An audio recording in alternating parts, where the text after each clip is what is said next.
How's it going, everybody? Hope you all are doing well. Let me go ahead and bring this up a little bit better. There we go. How's everybody doing today? Welcome, everyone, to the Stage of Reason. I am JL, and if you are new here, welcome. Thank you for joining us. This is the Stage of Reason, where we talk to believers about what they believe and why, and kind of discuss topics of epistemology or philosophy, religion, stuff like that. So if you are a believer and you would like to, discuss why you believe in it, or why you believe in like God entities or something like that, then feel free to click the link. It is pinned in the side chat, and we can bring you up on stage and have a chat about what you believe and why. Or if you have questions for us as non-believers, we're more than happy to discuss those with you. So thank you so much for joining us. Already, we do have somebody in the back. Let me first bring up my guest. Andrew's here. Good to see you, Andrew. You too. Doing well? Doing good. Excited about this. And real quick, before we kick everything off, I see Baranowitz. Baranowitz was in the back, not in the back anymore, which is a bummer. So I was just about to cover that, because they were here for a few moments. But well, since they're gone, let's go ahead and say hi to who we have in the chat right now. I see Clive Wells is here with the obligatory alternative energy. Thank you so much, Clive. Thanks so much for being here. Jessica Transmit Alchemist, good to see you as well. Thanks so much for being here. Oat Milk, what's up? Canadian Olliman, good to see you. Matthew Mulkeen and Jared Reed is all in the house. Good to see you all. Baranowitz, if I'm pronouncing that correctly, let me know in the private chat if you can hear me. We need to make sure the audio is good first. Or in the live chat, either one, but you have access to the private chat, so you can. Okay, fantastic. Now, you don't have to be on camera to speak with us, to be on stage, but if you can, while you're in the back room, if you can kick your camera on, and then you can turn it off if you don't want to be on camera, that's perfect. And I can bring you up. So, let's see real quick. Make sure we got him. Hey, hello. How's it going? Oh, I'm very good, Chief. Thank you. Sorry about earlier. For some reason, it just closed the browser, so I joined again. Sorry. Not a problem at all. It's all good. This I'm going live at 7 p.m. here in the States. It's got to be kind of late for you, right? Yeah, like 5 minutes past 1 in the morning for the UK. So. Well, that's all good. As long as I appreciate you being here. It's the first time I've seen you here at the stage, so thank you so much for coming up. So what brings you up? What do you have for us today? No, I just stumbled across your live stream. Was just interested to hear what you have to say. Is all. Like, I'll be honest with you, I'm not an intellectual, and I'm not the best when it comes to, putting together to me words. But I always like hearing what other people's opinions are and what their beliefs are. Like, I'm not someone who will shun someone just because they disagree with me. I like to hear the other side, what they have to say, and their justification for it, or why they believe what they believe. So, you know what I mean? Like, if you're not someone who believes in God, I'm not going to shun you for it. I just want to hear why and just have like a talk. That's all. Certainly, yeah. We do get numerous believers that come up and are curious as to like why we don't believe or how we justify things within our worldview. I want to say hi to Singer Soul in the live chat. Good to see you, Singer. I can speak for myself. I don't want to speak for Andrew. Andrew can break it down from his worldview, but my position is that God entities in and of themselves, whatever the concept is that they, however they're defined, entail one of two things. They either entail something that is completely unfalsifiable, or they entail something that is logically contradictory. Either way, believing the proposition that such an entity exists is true would be rendered irrational by the very state of that. So that's why we see so many theists make logical fallacies in trying to justify or justify their position, whether it's an appeal to emotion or appeal to utility or begging the question or thing of that nature. So I don't believe that these things exist. I recognize the distinction between logically possible entities, unfalsifiable ones, and ones that are contradictory, but there's no rational justification to believe that they do. And as atheism is like, if we would call it the lack of belief or simply not believing, not accepting the proposition is true, then I am by definition an atheist. Yeah, no, I get you there, yeah. Mm-hmm. Did you want to hear how Andrew runs about it? Yeah. Hi from Andrew. Yeah. Yeah, most of what JL said there kind of covers, I guess, the colloquial version from where I come from. In as much as they may be, some of these God claims may be contradictory, others may be trivial, for instance, where the thing they're trying to describe is just saying, like, hey, reality itself. So the claims do vary. There's a couple of common themes, of course, because there's some predominant religions that have uh, kind of refined what it is they think they're talking about to at least kind of get a generality going. And those tend to be the ones that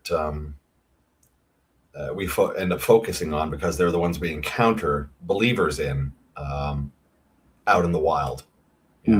Christianity is not a secret cult, it's kind of well known. There's lots of well known things out there and a whole bunch of lesser known ones. So everything comes down to what we're being presented with. So, do you have something you call a god? Is there a system? Yeah. With myself, I'm Catholic, so I do believe in God, believe in Jesus. I will admit them. I'm not someone who is like, yes, the Earth is 2,000 years old and stuff like that. And even though that might get me a lot of flack from like other believers or other Christians, even though I do believe in God, I do have the intelligence to go, yes, with the evidence that provided to me, the Earth isn't 2,000 years old and stuff like that. For me, my main draw is it's always been with religion a humanizing thing and a faith thing, because even before the Christianity itself, humans have deified certain aspects or certain natures throughout life, because if you go throughout all the civilizations in history, there's most likely going to be a deification of death. Humans just like to deify things to bring it down to their level.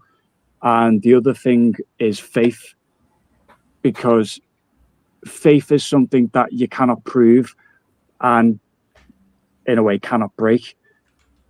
For a lot of people, it's comfort. I do recognize that. Do you know what I mean? For a lot of people, it is comfort and it is knowing and understanding and simplification.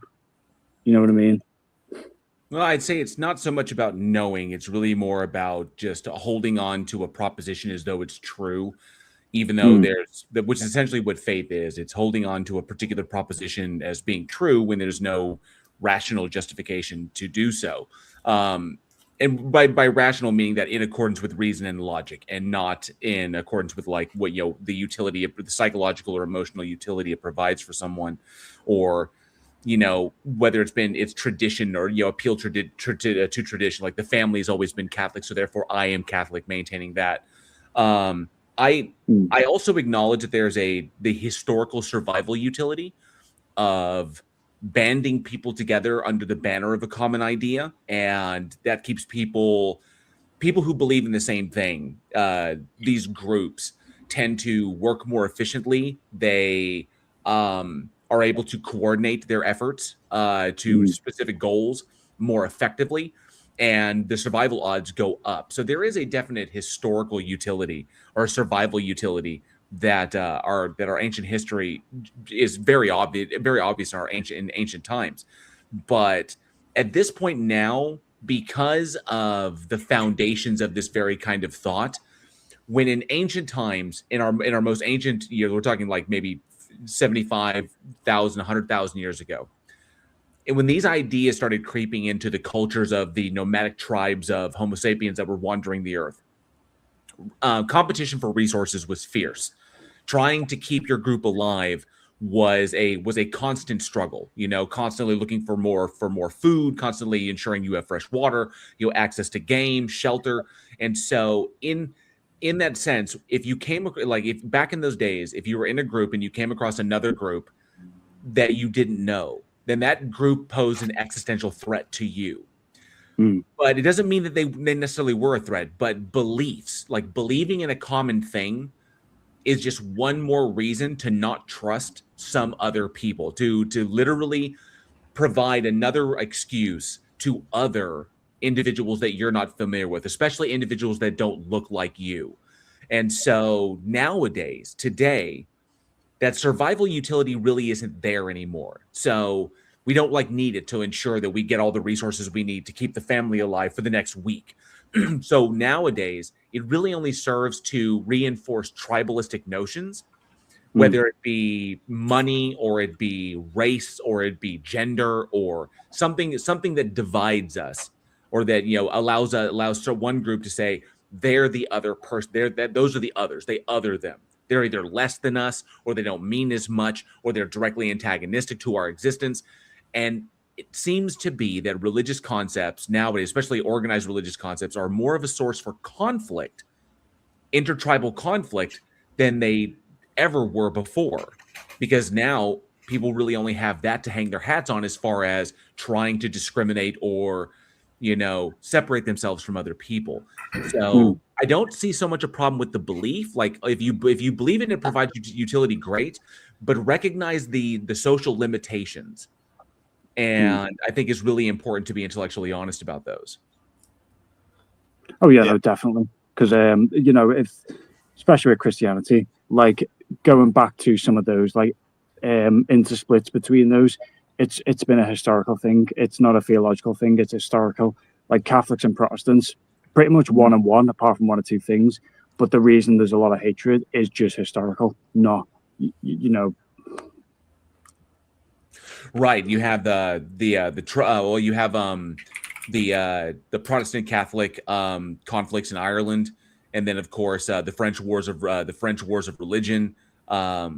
I think there's probably dozens more that are not coming at the top of my head, but it's just, that's what I've seen. I think that my goal here is not really to divest anybody of their beliefs, but to provide them with the tools to evaluate their belief systems, essentially, kind of like to ensure that their epistemic standard, their epistemology, is consistent regardless of whatever proposition they're evaluating. So you should be willing. I think that my opinion is that it's most effective when someone evaluates a claim about the moon, which shows their epistemic standard, that epistemic standard should apply equally with no limitations to the proposition that a God exists, or that something else, that a consistent epistemic standard is effective as far as determining what is closest to the truth, but also protects us from being manipulated by those individuals that would seek to take advantage of the break in your epistemology. Similarly to what we see with seed doctrine preachers, taking everybody, taking people's last dollar by taking advantage of their faith. Like the Joel Osteens and the Kenneth Copelands of the world, like the mega church stuff. Yeah, you got it. Yeah, like don't be wrong, I do hate that stuff. That is just, I feel sorry for people who've fallen into stuff like that. It's Oh yes, predatory is all hell. Gross. But those individuals who fall prey to that, if they'd had a consistent epistemology, it wouldn't divest them of their belief, but it would certainly have protected them from being taken advantage of, against predatory individuals. Real quick, I want to say hi to PhD Tony's in the chat. Good to see you, PhD Tony. And Winston's mom. Good to see you, Winston's mom. Brad, Janet, Rocky. Good to see you. 100th Monkey. Thank you so much for being here. And Janice Farmer as well. Thank you all so much for being here. Appreciate it. Got a bunch of people in the chat. But yeah, it was. I look at it from a position of rationalism, that the epistemology, the epistemic standard that I apply towards determining the truth of other things should be applied equally, and there's just no rational reason to accept that the proposition is being true. While one can recognize that the belief has utility, that should be the limit. And so, if people want to run around saying, I believe this thing, but I can't show it to be true, I can't demonstrate it to be true, I hold it for personal reasons, I cannot say that it's justified, and I cannot say, I have personal justification because of the utility, But beyond that, they're not going to run around to the world saying, you need to believe this, or you're going to die in a pit of fire, or, yada, yada, yada, whatever. And dictating how people live, who people love, where people can go, dictating lives. And what I like to think of as stealing individuals' autonomy. Oppression, basically. Right.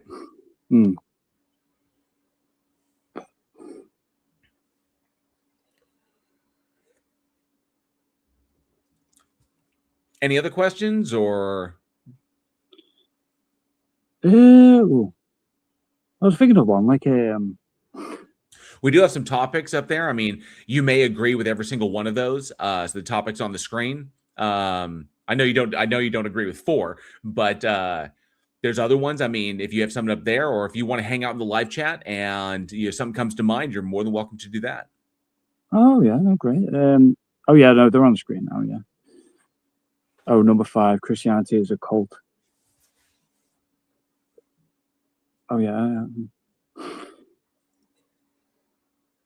Yeah, do you know what? Yeah, no, go on. Because I'm just like kind of being dead air here. No, I'll hang about in the chat, but no, it was just to jump on and just like speak to you guys, because as I said, it's nice to hear the other side. I'm not one of those where it's like my side's right, you're wrong.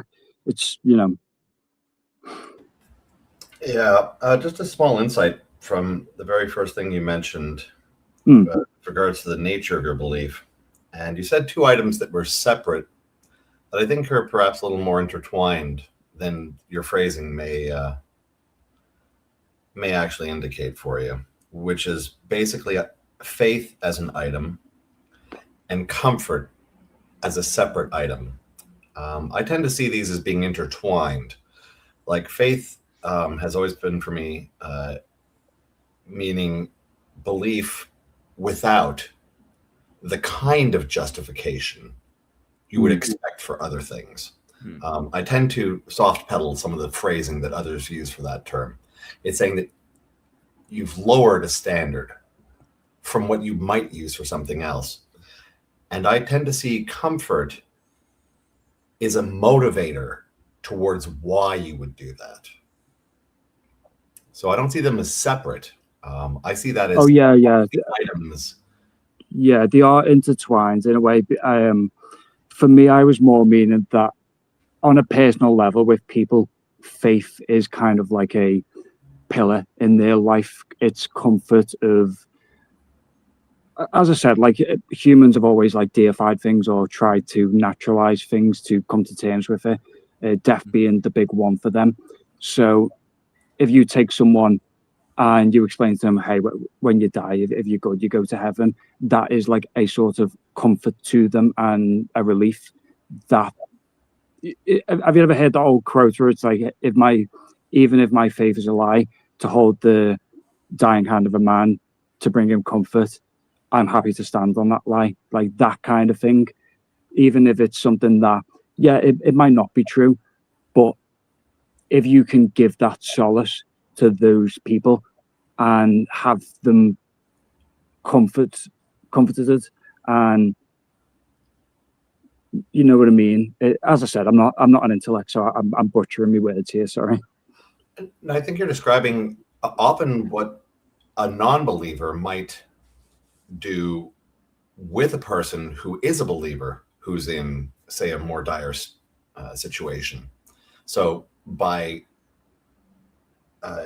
reinforcing or not challenging that belief, you're allowing them the comfort. But this is where you might not necessarily be the believer yourself. So I think I like worded it wrongly. Sorry. No, I mean it highlights a thing. It's just a question of whether you're applying it to yourself or describing how it serves to others. So that is very much a thing. I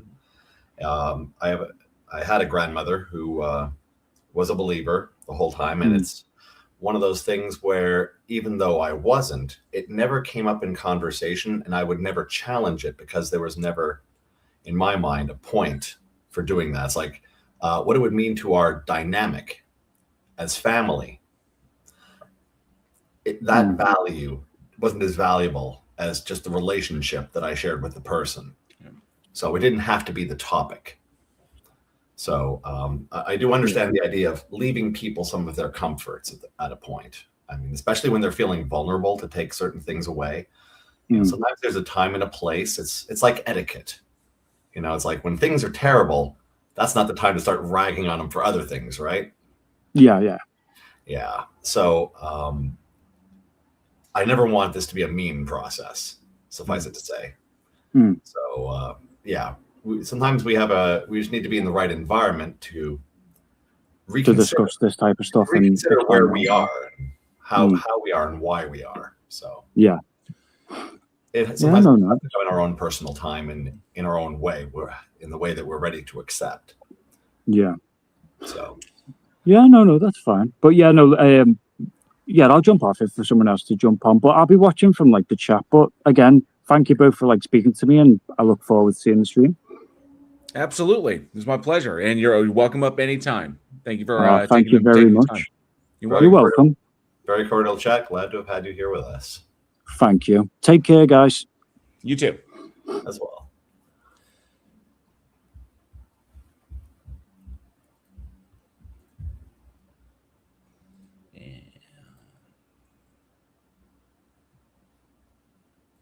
We'll go ahead and pop him back down.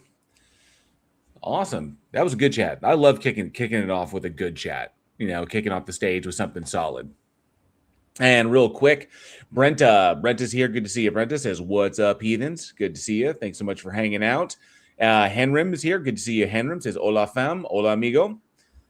Church of POS is here. Says, "Why do believers praise their God when they get cured of a disease, but don't praise that same God for giving them a disease in the first place?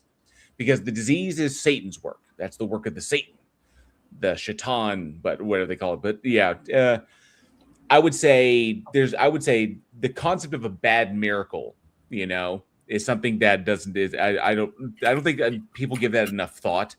The idea that something incredibly rare, you know, because if you evaluate kind of like what a miracle is it a breaking of the laws of reality? If such an event took place, before you classify it as a miracle, you have to look at who is classifying it and for what reason. If a truly remarkable event that appears to break the laws of reality occurs, and it's positive for one person, yet negative, the outcome is positive for one person and negative for another, then it's a miracle to the person that it benefited, but is it a miracle to the person that it didn't? You know, so that's one of the problems when trying to classify like what miracles are and where they kind of sit, as far as it's kind of like using the term supernatural. It's not really a term that describes anything other than a phenomenon that we can't currently explain. You know, miracle itself, it has the added subjectivity of being, is it rare or is it beneficial? Because nobody ever talks about a rare, harmful event. An extraordinarily rare, harmful event is also being a miracle, even though it meets the same kind of, even it meets the rare or the rare unexplainable criteria as a positive one. So that added subjectivity kind of goes into it, especially when someone says, "Oh, this like the birth of a child is a miracle." Well, depending on how many children are born every year, how many don't die because of the advancements in modern medicine, like they did in the past, and how much of a miracle is it? You know, and is it only a miracle to the people who are having it? Is this an objective statement, or is this a way to evaluate a thing that makes you very, very happy, or is very beneficial to you in some way, while not beneficial in someone else? If every single life was a miracle, then obviously the quality of the life that comes after that, does that have any bearing on it being a miracle? Was it a miracle that someone like the H-Man came into existence, given what that individual did? So how are we classified? It's so incredibly subjective. There's no way to nail down any kind of like objective statement about reality here, which is why miracles are kind of pointless. And Ann Stevens, good to see you. Thanks so much for being here. Thank you, God, for healing the cataracts of Sam's mom. I love Tim Minchin. People remember the hits. They remember the hits. They try their best to forget or ignore the misses. And PC Tony says, "You do sometimes hear theists suggest that harmful events are good because it gives an opportunity for the benefits of religious support to be made obvious." Yes, they will say that the bad things happening to people, or the bad miracles, would be opportunities for, other believers to come forward and try to push them into it by taking advantage of their now vulnerable state as a result of whatever bad thing happened, of their emotionally vulnerable state, to try and convert them over and bring them over to the cult. So I agree with that. The bad miracles, or what is interpreted as those, do provide emotionally and psychologically vulnerable people that are easy to manipulate. They do. Clive Wells says, there's also survivor bias when those that prayed but didn't get a miraculous cure aren't around to give evidence of the inefficiency or the inefficacy of the prayer. Agreed, definitely. Cord Lizard Mage is here. Good to see you, Cord. Thanks so much for being here. And Church says, if God is omnipresent and knows what is going to happen to someone, then wouldn't God intervene and stop Satan? That's getting into the heart of like the logical problem of evil, is that if God has these attributes and evil exists, the only way to break this down, and I find I have kind of a spin on the logical problem of evil.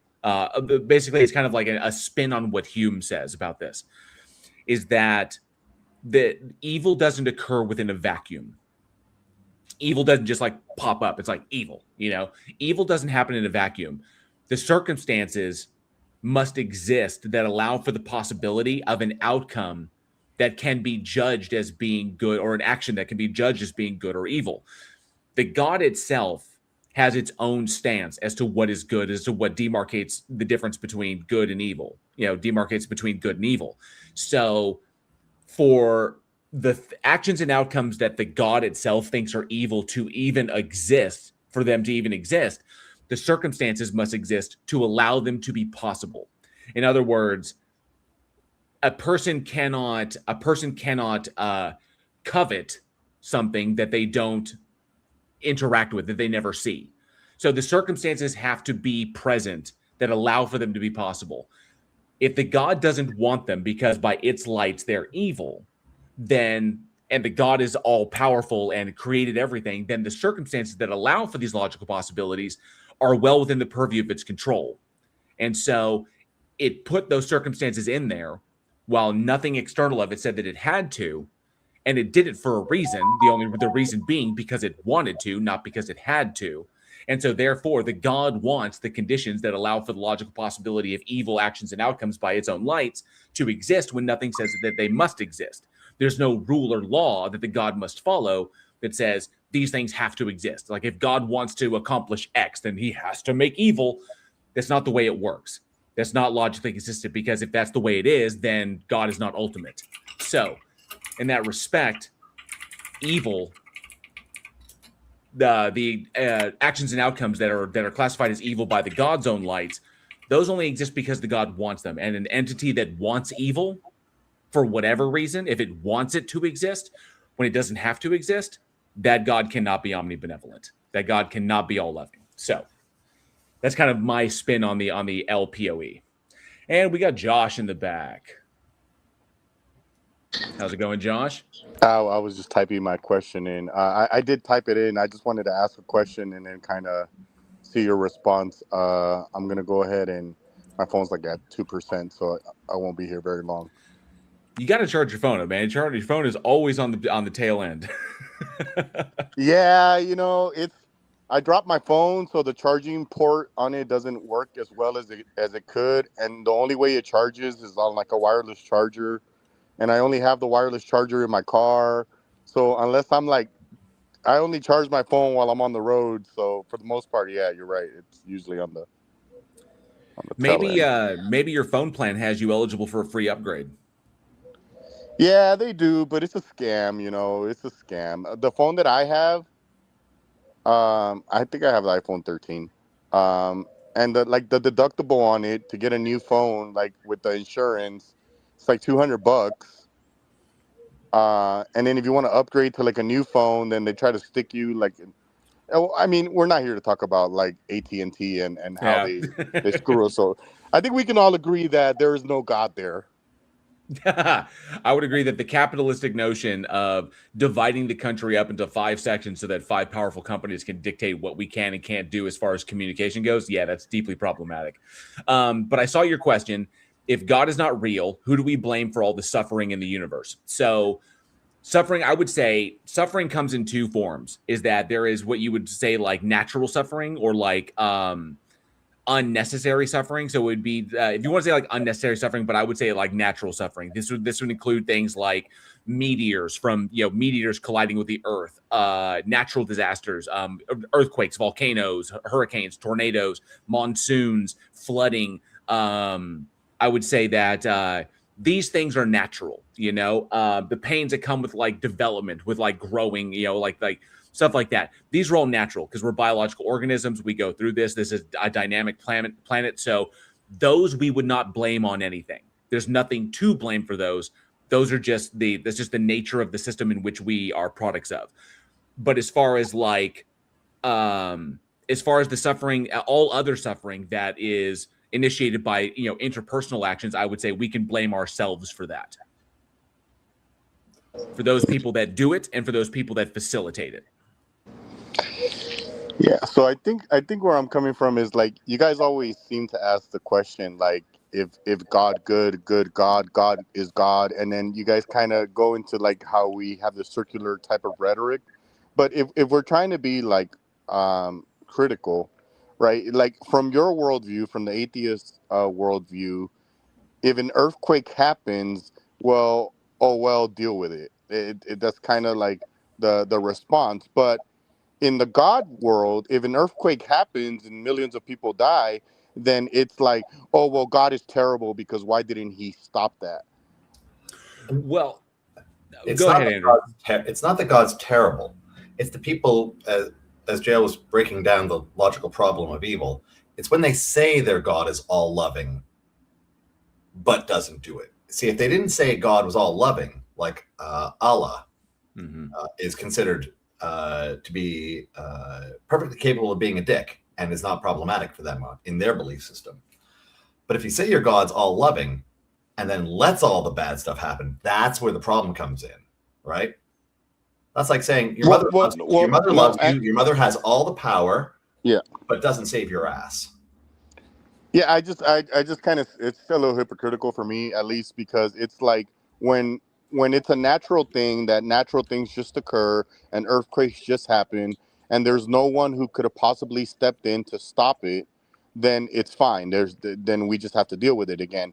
But when there's a God claim that a God exists that has the power to allow or to prevent natural disasters, but then allows them, and then you then carry on to say, well, then he's bad because this event is bad, which from the atheist worldview, you don't consider, hold on, from an atheist worldview, you don't take an earthquake and say, bad earthquake. Why did you do that? Right? You don't do that. Okay. No, we acknowledge that these things happen in certain areas. So, but it's the same thing with God, right? There's a phrasing inversion here. There's a phrasing. God can be good. Hang on. These natural things. No, hang on a second. No, actually, no, because just for example, we're going to go with the earthquake thing.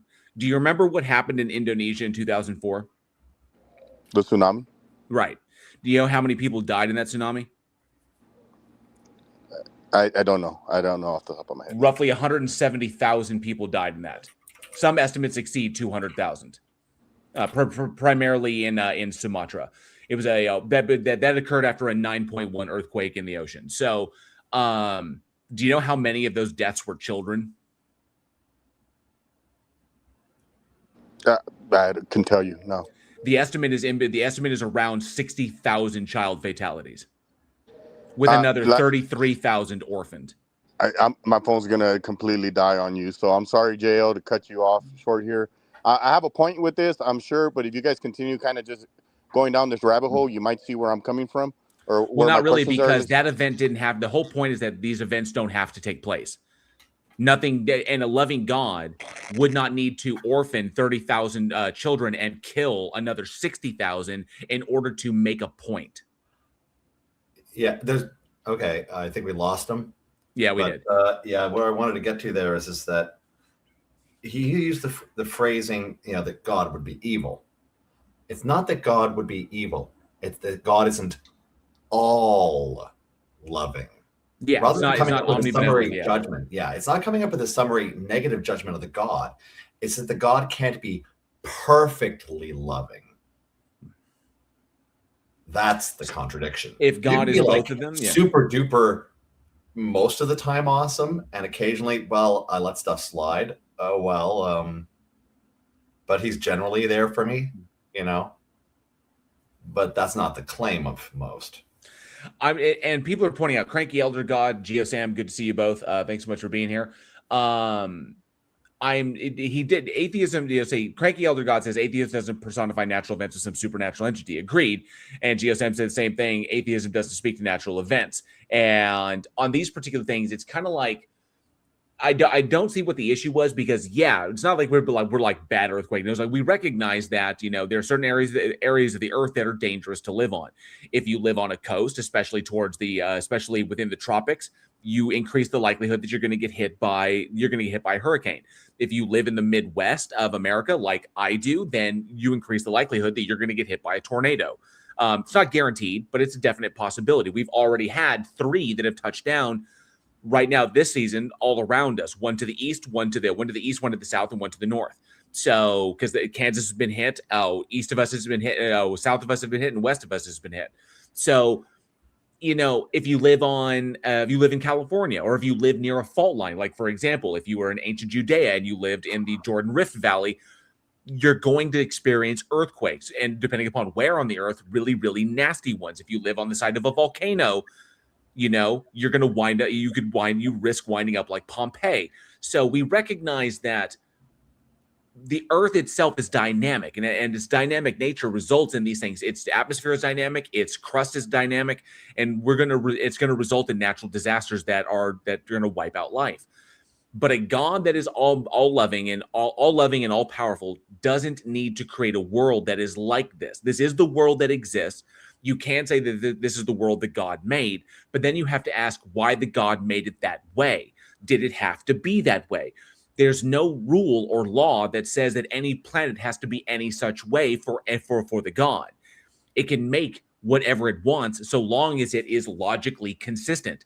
In other words, the God can literally make chemistry whatever it wants to be, because the atomic weights of elements are whatever it says they're going to be.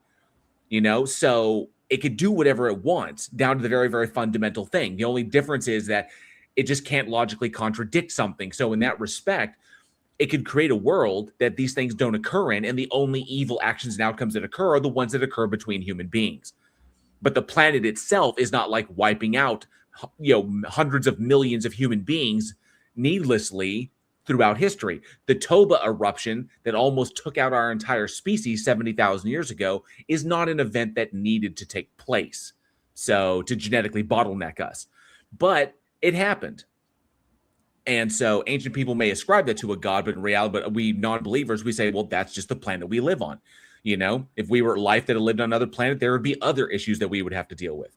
So we don't blame any of that. We blame human-centric suffering for the humans that cause it and the humans that facilitate it. The problem with believers is that believers then have to come up with a reason as to why the God did the thing.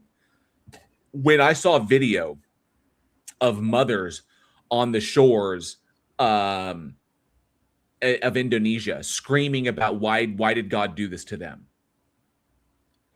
You want so badly to tell them that no, God did this to you. This is a natural disaster. This is an unfortunate, tragic event. It's a terrible thing. They're not the only country to ever get hit by a tsunami. Japan gets hit quite often. Other countries get hit all the time, and there is massive loss of life because human beings like to live on the coast. Because they love the temperature, they love the climate. So this is a tragedy that could have been avoided with people not living on the coast. But, you take the good with the bad. You take the risk with the reward. Living on the coast is a very rewarding life. It's also very, very risky. So you want to assuage their fears, but they need a God to blame, because thinking about thinking about their relationship with the planet, that they are just an organism that is a part of a system, that there was no intent for them to exist, and then there's no overarching metaphysical reason as to why a tsunami took place and took their entire family away. There's no reason for that. There's no natural reason for it. It's a thing that happens. There's a mechanistic cause, the mechanistic reason, but no one intended to do that. They have to deal with the fact that there's a God that exists that they believe in and that they think it loves them, and yet it did this all the same. That's a problem that they have to reconcile within their worldview. And that can drive a lot of people to insanity. Yeah, this is kind of what happens when they use certain loaded language, because blame itself is loaded with a somewhat moral overtone attached to it. See, rather than using a term like attribute something to, like, or account for, what accounts for something? It has a very different tone than blame. What do I blame this on? It's an accusatory thing, as if it's a negative, where there should be an emotional factor against whatever that causal factor is. Right. It kind of pre-bakes in. I think it carries some backloaded anthropomorphization at the very minimum, like an assumption that you have to feel bad about it, and I have to be able to express anger at that object in a way that it should be meaningful that I'm expressing it at the thing, rather than for my own sake, for instance, of like internal processing. I think they're still trying to backload the idea that we're trying to blame something as if it's an entity. Right. Yeah. Anthropomorphize it to find some sort of reasoning as to behind it, or try to rationalize it.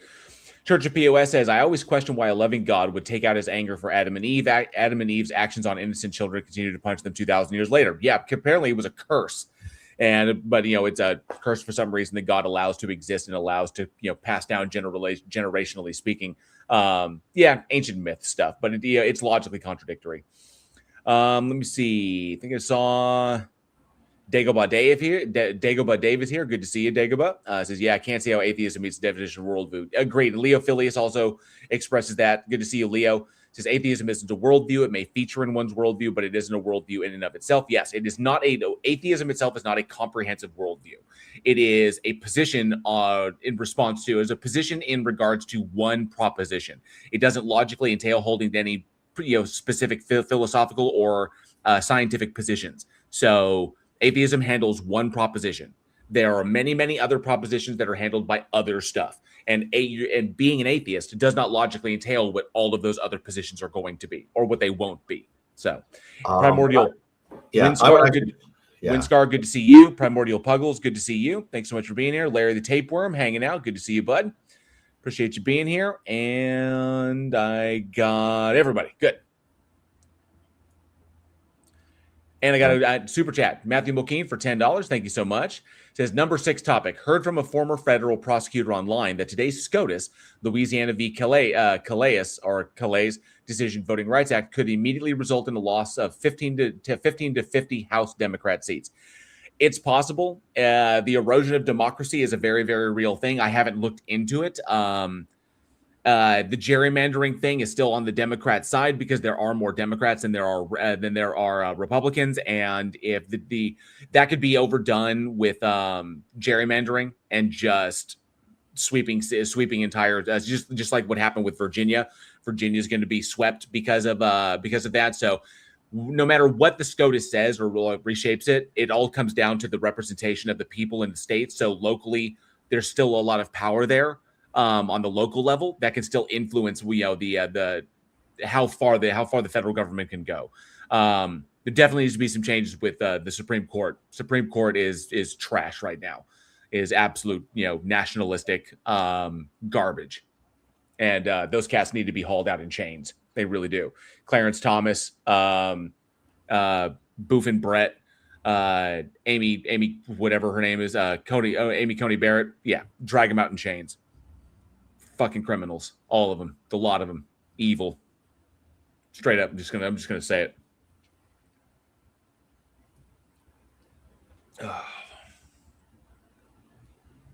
I apologize, Andrew. What were you saying? No, you had a super chat to account for there. Haven't lost track. Don't worry. Actually, I've got a question for you, which will highlight what I was going to point out about what I was going to say to Leo Phileas's mention about atheism could be part of a worldview per se. I don't accept this to be true, and I'm going to use you as my guinea pig for this test. You ready? Okay. Okay, so I'm asking you about your worldview. Right. Can you list me a few of like the overarching themes, the pillars, if you will, of your worldview, without going into any real specificity? Go vague.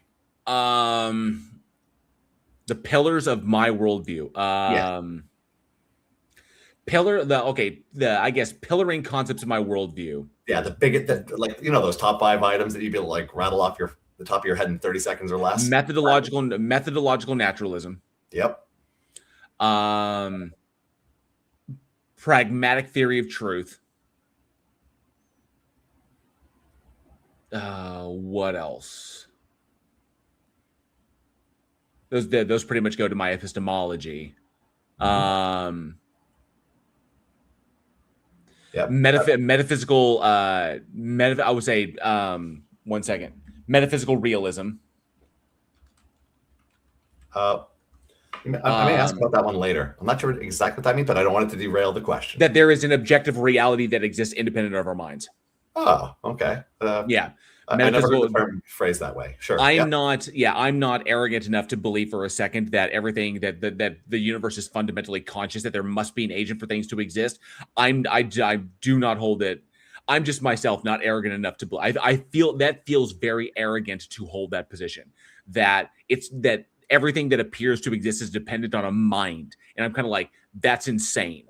And whether it's my mind or some other mind, it's kind of like, that seems very, very arrogant. No, I believe that there is a universe that does exist independent of our minds, and it gives not two shits about whether or not we exist or not. So, Leo Phillies brings up metaphysical realism is the thesis that there exists an external world which does not depend on our conscious observation or interaction with it for its existence. Yeah, I do not hold that we are special in any way, that we are products of the universe, and we will exist, and then there will be a point in time when we don't exist. So metaphysical realism, methodological naturalism, pragmatic theory of truth. What else? Where else could I go? Moral, I guess if you want to go to go to moral anti-realism. I'm a moral anti-realist. Mm-hmm. Is that enough pillars for you, or that's good? Now, see. Well, let me clarify, because Singer Soul brings this up. I brought a pragmatic theory of truth because I am a correspondence theorist, but I'm also a coherentist and I'm also a pragmatist. I use these three. So I hold to correspondence theory of truth, but my epistemic standard is I keep it extremely rigid on purpose. So I hold the correspondence theory of truth. That which corresponds to reality is that which is true. But that doesn't get you to what is most likely to be the case. You need further checks on that, by my estimation. And so I then appeal to coherentism, that which is logically consistent with other things that correspond with reality. So if you have multiple correspondence claims and then you have logical incoherency between them, that's going to reduce the probability of truth. If they're all logically consistent with one another and they're all logically consistent with one another, the odds of what you're talking about being true are going to go up. And then pragmatic theory comes in as a third check that says, if we apply these things in a methodological way, does it yield new information to basically reaffirm or to recursively validate our initial position? And that's the pragmatic application within reality that yields positive results. And so mine is extremely strict as far as determining these things. So that's how I apply myself. So it's kind of like a triforce of truth, if you will, where you got one is pillared upon the others if you flip the triforce upside down. But that's where my theory, but it hinges on pragmatism, the ability to actually apply it in real life and yield positive results. So it's pretty much where I'm at. So sorry, go ahead, Andrew. Sorry. Actually, you covered exactly where I needed to be. Because Leo Phillips' statement before was that the idea that atheism could be a part of your worldview, and it wasn't a single thing that you uttered. Oh yeah, because it only concerns that one proposition, So. I know it's not part of a worldview, really. It's the same way that why didn't you bring up the dragons? Why didn't you bring up the leprechauns? It's not part of a worldview. Okay, it's so secondary, right? Atheism part of a worldview. It's just a response to that other guy.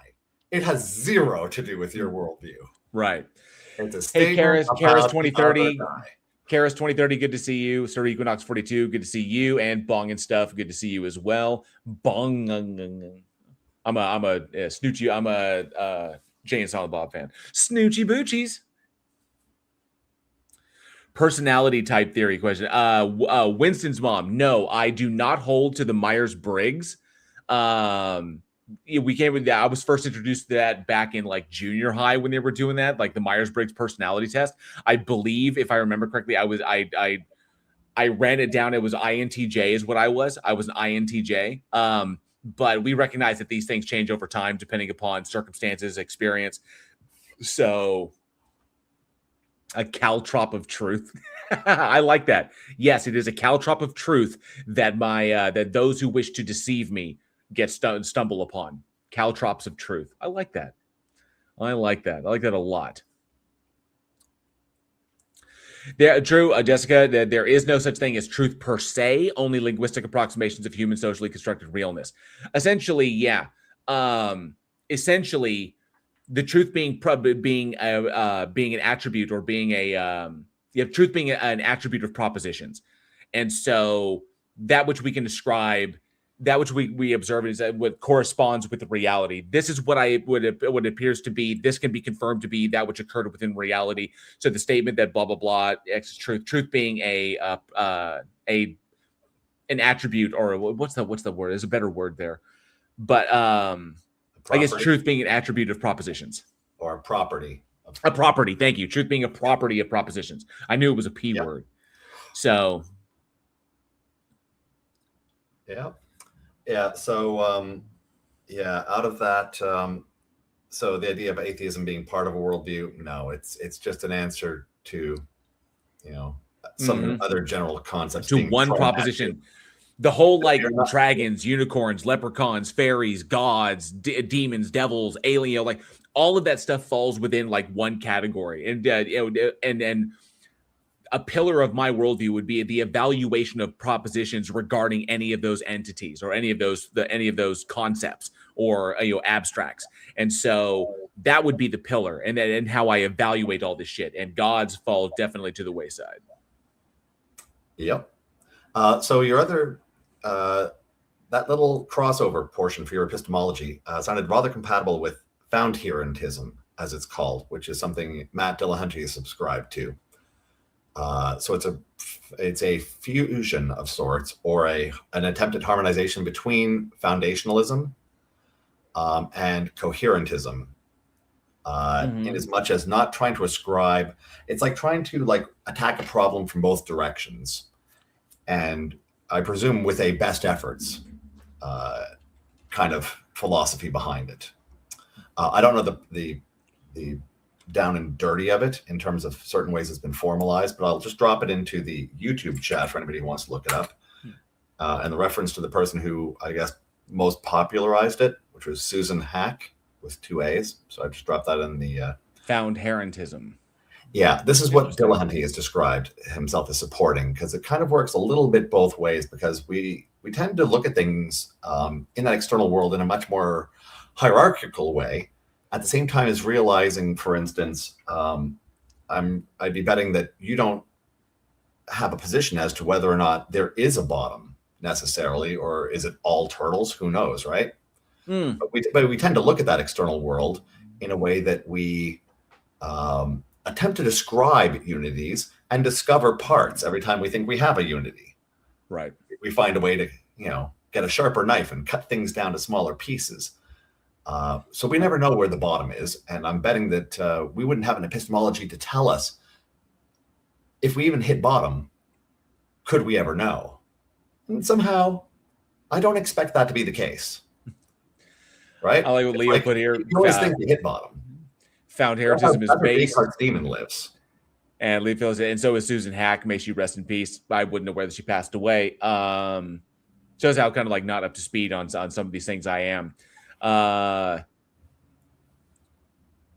Let's see. Singer Soul, usually the person who believes in the God thing has said God thing is the foundation of their worldview, not the other way around.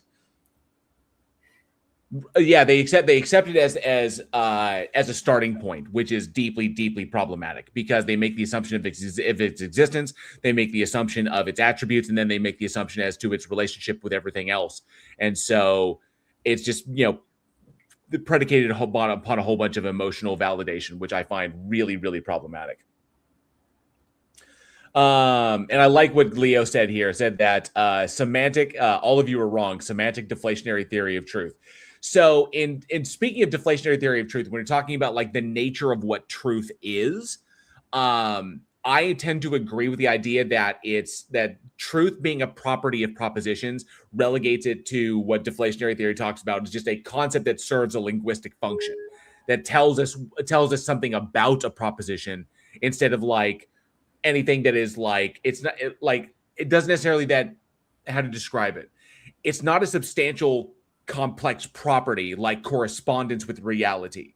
Okay, so that's why there's more to it. I think that deflationary theory is kind of like a ground, maybe kind of a ground floor idea concerning what truth is, but then more gets stacked on top of that. So I would say that one, and then of course you brought up semantic theory of truth.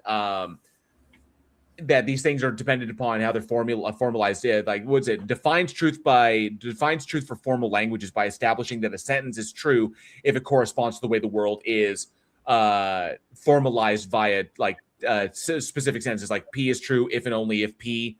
So, and that was Tarski, if I remember correctly. The T sentence structure.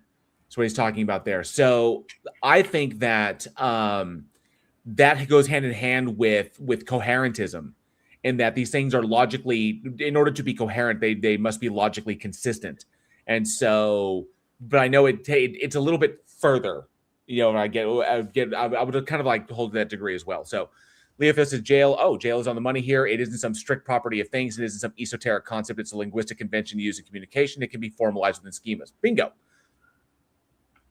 Bingo, bango. I think a lot of people put so much stock into it, and I think that here's the biggest take. Maybe Leo will agree with me or disagree with me on this, because this goes down to the issues that a primary issue that I find in society.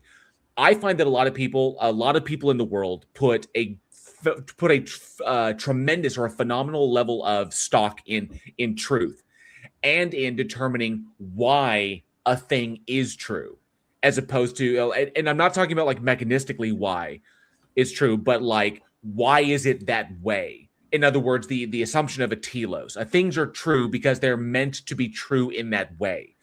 And so but the vast majority of people lack the education to be able to parse these things out to that kind of nuanced degree, to articulate these correctly, to be like, when they're asking like, this thing is true, but why is it true? Then I say, well, it's true because X, Y, and Z, and like that's why it happened. No, they want to know the why, not the how it happened, but the why it happened. It's like, well, it's true because it must be true for this particular reason to accomplish blah, blah, blah.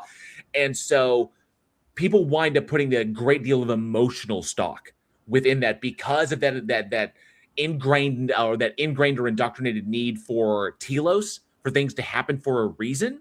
And so truth becomes this giant thing for them that it indicates. Basically, they use it to kind of like validate their assumptions. So they wind up kind of trapping them in this kind of circle. Truth does because they put so much value on it, which is why I think you would agree we shouldn't put so much stock in what is true.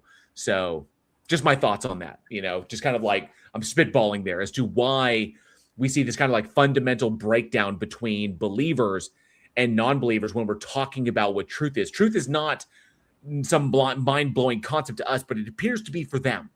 And it seems to be because they put a whole lot of stock in it as to why it is the way it is, So that's just me. Maybe you agree or disagree. I may not have even articulated myself greatly in that one. So, but if you didn't fight, whatever. But I hope it made sense.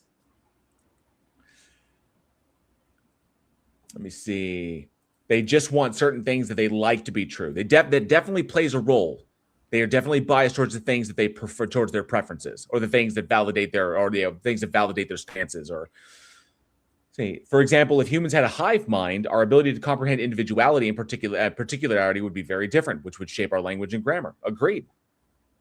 Very much, I agree with that. Just look at the Borg, how the Borg operate. You know, the I doesn't exist. That's why I like to think that the whole idea, and I think this also plays to it. If human beings were made simply like functionally, simply to love God, that is what we were made to be. We're not made to do anything else other than exist and love God. Then the idea of free will and having a choice in the matter would never enter our heads. It would never be a concept that we would rely upon. We would never think of it because all we would do is love God all the time. So. And our preferences don't matter because our preferences do not dictate what is true for the God. Okay, because the God itself is what's dictating what is true. So if the God is ultimate, then there is no like perfect version of love. Just because we can conceive of one love being different from another love, or one love being better because it's it validates us emotionally better than another version of love does, or however they want to describe it. The human like conceptions of these things do not apply to the God in any kind of objective way, and we can't use the God to backstop our preferences as to like what form they take. So what is the love to the God? If it just makes entities, like that wouldn't be a problem. You don't need free will to they will assume that free will exists in order to justify a version of love that they prefer, when in actuality these things wouldn't be a problem if we were simply made entities to love God, and that would be sufficient. That would be sufficient for the God. So cat down the road, because I say the God because not all gods are the same. So when I say the God, I'm just like talking about that God. But there are multiple gods. There are multiple God concepts, and not all of them are equivalent. Not all of them are one to want the same thing. So if the God, it's a way of expressing that one. Just like when I talk about it, when I use a pronoun, I always use it, because God concepts they have assigned genders and assigned sexes. Well, like that. You can say, but in their concepts, they can take any form they want. Zeus, is described as a man, described as male with a dink and everything, but it could take the form of anything it wanted. So I just kind of say it. Yeah, kind of like saying she's that girl, right? Thank you, Andrew. So it does it. That's why I also refer to gods as it, and apparently doing that pisses a lot of people off too.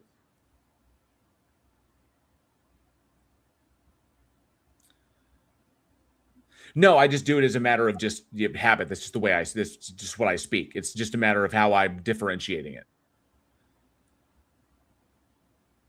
I say the God or that God, like that particular God, or the God wants this.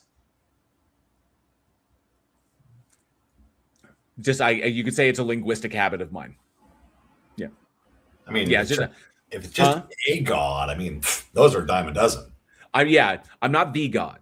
No, I'm a God. I'm not the God. At least I don't think. Depends who you ask. Yeah.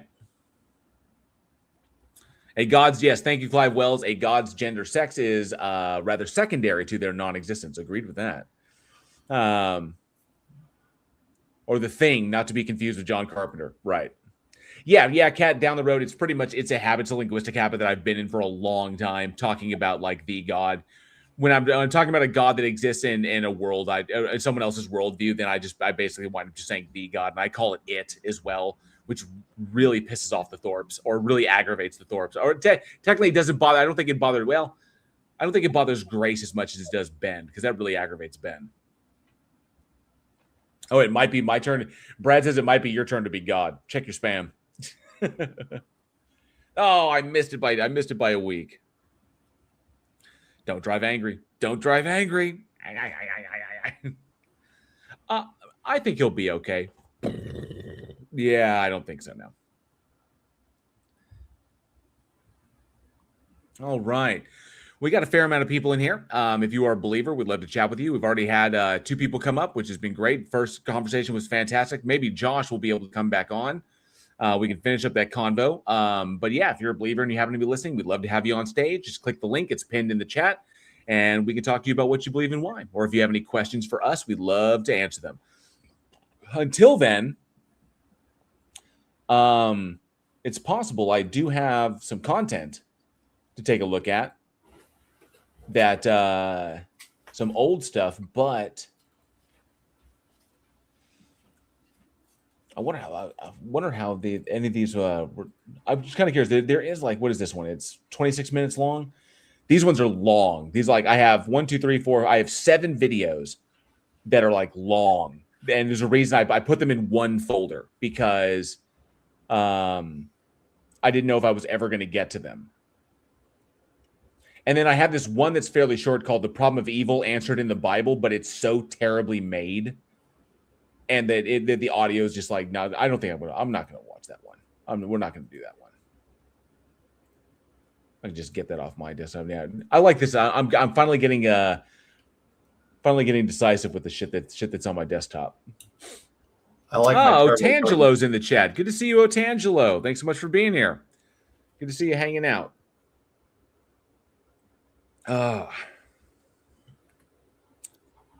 Been a while. I hope you're doing well. Cat down the road says, if God is described as ultimate reality or the ground, then I suppose it is pretty accurate for that interpretation. Clive Wells.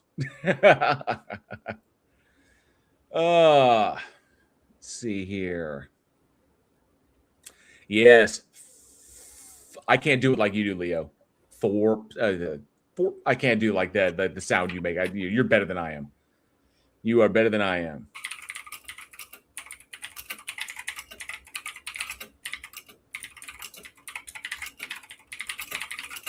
So hopefully we will have someone want to click the link and come up on stage and see if we can talk to a believer about what they believe and why, and if they have any questions for us, how we justify things in our worldview. That'd be great. And I want to thank everybody for the support, the super chats and everything. Those really help the channel motor along. And of course, if you'd like to become a channel member, it's only 99 cents per month. It's about as much as I value my content. But you get all the custom emojis and you get the channel badge as well. So the channel badge here on Bridge the Divide is modeled after the expanding mind meme. So the longer you're with me, the more your mind expands. See what I did there? So yeah. So if you want to support the channel, check it out.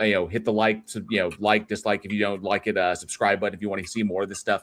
All of that really helps us with the algorithm. The algorithm is just eating our lunches today. I was talking with Sir Sick. About a week ago. Maybe it was a week and a half ago, and the algorithm is just punching him in the dick right now. Just not great. But it's hitting us all. Skeptic, Sir Sick, Planar Walk. Myself a bit, but these other guys, these friends of mine, they really rely on those algorithm pushes. They need it because their livelihoods are intertwined with their success on YouTube. So, but yeah, all that cool stuff. So hopefully we will get Believer up, and let me see. Let me see. Who is this? Yeah, I guess we can look at this one. I cannot remember this guy's name. I'm going to look it up real quick because I've seen him before and I know he's fairly important to the apologetics community. What is this guy's name?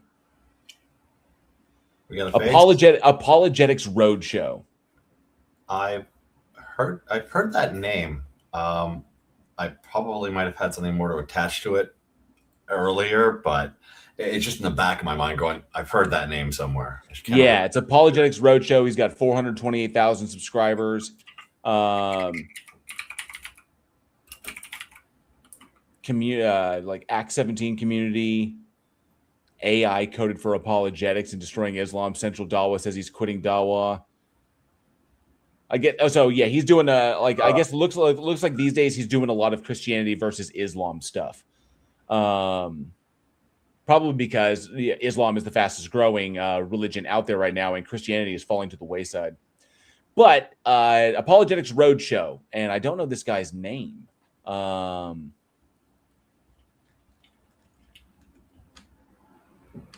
Apologetics Roadshow. Oh, is it David Wood? Yeah, it's David Wood. Oh, is it? Yeah, Oh, it's David Wood. I just thought it looked like he was a regular guest because there's another fellow who appears to be on. No, I don't believe it is actually. No, I just looked up his picture. This is David Wood. Oh no, I see him on a ton of these videos, but there's another fellow who's in pretty much almost all of those shots. Or looks a lot like no, that's not exactly the same guy. The goatee threw me off for a moment there. There's another guy because I was going through the Google images. Just think if I could isolate that. Yeah, David Wood. Oh, this Apologetics Roadshow and Act 17 Apologetics. Thank you, Leophilius. Yeah, it's David Wood. This'll end well. So I do have a David Wood video. Atheism is a joke. So I don't know how many people have seen this before, but until we get a new person up on the stage, we do reviews of content, and I think this would be the first time I've ever reviewed anything by David Wood. He's always kind of creeped me out, just far as like, because it's not how intense he is, it's how intense he's trying to be, because it comes off as very vacuous, but at least it does to me. So I guess we'll find out. But yeah, this would be the first David Wood video I've ever taken a look at. So apparently, according to Leo Phillips, he frequents Inspiring Philosophy's channel. That makes sense. That tracks. Let's see. So he starts off with atheism as a joke, and it's just like a cocking that eyebrow, like he knows what he's talking about. With no punchline, told by a comedian who's about to get booed off stage. Some of you are too young to remember atheism before the circus clowns took over and spray painted the new atheism down the side of that crazy train. But believe it or not, atheists in the 1980s and 1990s weren't nearly as angry as they've been in recent years. Oh, they were. They just weren't vocal about it because of the stigma that came along with that. The social stigma for being a non-believer has since diminished greatly over the past several decades. And so many non-believers never came out because of the harsh, the reactions that families would have and that society would have if they knew they were a non-believer. That has slowly but surely decreased. New atheism was just a response to, basically, it was a way to justify atheists responding to the way evangelicals treated us for the longest time. Fundy evangelicals coming out of the woodwork, beating us with their Bibles, screaming about how we're going to burn in hell, and being, the vociferous nature of these assholes. That new atheism was an attempt to meet them on their own terms, to basically level the playing field, to be as willing to be as aggressive and as aggressive and in the teeth as they had been to other people for years, is what that was. The problem was the timing of it, because the internet is a harsh mistress and a double-edged sword. It cuts both ways. So, which is what happened there. But before we continue on with this, we do have someone in the chat. Yeah. Right before we hop topic to the person in chat, which we're going to bring up in a second, I'm betting. What's our time index on that video? Okay, so where were we at? Time index. Give me 1 second. And they didn't. We're just before 27 seconds.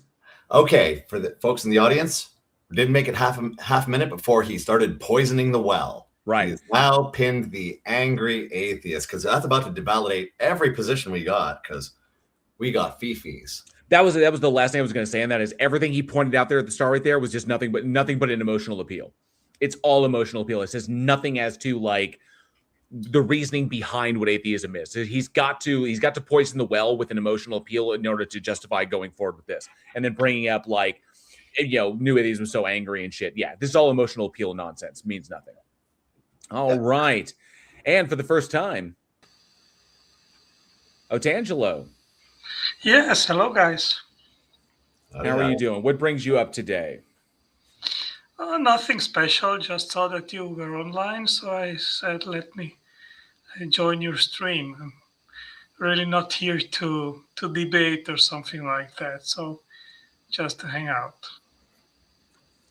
Well, it's kind of a call-in show where we bring people up to talk about what they believe and why, or answer questions about our worldviews and everything. I'm doing my best to create a platform that is more inviting than some of the other ones that are currently out there, to give people a fair shot and to try and have some civil discussions. And the purpose of this is not to bait people into clips or to try and farm clips off of people by making them say funny stuff. Or you'll never see that here. I have no interest in that, because I want to have productive conversations that get us to a logical terminus from which we can progress. I know that there are things in the past that I'm willing to look past at this point, in trying to, for the benefit of my channel and for the benefit of others, so we can move forward from there. But did you have any questions or something? Or Well, you pretty well know my position, so if you may have any specific topic that you would like to talk about, that's fine. I mean, not us. I mean, we wait for whatever the people who come up on stage bring to us. I am kind of curious. Something does come to mind. I mean, since I have you here, I do want to, because I know by your past, you tend to go pretty hard in the sciences, but I wanted to ask you something.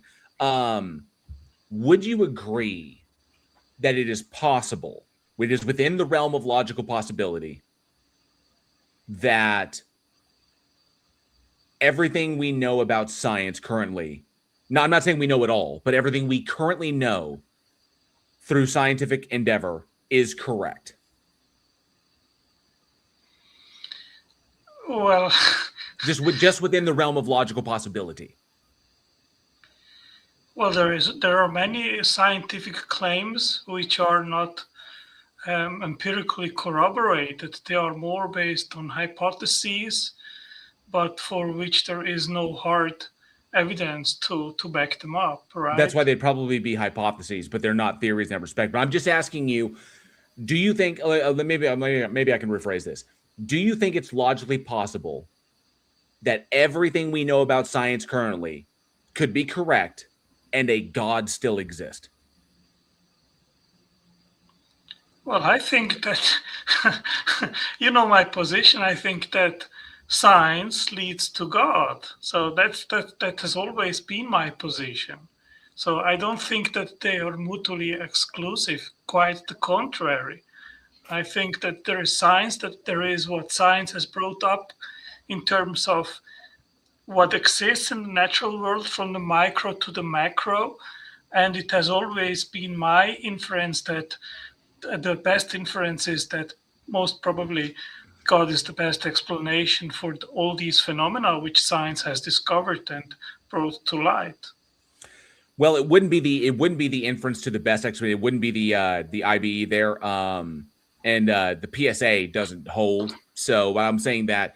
Not to mention, in order for it to be the best explanation, you have to describe the mechanistic relationship between the cause and the effect, instead of just asserting that it is the thing. Theism just kind of like asserts that the God is there and the God does it, but never describes how it does it. So that doesn't really go to the best explanation, the inference to the best explanation. But ultimately, what I'm asking you is just simply about logical possibility. So the existence of a logical contradiction.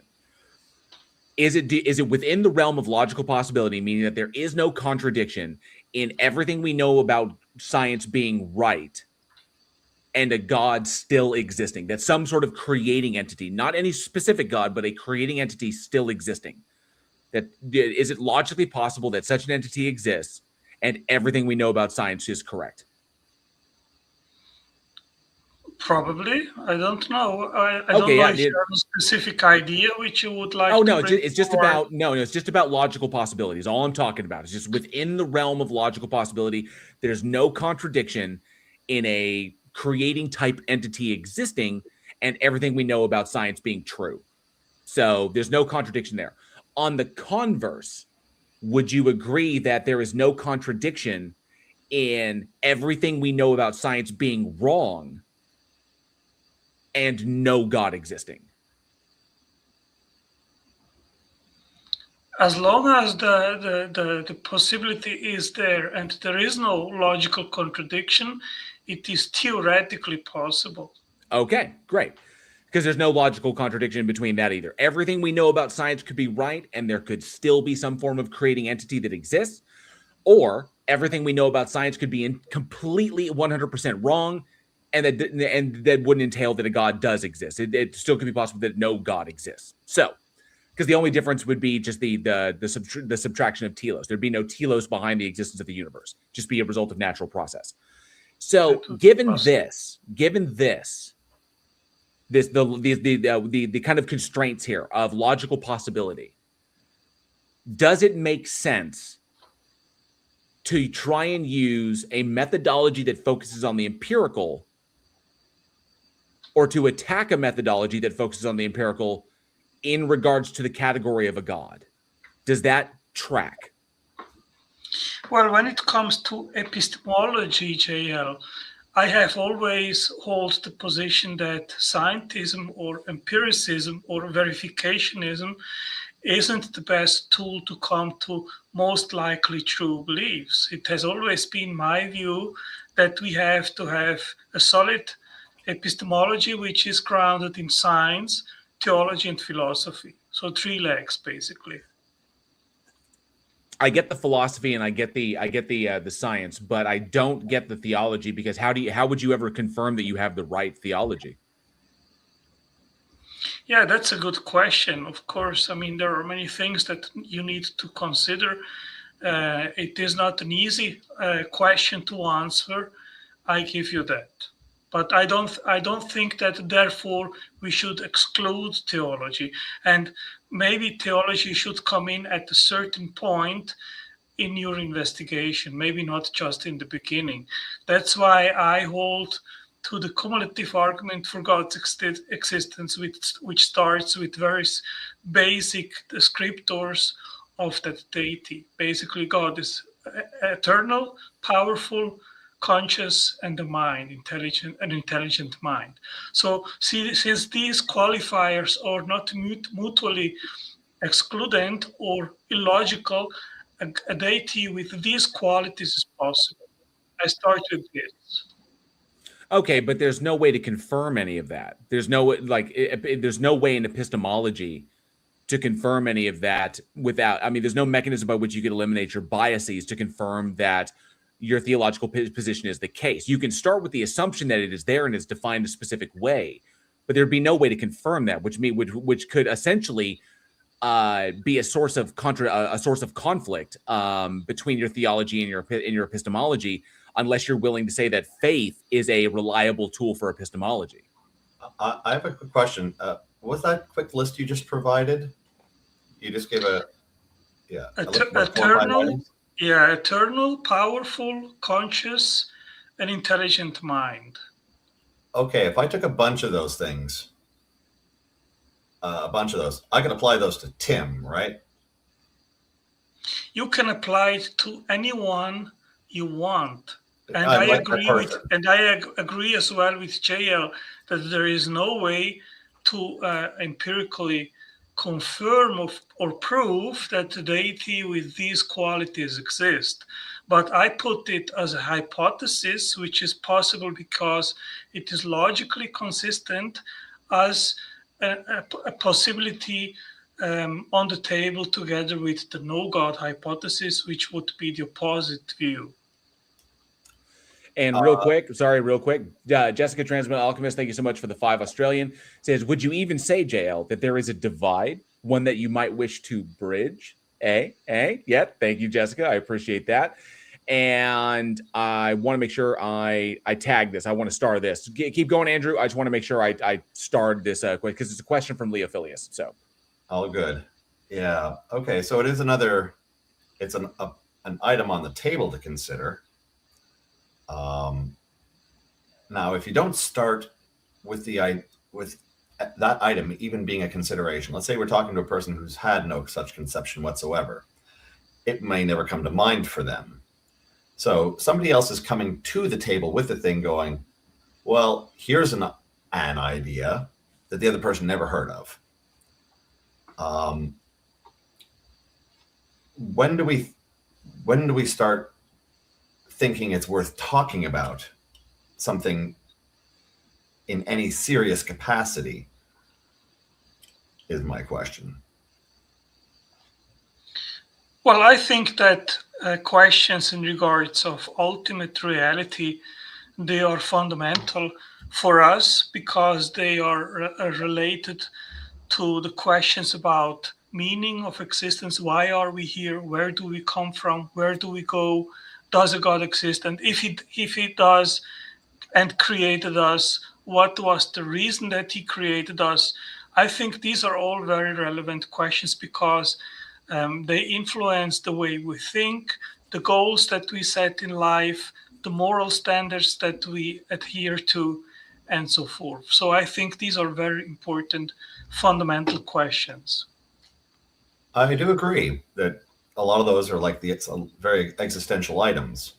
So the question is when does that hypothesis earn a place at the table? Well, by the simple fact that this hypothesis is possible, it earns a place on the table. I think when we try to elucidate these questions, we should put all the possibilities on the table and scrutinize them. So naturally, this would involve every other kind of hierarchical system. We could take a look at perpetual reincarnation and a karmic system. We should be taking a look at the Council of Fairies. I mean, we have to account for them as well, I suppose. There's a question about this looks like an open invite table.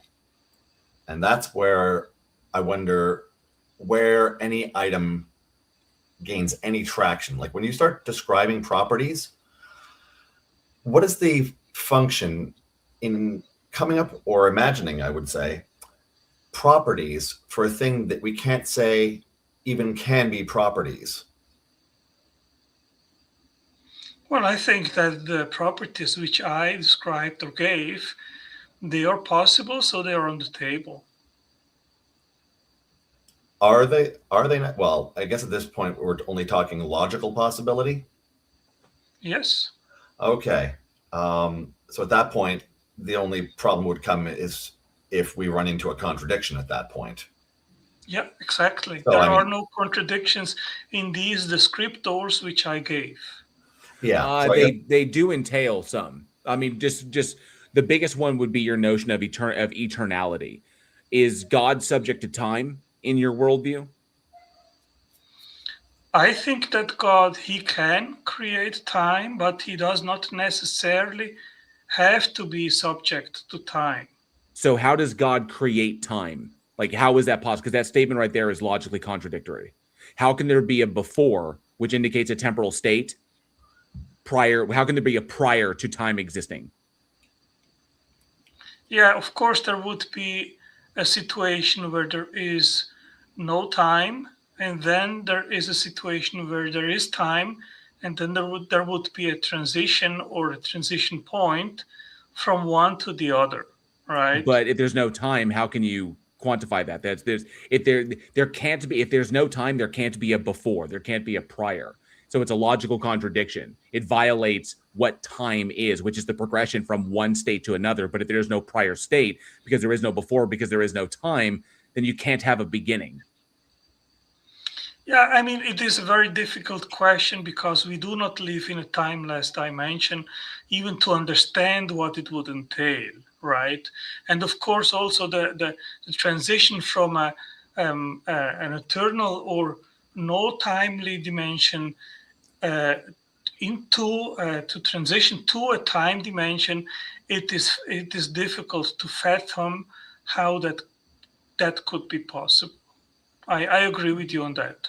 Oh yeah, so yeah, it is. It does present a logical contradiction that I myself would take that and would reject it out of hand. That's where as far as I would go with that. Really quick, Jessica Transmetal Alchemist for 5 Australian says, "Are all gods equally plausible, just as long as they match those 5 criteria? For example, there's Mwari, the god of the Shona people in Zimbabwe." So that's actually a question I think for you, Tangelo. Are all high gods equally plausible, just so long as they match those 5 criteria? Well, I don't think that they are all equally plausible as soon as you start to investigate them. I mean, if there is a deity which you just made up out of your mind and which you have never heard of, and then there is the Christian God, which we have thousands of year old tradition, then of course you cannot compare the two. Then one is certainly far more probable or plausible than the other one, which you just made up in your mind right now.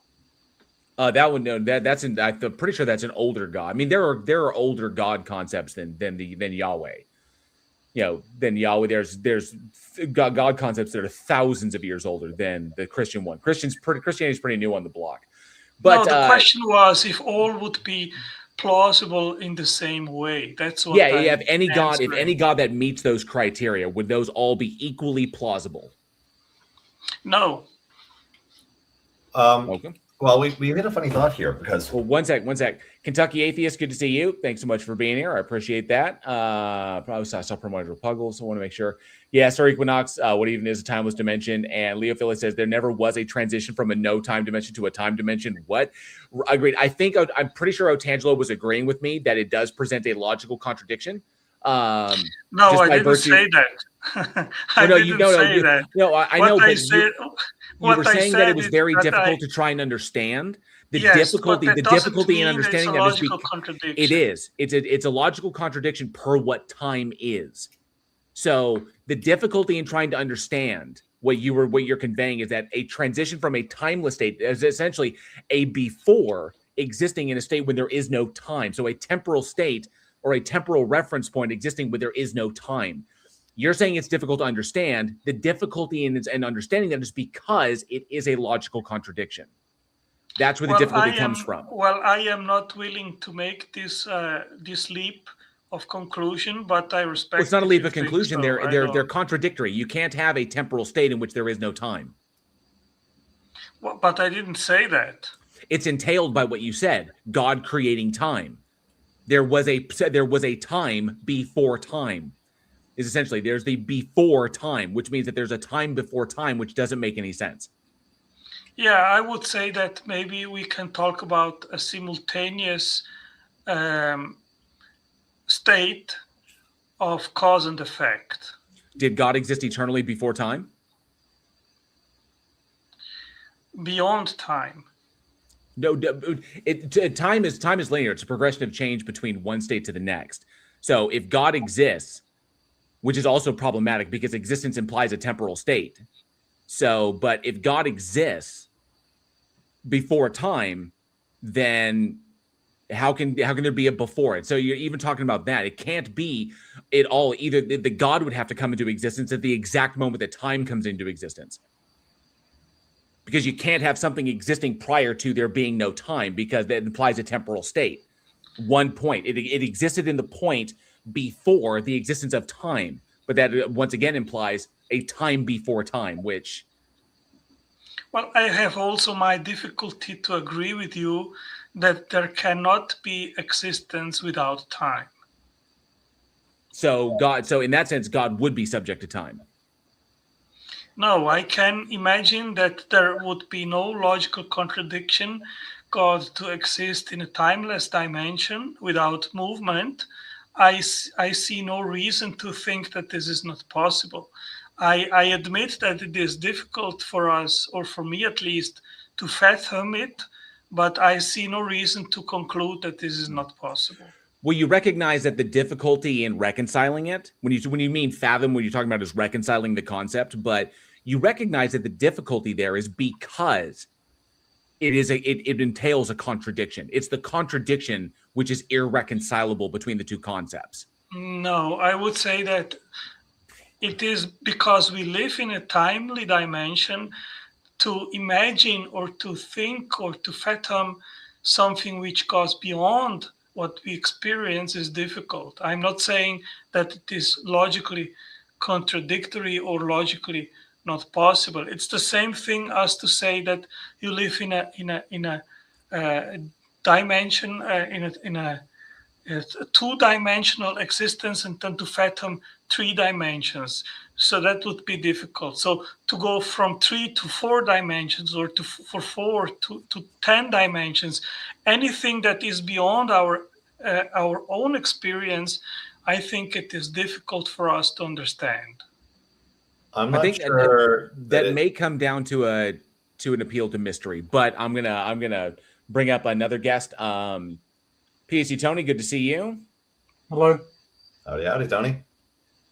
So there's a, And I need to step away for a quick second because I've been drinking more water and I need to use a little atheist room. So I would, Andrew, I'll let you carry on. I'll be right back in a heartbeat. So God progresses from a state where he hasn't decided to create the universe to a state where he does decide that he wants to create the universe. Then he progresses from a state where he hasn't yet created the universe to a state where he has created the universe. So from God's perspective, or the perspective of the divine realm, if you wish to call it that, there is a sequence of events. There is time. In some form, there is some sequence of events. Now, the same thing occurs in some cosmological models.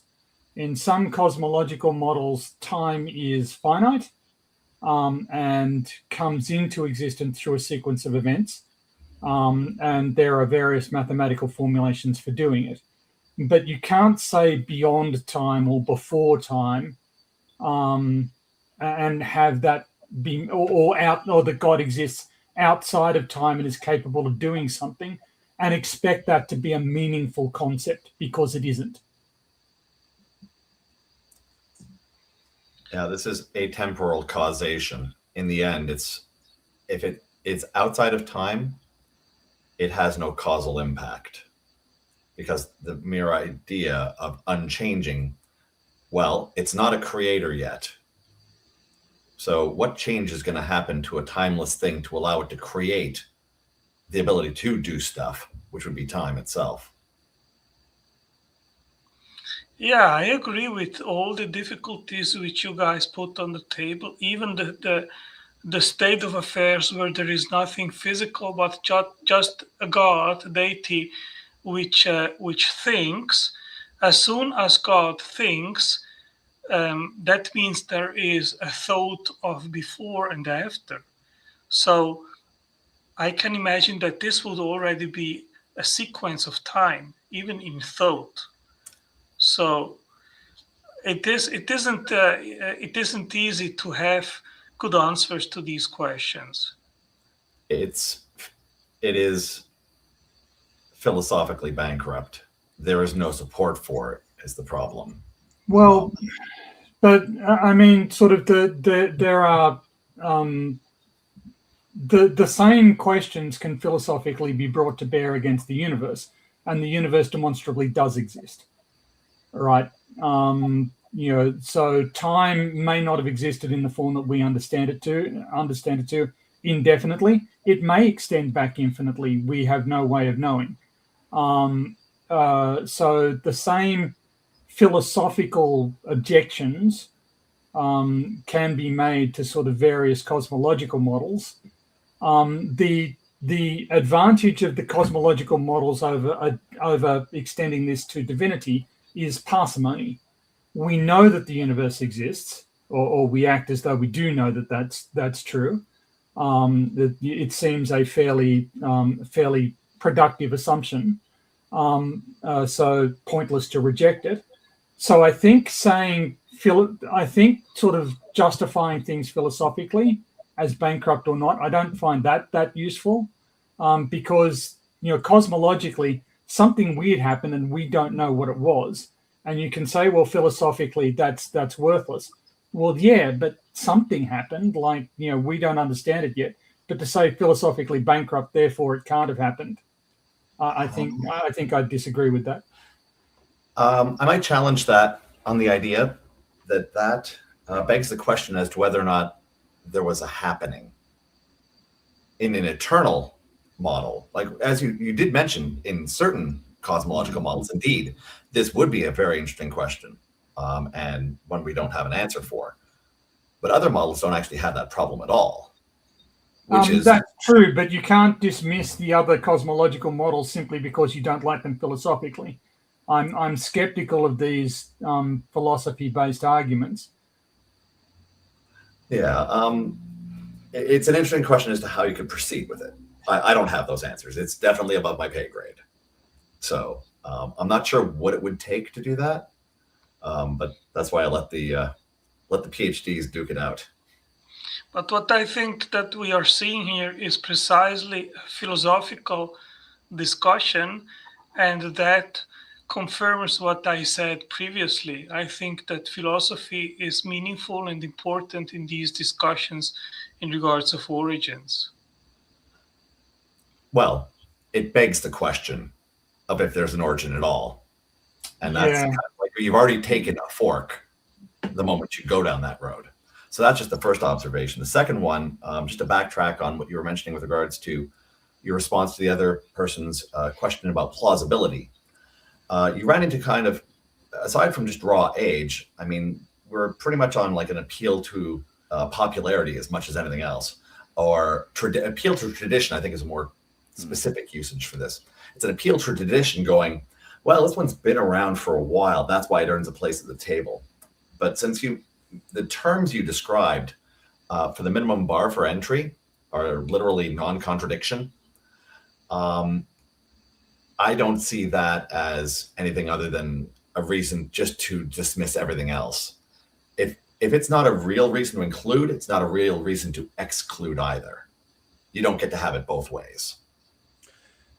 Real quick, before we jump in there, I have a couple of things I need to cover. Leophilus asked Otangelo, question for Otangelo. In virtue of what does God explain anything? In virtue of what we observe in the natural physical world. And also in virtue of his direct revelation in the Bible. I'm speaking here as a Christian.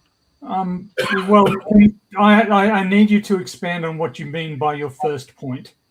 What observational evidence do you think requires or supports the existence of a God? And okay, why does the majority of science not agree with your interpretation of that evidence? Okay, these are two different questions. First of all, my proceeding is first to observe that there is the physical natural world which demands an explanation. And then the question is, what is the best explanation? Why? Well, you're multiplying the questions. What are your criteria for best explanations? Yeah, I was trying to get to that. Okay, so what I said is that the discriminator between two competing worldviews is that on the one side there is a deity which I described as eternal, powerful, conscious, and intelligent mind, and on the other side there is not. So these are two competing worldviews or explanations for our existence. Now, I think that the key issue here. Hang on. Are there no other explanations between than those two? Is this a true dichotomy? Well, I can simplify it even further. I can say either there is a God or not. This is a true dichotomy. Okay. So in order for us to proceed in our inquiry, I describe this deity in its main essence or nature as intelligent. Okay, this is a discriminator between the no God hypothesis where there is no intelligence involved. And once we have this discriminator, then we can look around us, we can look into the natural world, and we can also define what are the signs of intelligent action, and what are things that the no-God hypothesis is unlikely to explain, which the intelligent God hypothesis has good track record and Hang can on, well hang on, explain. hang on. How are you constructing your probability distribution function? Well, one very important method which I personally use is my own experience as an intelligent person. So I know what I can do with my intelligence, and I know that there are certain things which are very unlikely to occur by random unguided events where no intelligence is involved. Hang on, hang on. If I may, really quick, just to put kind of piggyback on what Tony's probably going down. It seems to me that one, there's a fallacy of composition in there, that assuming that that because there are things in the system that create things, that have intelligence and create things, then concluding that the totality of the system itself was intelligently created, that's a fallacy of composition.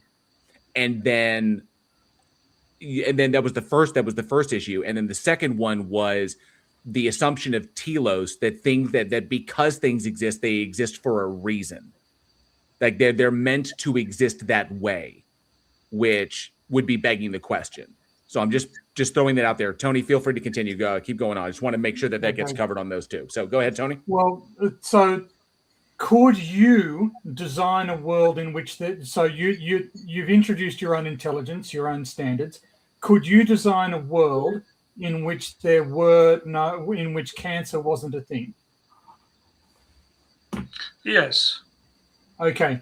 So does that make you a more intelligent designer than God? I don't think so. Why not? Because if there is cancer in the world and there is a God which created it, and he is the supreme being which has supreme intelligence, then he had a reason. No. You can't just define your way out of it. You can't just say God is more intelligent than I am, therefore what he's done is obviously necessary in some way that I don't understand it. That is not useful to the discussion, right? What criteria do so from my perspective, it's fairly easy to come up with ways in which the universe and humanity and humans could be designed better than they currently are, right? And God didn't do that, and it would be fairly trivial to do, right? There are a lot of fairly simple modifications you could make to reality that God, if he's all powerful, would be in a position to do, and he hasn't done.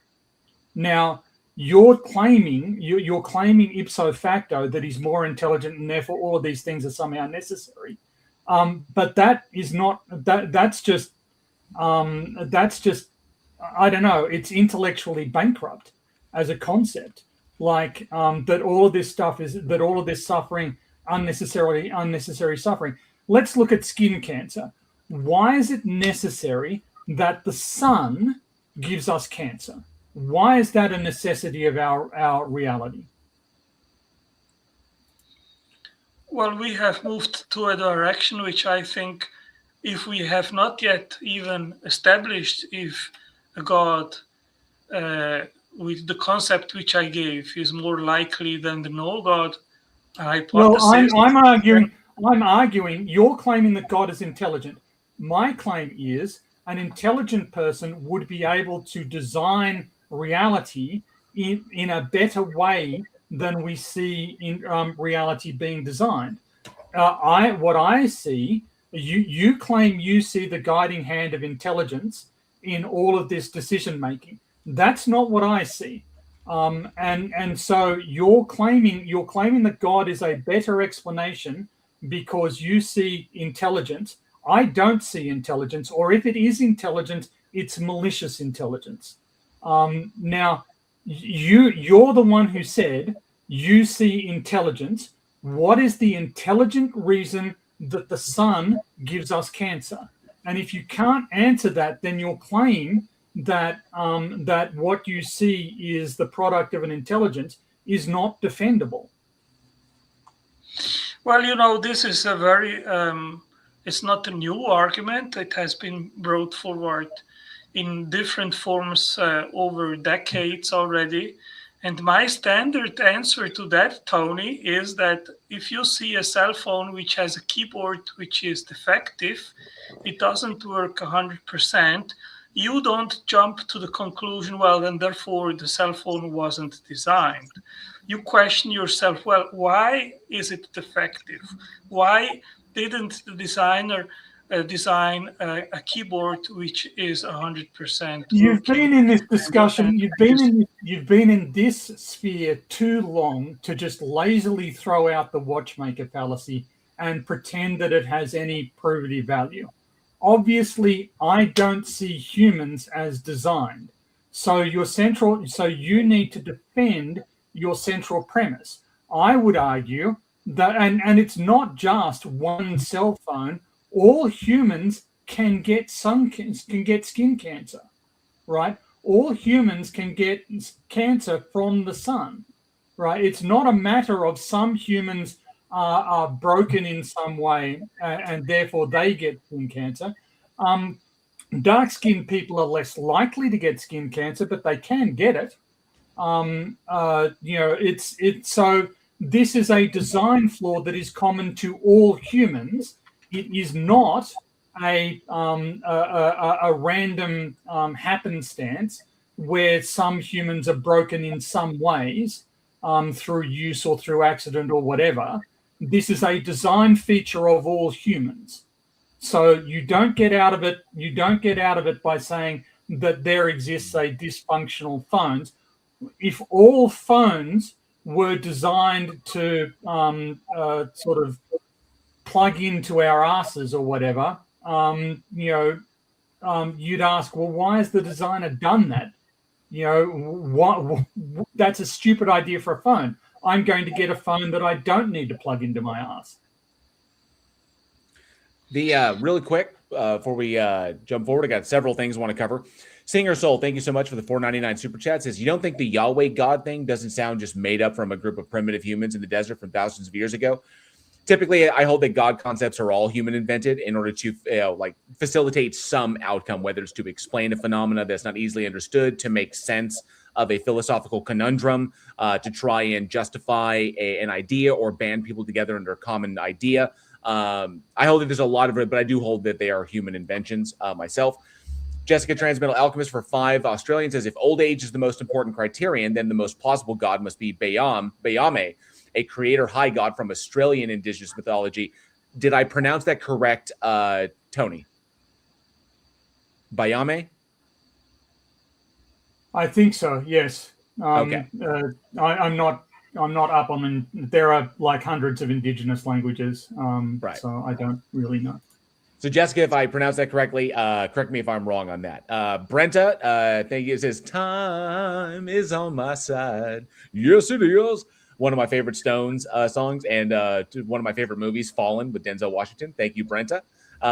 Jackie Rangers Girl, good to see you. Says, oh, shit, is JL going to be doing a more regular stream? I see that what you said. I see what you did there with me drinking more water. Yes, it is becoming more regular and somewhat annoying, but hey, trying to be healthy. Leophilia says, I don't see what would be problematic by proposing brute contingencies. Also, what I hold that the universe is brutally contingent. That's my position. It could have been otherwise. It's just this way, and there's no like reason or telos behind like why it's this way. But this is one of many logical states that it could possibly be in. Tony Regime, good to see you. Thank you for the obligatory alternative energy. Jessica Transmetal Alchemist for 5 Australian says, it's not a dichotomy at all. A creator high god is only one explanation. Technically, I hold it's an assertion because it doesn't provide any mechanistic explanatory value, but that's just me. There's also heavenly gods, earthly gods, demigods, endless possibilities. Agree, like that. But I think with explanation, the mechanism has got to be in there for it to qualify as an explanation. Otherwise, it's just an assertion or an unfalsifiable hypothesis because there's nothing to test. Azo64, good to see you. Thanks so much for being here. I appreciate it. Roman Catholics Exposed, good to see you. Thanks so much for being here. Colorado Biker Bear as well. Good to see you. And Sydney Winston, thank you so much for hanging out. Appreciate it. Just want to say hi to those individuals and we can get back to the conversation. So I had a quick thing here because we jumped far ahead, but I saved myself a little marker to make sure I wouldn't lose place. So, Atangelo, what explains the existence of your God as you conceptualize it? I don't know why there is a God rather than not. I don't know why there is existence rather than not. These are mysteries. Okay. Can I piggyback on that? Tell you what, give me half a shake. We'll see. Okay, if yeah, because something like there, because I think there is a logically consistent answer to something Otangelo brought up. But go ahead, Andrew. I left this one open for a big reason because prior to that, Otangelo, you stated that all of this demands explanation. Does it? Is there no bottom? Because then every explanation just goes to the next explanation. So what are you actually explaining at all? You're already begging the question that this needs explanation. I mean, you may need an answer because you feel you need one or are entitled to one and that there could be one. What tells me that that could be so, though? Yes, I, as a curious person, I actually look for answers because, as I said previously, I think these are the important questions, the existential questions. We want to know, what is our place in this universe? Are we alone? Is there someone that made us for purpose? Is that not the case? Are we just the happenstance product of random unguided events in the universe?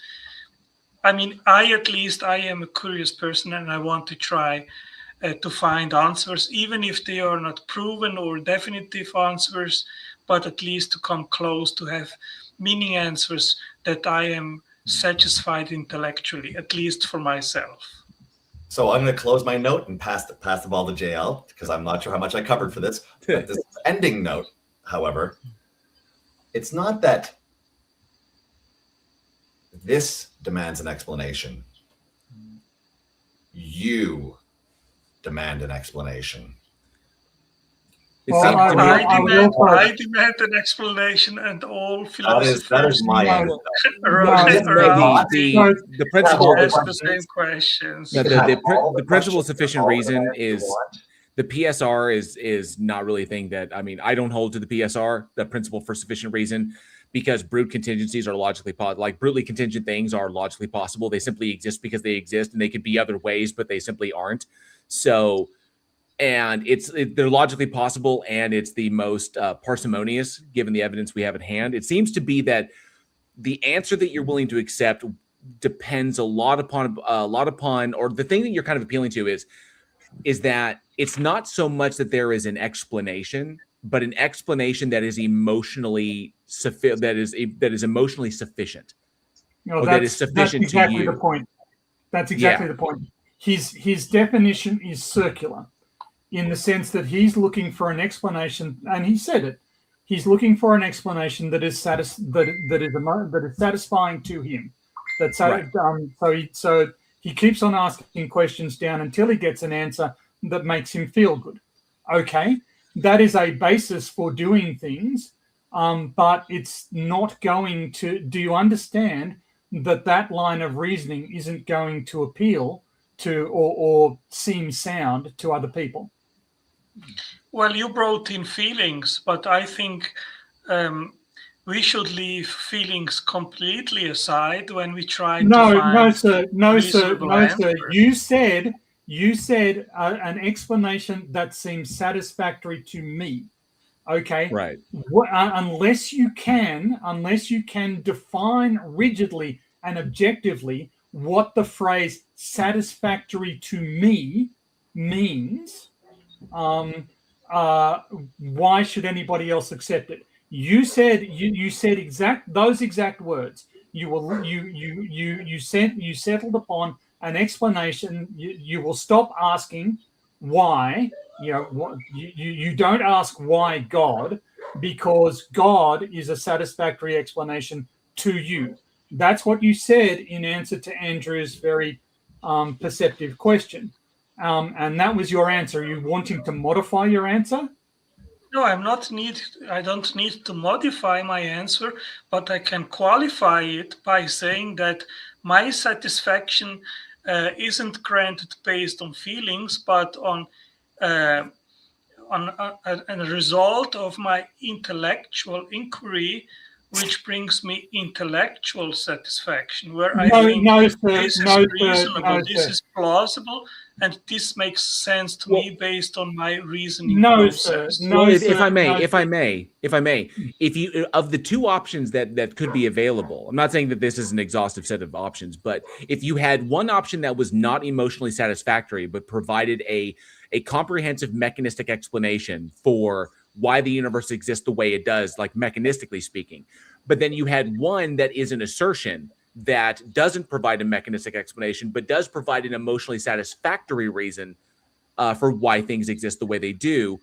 You're saying, I'm trying to make sure that by what you just stated, Otangelo, you would be more inclined to take the answer that is mechanistically satisfactory and not emotionally satisfactory, as opposed to one that is emotionally satisfactory but provides no mechanistic explanation for why things are the way they are. Yeah, this goes into our process to come to sound conclusions. And I think that this goes also into bias, where we try to tend to come to a conclusion which satisfies us emotionally. And I think this is something which we all sin, let's say, in regards of this tendency to have bias. I have bias. We all, I think, have at a certain degree bias, but we should try at least to permit the evidence to lead wherever it is in the sense of intellectually and based on evidence. I mean, it's oh, go ahead, Tony. I'm sorry. Then again, this comes back to but I feel like there are multiple fallacies in what you said, in the sense that people don't regard the same evidence as persuasive, right? People have different attitudes towards the same evidence, right? You find the evidence for the age of the Earth very weak and very implausible, but other people don't. So when you say, I'm just looking at the evidence, you're acting as though there is a single unquestionable interpretation of evidence, that there's some objective standard, that there's some evidence that must be accepted by all intellectually honest interlocutors. And in my experience, that simply isn't the case. That whether or not people will accept evidence is closely tied to their emotional preferences, emotional and intellectual preferences. That's what I said. I mean, our bias, unfortunately, plays some more or less role in our decision making, and we should try at least to be as honest to ourselves, to put our bias and emotions aside, and just to permit the evidence to lead where it is, to come to the most likely true conclusion.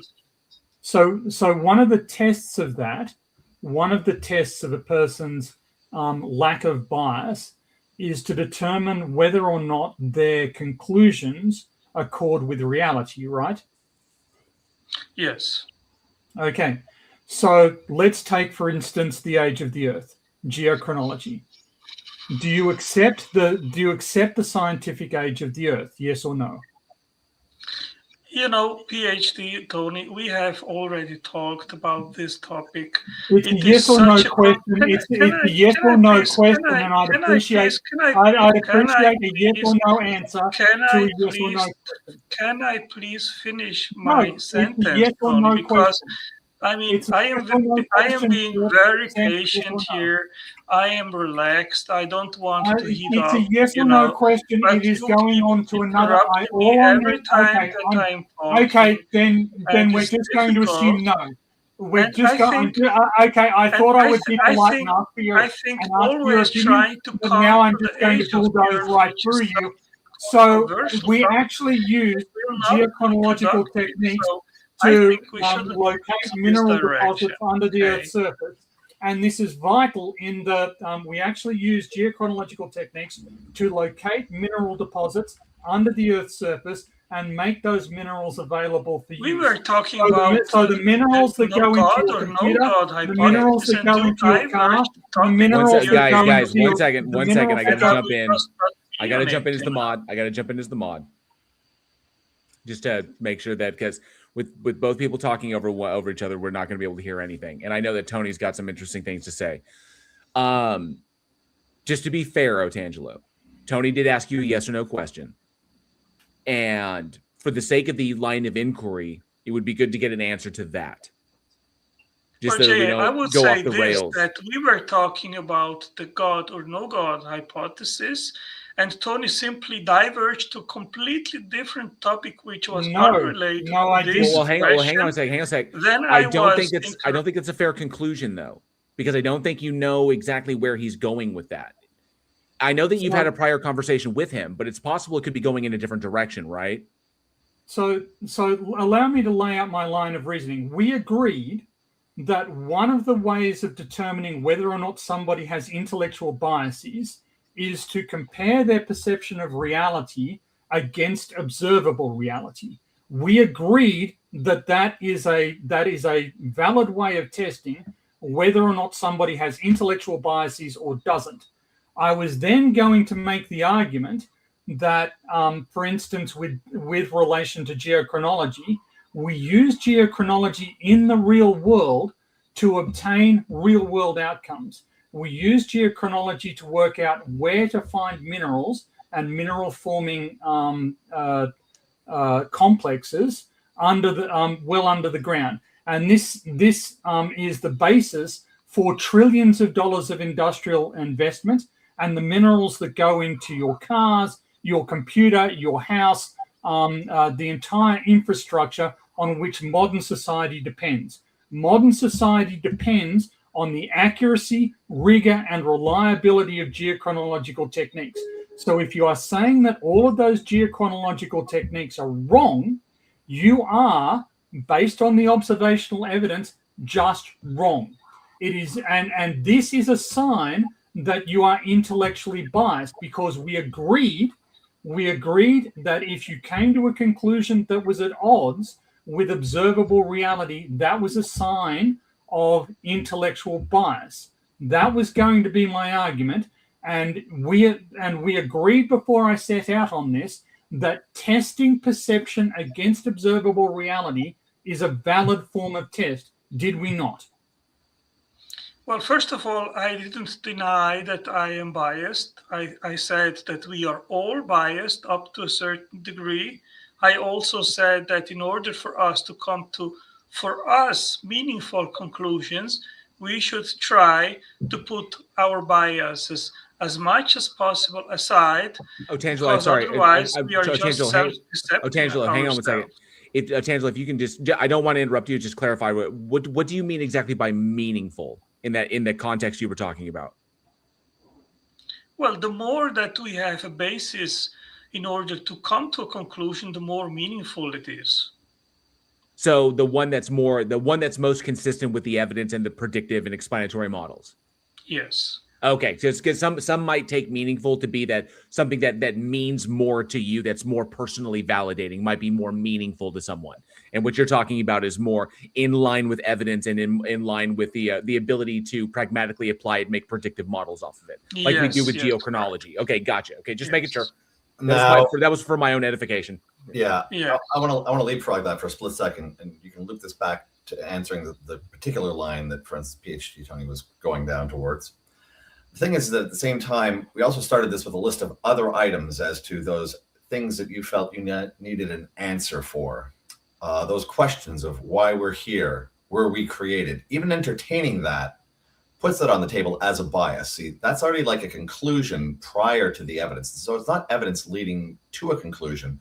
It's a conclusion that you start backstopping all of your investigation into. So it's almost like you're looking to fulfill that list as you go, and what you can actually do to justify something to yourself can be rather fantastical.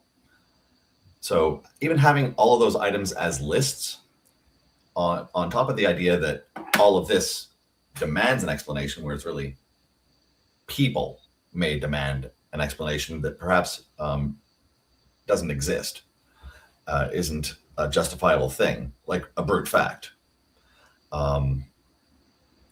It sounds very loaded from the start. Well, I think that circular reasoning, of course, is also fallacious reasoning. You cannot start with the conclusion. You need to start first with the evidence, what is, and then start from there, going to find answers which in the end eventually mirror reality and are most likely true.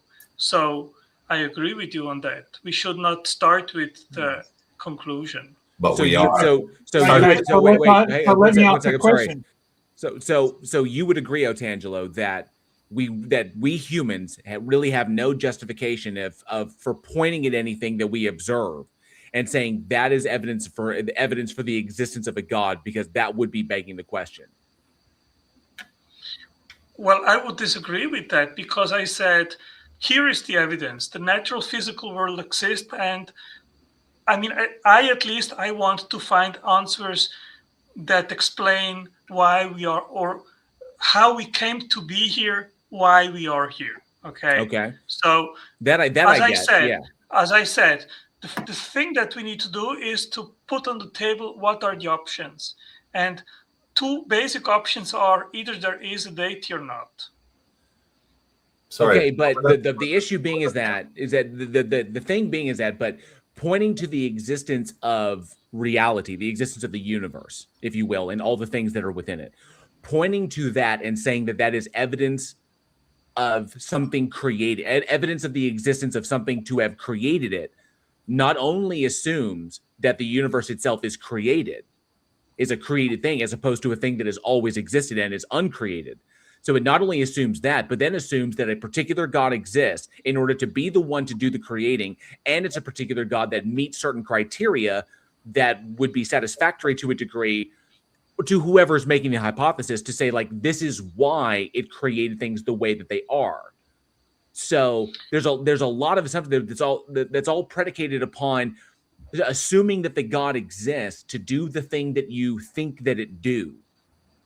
It's an assumption about the metaphysical ontology of the world, of the universe, and assumption about all the stuff behind it. So pointing at anything and calling it evidence for something else's existence would be begging the question, unless you can demonstrate that that thing itself does exist to justify the assumption you're making about the ontology of the thing that you're pointing at. Well, I don't think that we need to demonstrate anything when it comes to the supernatural or the metaphysical, because we cannot reach there.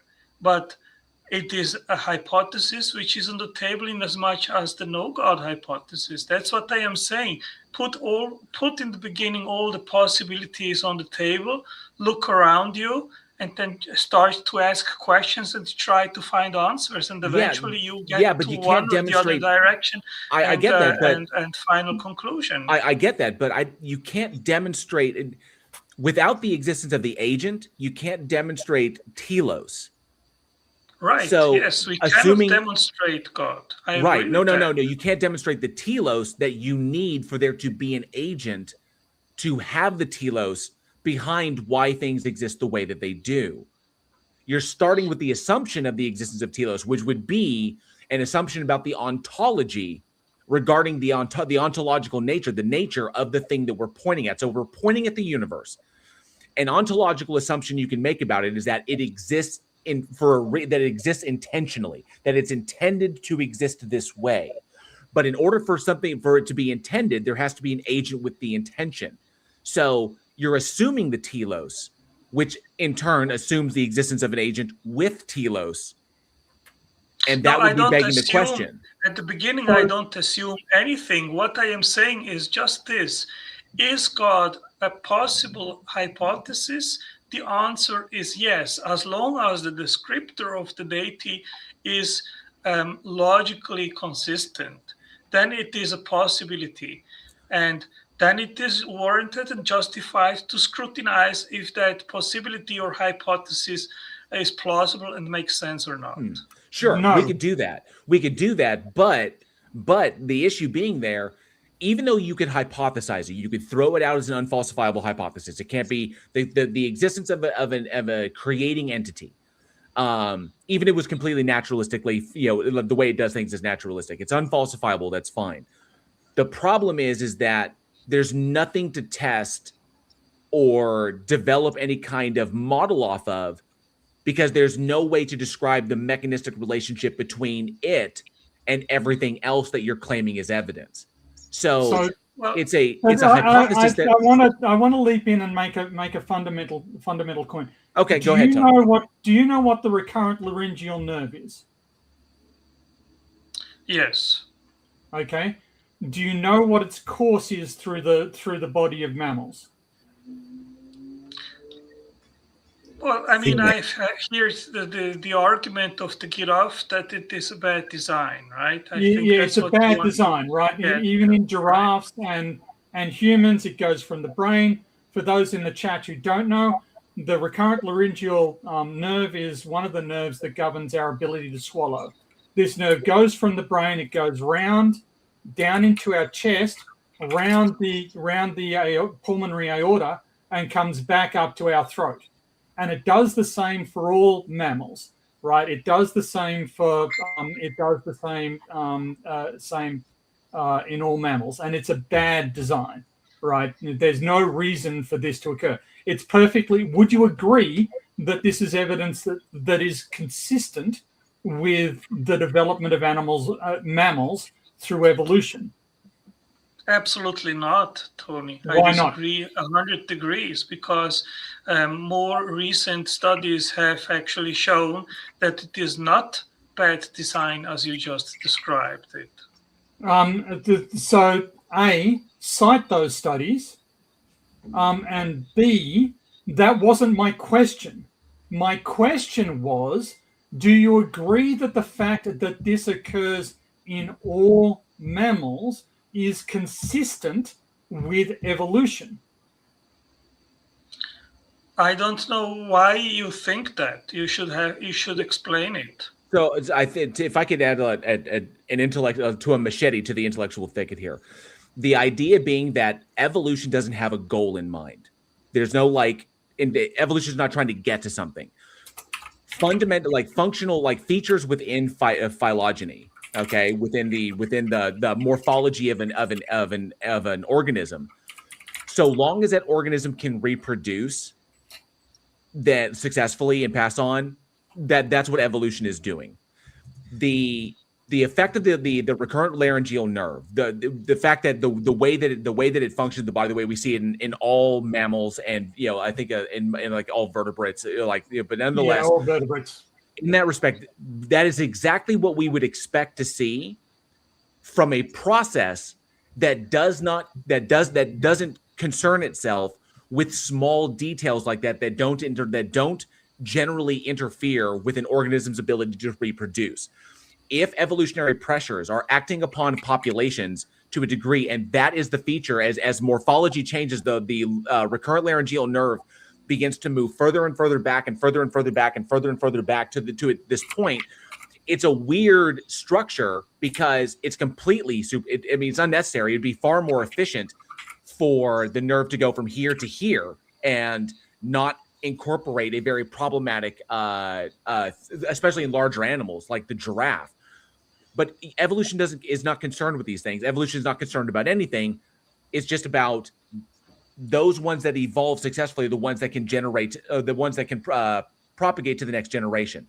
So it's exactly what we would expect to see in a system with no telos behind it, with no design. There's no intentionality behind it. It's just the way things sussed out, and evolution is not in any way goal oriented.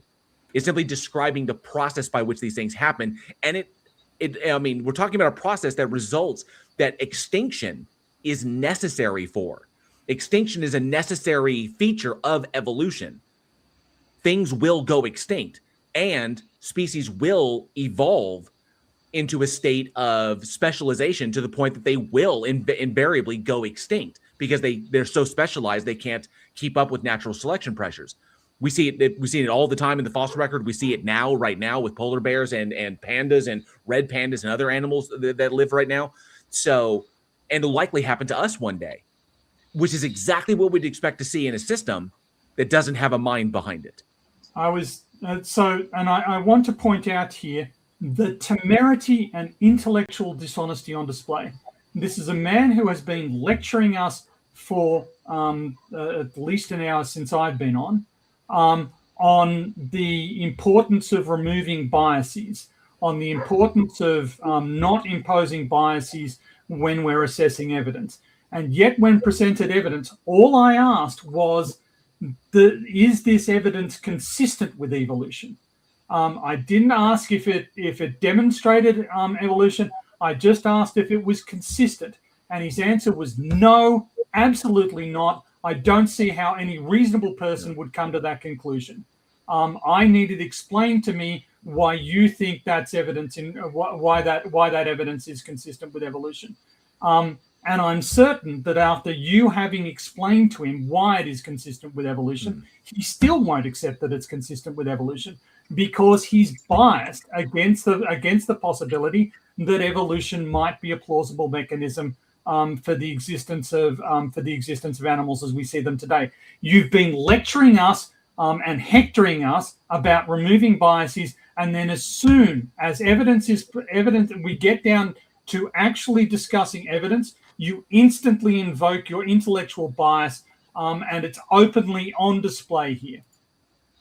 Yeah, I would like to respond to that, Tony. You try to raise questions which there is absolutely no adequate format here to actually, in a consistent way, to discuss these topics, because we are talking about extremely complex biological processes where there is no way that in half an hour or even in 2 or 3 hours we can consistently elucidate these processes to then eventually to come to truthful conclusions in regards of these topics.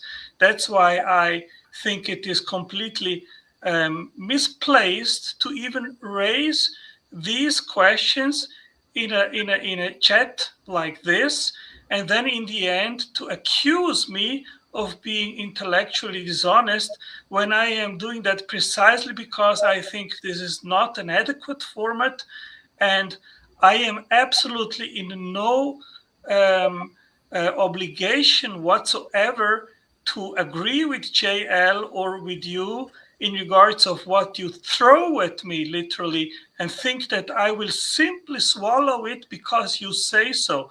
Hey, I wrote a book, you can look it up on Amazon, about evolution. It has 1,500 pages. I go really deep into these questions. I know what I am talking about, and you calling me intellectually dishonest is extremely offensive to me. I came here in good spirit. Well, prepare to have it happen again. I came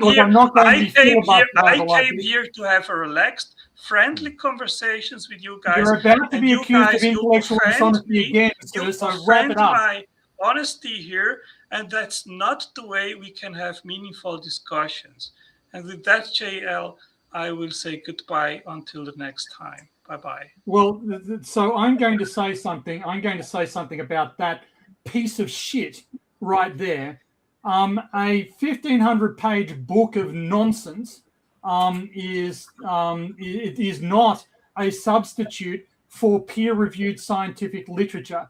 And yes, this isn't the format by which scientific reality is assessed. That would be the scientific literature. And he's here disagreeing with the scientific literature, imposing exactly the biases that he was complaining about earlier on his interpretation of scientific data. And I stand by calling him intellectually dishonest. And he was hiding in the philosophical thickets. But as soon as we got down to discussing evidence, his bias was instantly on display. I agree. And I know I went a little wordy and like explaining how it is consistent with that, but because he's, the lack of telos and everything. But I mean, I was hoping it can get a little wild, but I see what you're describing there. Well, what happened there? Otangelo, if you still happen to be in the live chat, you're welcome to come back anytime. I think that this conversation was going to a good place. I think it was. I think that we are on the same page on a few things. It just comes down to the way things are worded. I think that you have an issue with, kind of like the logical contradiction issue, and why things are hard to reconcile in that degree. So, but nonetheless, I could see a little bit of progress there. I can see a little. I could see progress, but again, he's sort of hiding the apple, right? In the sense of it all sounds very good when you're talking in philosophical terms. Right. About it's not logically inconsistent, etc. etc. But it comes down to the evidence. It comes down to interpretation of evidence as to what's real and what's not. And when we agreed that the ability to reconcile our beliefs with observable reality was a good standard for determining whether or not somebody has an intellectual bias. And he clearly does. He has multiple intellectual biases. And when these were demonstrated, he fled. I'm not entirely. You say that. I feel like I might have vandalized the conversation if you thought it was going to a good place. It's okay. It happens. It does on occasion. I was able to jump in there at one point. But yeah, I think I will say this. Despite how it ended, I think this is one of the better, I would say this is one of the better conversations I've ever had with Otangelo. And I think, Andrew, you might agree with that as far as how the conversation went and was going. Us each taking our time, being respectful. I think it was. And I think, Tony, you engaged with him as well. A good back and forth there until we got to a certain point where the epistemic break becomes really obvious. Yeah. So if you can't accept, I wasn't arguing. I wasn't trying to, I was trying to make a point that something is consistent. A particular observable fact is consistent with a hypothesis.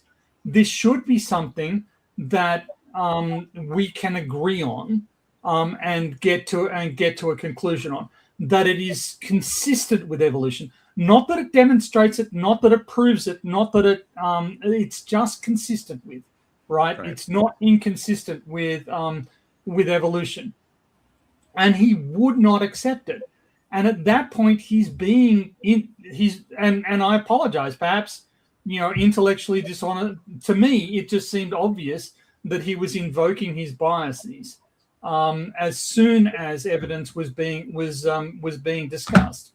I don't know. I feel this is sort of 2 weeks in a row where I've come on and vandalized a conversation that you guys were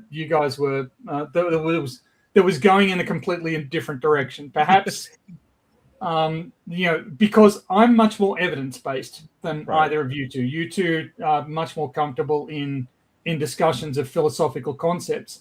And I'm much more, look, here's some evidence. How are we treating that evidence? And that's much more what interests me. And I think that as soon as we got there, we ran out of common ground very quickly. And I'm not sure. I don't know. I feel like I'm dead weight now. I'm not so sure I should be painted into a corner quite so quickly. But as far as evidence base is concerned, evidence definitely comes in the moment you hit epistemics. As soon as you start getting a minimum, evidence is pretty damn important. So I respect evidence because that's what we're talking about. But the whole point is how we're looking at evidence. Now, your line of inquiry towards the end of this, you started somewhere in the middle of the story. You just crack the whole book of reality open, and you go, I'm just going to start with the middle, because I tend to start with the very front. Yeah. So at the front end of that, that's where philosophy really comes in a little bit more. Got to be fair.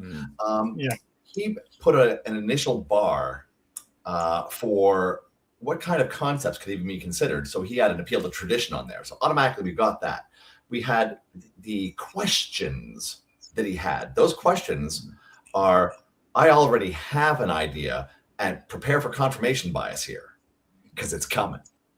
So we have the questions. You shouldn't even be walking in with the questions. The mere fact you're doing that means you're trying to satisfy the question, which means you're not following the evidence to a conclusion. You got a conclusion, and now you're trying to make the evidence fit that conclusion that you started with.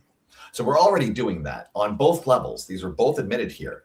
And he's put a filtered lens as to what gets to be put on the table while issuing the lowest bar possible, which is not logically contradictory. So the lowest bar, but then starts excluding immediately, automatically dismiss everything else. So now I can find a way to work towards the thing that I allowed on the table with no justification. So the thing is that technically he also is following one of those paths, the God, not God. Why are we here? He picked one at all. Yeah. That's automatically. Why am I adding an item to the table? Yes, I've got it here. Do I have a reason to think and not here? Yes. Well, Jessica's question, how do we know that wasn't brought out when the high god sneezed, or when the rainbow giraffe, or whatever, or a council of gods got together and decided to create reality. Like, there's no reason to think, why are you positing an entity? Why are you positing a particular entity? Why you he wanted to add supremely intelligent, but there seem to be some very unintelligent designs, and he's claimed that there's any I checked, there's no peer-reviewed literature suggesting that the recurrent laryngeal nerve is an intelligent design. There is a Institute of Creation Research article suggesting that it isn't. That completely different thing. Yeah. So Jessica, thank you for the $5 Australian. It says, how can we be sure the universe? How can we be sure the universe was created on purpose by the high God, or wasn't created on purpose by the high God? What if creation was an accident brought about when the high God sneezed? As well as for 5 Australians, says, what if creation is like a work of art? It has no purpose, no function, no meaning. It explains nothing. The high God made creation just for fun. Not also logically possible. So should such an entity exist? And then, of course, how can we be sure that the universe was created specifically for humanity? Maybe the universe was created for some other species millions of light years away. Humanity are just cosmic background characters. I agree with that one as well. That's why the whole arrogance of like fine tuning, given the scope of the universe, the fine-tuning argument or the teleological argument has always come off as very, very arrogant to me, because it centers around the idea that humans are intended to exist specifically, in that the entirety of the universe, our tiny little species here on this planet for the past 250,000 years within a 4.5 billion year old planet in the almost 14 billion year old universe, we are the point. That seems fundamentally, like, insanely arrogant to me. So that's just, my thoughts on that. It always struck me as weird that we ourselves, based upon simply making observations of the universe, we would prop ourselves up like that and be like, ha, humanity. Yeah, I never liked that idea, because it justified, not to mention it kind of justifies all manner of atrocities down below. To anything below us. We don't have to worry about the condition of the planet because we're made by God and chosen and whatever and blah, blah, blah. So, we don't have to worry about, the state of the world, because there are bigger things, meant for us. Stuff like that. All manner of like atrocities down below is just as a result of thinking that we're special. And so I got a problem with that. It'll be really, really funny if some Independence Day aliens show up. Really, really funny too. I mean, that would be hilarious for about 5 minutes, but nonetheless, thank you so much for the super chats, Jessica. I appreciate those. Make sure I didn't miss anything. And Roman Catholic Exposed, you're more than welcome to come up on the stage. The link is there. It's available for you. You can come up and join us and present your evidence or your argumentation, or if you have questions for us, we'll be happy to answer them. Feel free. Come on up anytime. So the link is there. 1 Peter 3:15. You know? Again, he seems very philosophically based. I mean, philosophically, you're going to have a problem with rationality because you're not going to be able to provide a rational justification for taking the proposition as being true, because it's all going to come down to some fallacy that you're most likely it's going to be an appeal to utility, which is just a version of an appeal to emotion, whether it's an appeal to utility or appeal to consequences, or it's all an appeal to emotion. And you're getting there by committing other fallacies like begging the question, argument from personal incredulity, argument from ignorance, stuff like that. So it's going to be problematic, the trying to find a rational justification if you want to look at this from a solely philosophical standpoint. So, yeah. And Spam goes here. Good to see you. Thanks so much for being here. And to backstop all of Jessica's points, all of those are, of course, 2 tiers down from that very starting point of wondering, begging the question about creation at all. Right. Yeah. So we're already like choosing roads. Oh, and Greg Nietsky, good to see you. All right. Well, until we have a fresh believer to come up on the stage, we can keep taking a look at David Wood. Oh, wait. Oh, hang on a sec. Knights of Kadosh is here. Kadosh. Prove atheism is rational. I'm unconvinced. I lack belief that you can. Okay, gotcha. Not a problem. The best way that I could do that would be the argument from divine hiddenness. If a God exists, then the God is all loving. If the God is all loving, then the God wants to have a relationship with all human beings in existence, with all human beings within its creation. If God wants to have a personal relationship with all human beings within its creation, then rational non-belief or reasonable non-belief cannot occur. Reasonable non-belief does occur. Thus, if a God exists, then that God does not want to have a relationship with all human beings in its creation, or a personal relationship with all human beings in its creation. Therefore, that God is not all loving. Therefore, that God does not exist.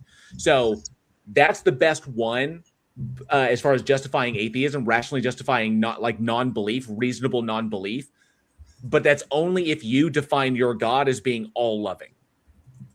So if you agree with that premise, then the argument follows. But if you don't agree with it and you believe that your God can be a dick and can be deceptive and manipulative and is just not all loving, then that won't follow, obviously. You'd have to present a different God. But I'm assuming you believe that your God is all loving. So because what this comes down to is it depends upon the God you're invoking. Okay? If you're invoking a God that is all loving and that's the only attribute, argument from divine hiddenness. If you are invoking a God that is fundamentally indistinguishable from something else, that's unfalsifiable, like pantheism or panentheism. It's fundamentally unfalsifiable. Therefore, there's no rational justification to believe the proposition is true because truth or falsity cannot be ascertained. So, taking a position with no warrant, with the inability to judge, the inability to verify it, would result in an irrational position. You'd have to be like at best agnostic, and that's still. It wouldn't justify belief, therefore you would be an atheist. If you want to bring up like the Christian Abrahamic biblical God with all of its variety of divine attributes, those are going to entail logical contradictions. That God can't exist. Believing that something exists that fundamentally can't exist per the axiomatic laws of logic, that would be fundamentally irrational. Either way, believing in an unfalsifiable thing or a logically contradictory thing, believing that they do in fact exist, would be fundamentally irrational because it's a violation of reason and logic. Okay? Thus, atheism, the belief that God, the lack of belief in the existence of a God or gods, belief that God or gods don't exist, or whatever, is rationally justified until evidence is presented that would warrant changing one's position. So, I hope that broke it down well for you. Now, very quickly, I've got a very different answer. Now, Kadosh over here also specified his God is not all loving. Oh, God is not all loving. Gotcha. Your God can be a douche. But even leaving that aside, okay, let's just look at the question that was asked, which was, hold on. Where was the exact phrasing? Are you talking about what he just said? Because you spent the whole conversation dodging the burden to show why blind chance is a better explanation than design. That's not what was asked, because atheism doesn't make statements about atheism doesn't logically entail holding to any specific scientific or philosophical position. Atheism is concerned with one proposition and one proposition alone: the belief in the existence of a god or gods. That's what atheism is dealing with. My position when it comes to my epistemic positions, when it comes to things like abiogenesis or the existence of the universe like this, my atheism has nothing to do with those things. You asked about how atheism is justified. That's done so in response to the proposition being made. Now you're making both a kind of like a cosmological and an evolutionary biological statement, or kind of like a biological statement about abiogenesis or like cosmology or anything like that, which are entirely different and are predicated upon my epistemic standard in regards to the evidence. That's two separate questions. So I didn't dodge it. You're asking two different questions here. Your first one was about how I justify my non-belief, which I explained, I think, quite well. And the second one is about physical reality and why things are the way they are and how they came about, which is entirely different. So technically, one is philosophy, the other one is science. Okay? So don't conflate your stuff here. Sorry, I got to throw that out there. Yeah. So I guess I'm almost starting over because I didn't really get too far there. But yeah, on rational. Okay. You mean irrational? Oh, no, that he's questioning, prove atheism is rational. Oh, okay. On rationality, Let's work with an alternative phrasing for the definition of atheism. Quantity of gods accepted as existing equal to 0. Now, so far, everything that's been presented to me of any substance like that, I might look at and I might say, nope, that looks like dog shit. That looks like dog shit. That looks like dog shit. So it's rational for me to take that number, the number of gods that I've accepted, realize that number is 0, and realize there's a label for that. Is it rational for me to realize the number 0 equals atheism? JL, does that sound reasonable to you? I'm sorry. I thought you were like talking to him in the chat. Oh, I'm talking to both. Technically, I'm asking you at this point. Does it sound reasonable to you that the number of gods equal to 0 rationally matches the term atheism? If I have 0 accepted gods, does that sound like? Yeah, I would say that. The way you just articulated it, yes. Otherwise, you'd have to make the distinction between strong atheism and weak atheism, as far as like stating that no gods exist as a positive claim. So I'm not saying a thing isn't there. See, atheism is number of gods believed in my head equal 0. to. Yeah. Now, how much justification do I need? Now, why I don't accept yours? Come on up. Go earn it. That's a you problem. Well, I've noticed that whoever it is, what was their name again? Completely. Kadosh? Yeah, Kadosh, Knight of Kadosh, or Knight of Kadosh. I've noticed that Knight hasn't responded yet. I'd be more than happy. I mean, PhD Tony's up here, Andrew's up here, I'm up here. One of us. No one cares about your psychological state. I'm asking you to prove why blind chance is a better explanation than design. Okay, it's not that blind chance is a better explanation. The explanation includes the mechanistic relationship between, like, say, point A and point B. There's no issue. Blind chance is both logically possible and it doesn't violate any kind of like natural law. The only difference between a blind chip, between this system being a result of simply the unguided forces behind it with no intentionality, the only difference between the two, between a system of design and a system of no design, is the existence of intention. You're basically saying that the system being designed is assuming the system is designed, assuming the system is designed, best explains why things are the way they are. But that assumes telos, that things are meant to be the way they are for whatever purpose they serve. Well, which we he's also misunderstanding statistics. So, Okay. for starters, most of what we see today is the result of processes, not a series of random distinct events. There are processes that guide how things physically unfold. Gravity leads to the accretion of masses, which will form stars and planets. Gravity forms the planet, which allows more complex chemical structures to form on the surface, and these can gradually, through various processes, increase in sophistication. These are guided processes. Now, you're also misunderstanding chances in so consider all of the events that you did yesterday, all of the things. Did you gesture with your right hand when you waved to somebody? Did you lean to your left in a chair, or did you lean to your right? Did you lean back? Which Did foot I use did my you right start- hand, or did I give myself a Yeah. stranger? Yeah, exactly. All of it. Did you start with your left foot? Did you start with your right? What did you have for lunch?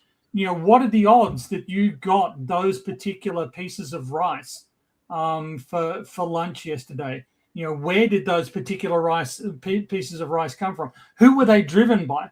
The chances of all of that occurring as it turned out to occur, minuscule, absolutely minuscule. There is zero chance that the events of yesterday could have been predicted, could have turned out the way that they did, but they did, right?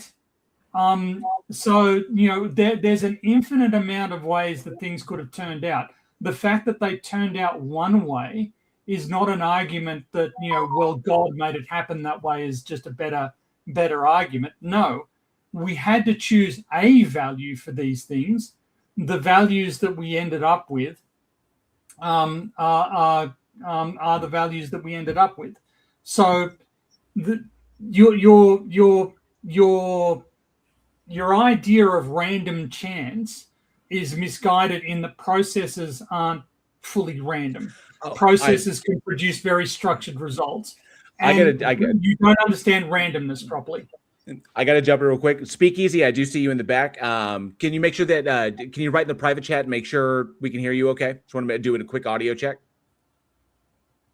Bingo. Okay, give me 2 seconds. I'm going to address something really fast because Knight of Kadosh just said something really, really silly.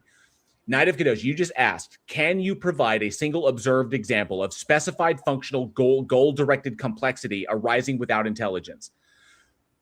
Okay. Obviously, if there is a goal directed, like its intent to reach a goal, then you're obviously assuming that there's something that there exists something with the intention. Things with intention, obviously, this would entail minds. So you're saying provide an example of provide an example of something that requires a mind to exist by definition without a mind. The problem is that you're assuming the state of the world itself, of the universe, that the universe itself is specified, functional, specified, meaningfully functional, or specifically functional, goal directed, which you can't demonstrate these things about the nature of the universe itself. These are ontological assumptions that you are making that require a mind to exist to be true, which means you're begging the question. Not worse. No, it's worse than that. This is like saying, okay, show me a thing that was undesigned that God designed. So it's a silly question. Dumb. This is dumb. Show me a thing that was intentional that wasn't intentional. What the fuck are you talking about? Yeah. So with that said, with Kadosh there and Kadosh not up on stage, we do have someone in the back. We have Speakeasy. Yep. Can I get a 2-second quick note to close the other one? Because he did say he didn't ask about mental states. He literally did. That's what I was addressing. Yeah. He asked to justify atheism. That is the mental state. I did my job. He asked. He said nobody asked. He asked. Right. And Knight of Kadosh, I'm sorry.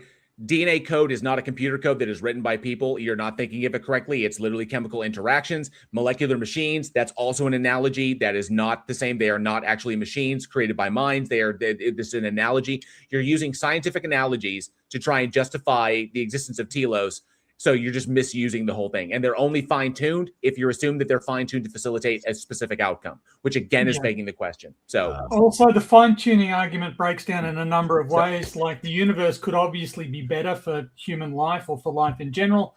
And we have no reason to think that any of the laws of nature or any of the constants involved could take any other value than they already did.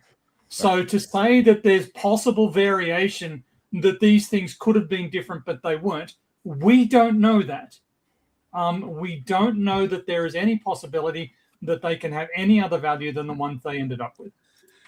So, Speakeasy, welcome to the stage. First time up here. How are you doing? Yes, Thank you for your How's patience. everyone doing? Doing good, doing good. Thank you. So for I having appreciate me. your patience in the back. I know we're jamming on there. So No worries, no worries. So what brings you up today? Well, I seen the title of the stream, and then I was listening in a little bit here, but I'm at first I thought, because I joined, I think I joined at an odd time, so at first I thought Andrew here was on trying to give you guys an argument. You guys were arguing with him, but it seemed like all three of you would be on the side that God does not exist. Am I correct there? Yeah, I think there's some variations in our positions. I'll let the other gentlemen speak for themselves. I myself am an atheist, and I'll let them, like I said, I'll let them speak for themselves. But yeah, pretty much non-believers. I don't use the label for reasons that will only get worse the more you ask. What do you wait? The label? What do you? Yeah. Oh, trust me, they can always get worse. Oh, okay, I'm the delivery agent of worse. So, what are you bringing to the table? What do you got to share with us? Well, so I would first I'd want to like kind of like establish some type of shared ground here. It's like, do you guys believe truth exists? Nope. Nope. Well, okay. No, okay. So you have to talk about what, like what you mean. This is going to sound so stupidly Jordan Peterson, but there are two different contexts in which the term "exist" can be utilized. So, in what context do you mean exist? In reality. Okay, then no, because I would say that I hold that truth itself, like truth, is a property of propositions, that they are abstract. They are mental concepts Like that are subjective? useful within linguistic application. So in that respect, they don't exist as like material concrete, they're like concrete things, as opposed to concrete versus abstract. So they are abstracta, so they don't really exist. So okay. No. Okay, I get what you're saying. Yeah, because they don't stand in causal. They don't stand in or subjective. Truth statements don't exist in causal relation to anything. They are descriptive of a proposition. So go ahead. Sorry. Yeah, no, that's fine. That's fine. I'm just asking. So you're saying, just for clarification, that truth would be subjective. Okay. In that sense, being the articulation of it, no, because they are properties of propositions, and propositions, whether or not propositions match to reality, is what's important. Is the important distinction here. Okay, map to reality, to reflect reality to the best of our ability to know. So that would be us interacting with reality. So if you're saying that it's subjective, no, the determination of what is true, the process, like how we do that, is we develop that mentally, but it's to tell us what is most likely true about objective reality. So these would be descriptors of states. So the proposition being articulated is describing a state of reality, and truth being a property of that proposition. So the truth itself is something that goes hand in hand with the proposition being made. The methodology tells us whether it's true or false, whether it maps to reality or doesn't. So asking if it's subjective or objective, it's technically neither in that respect, because it describes, it's a descriptor of something that either maps to reality or doesn't.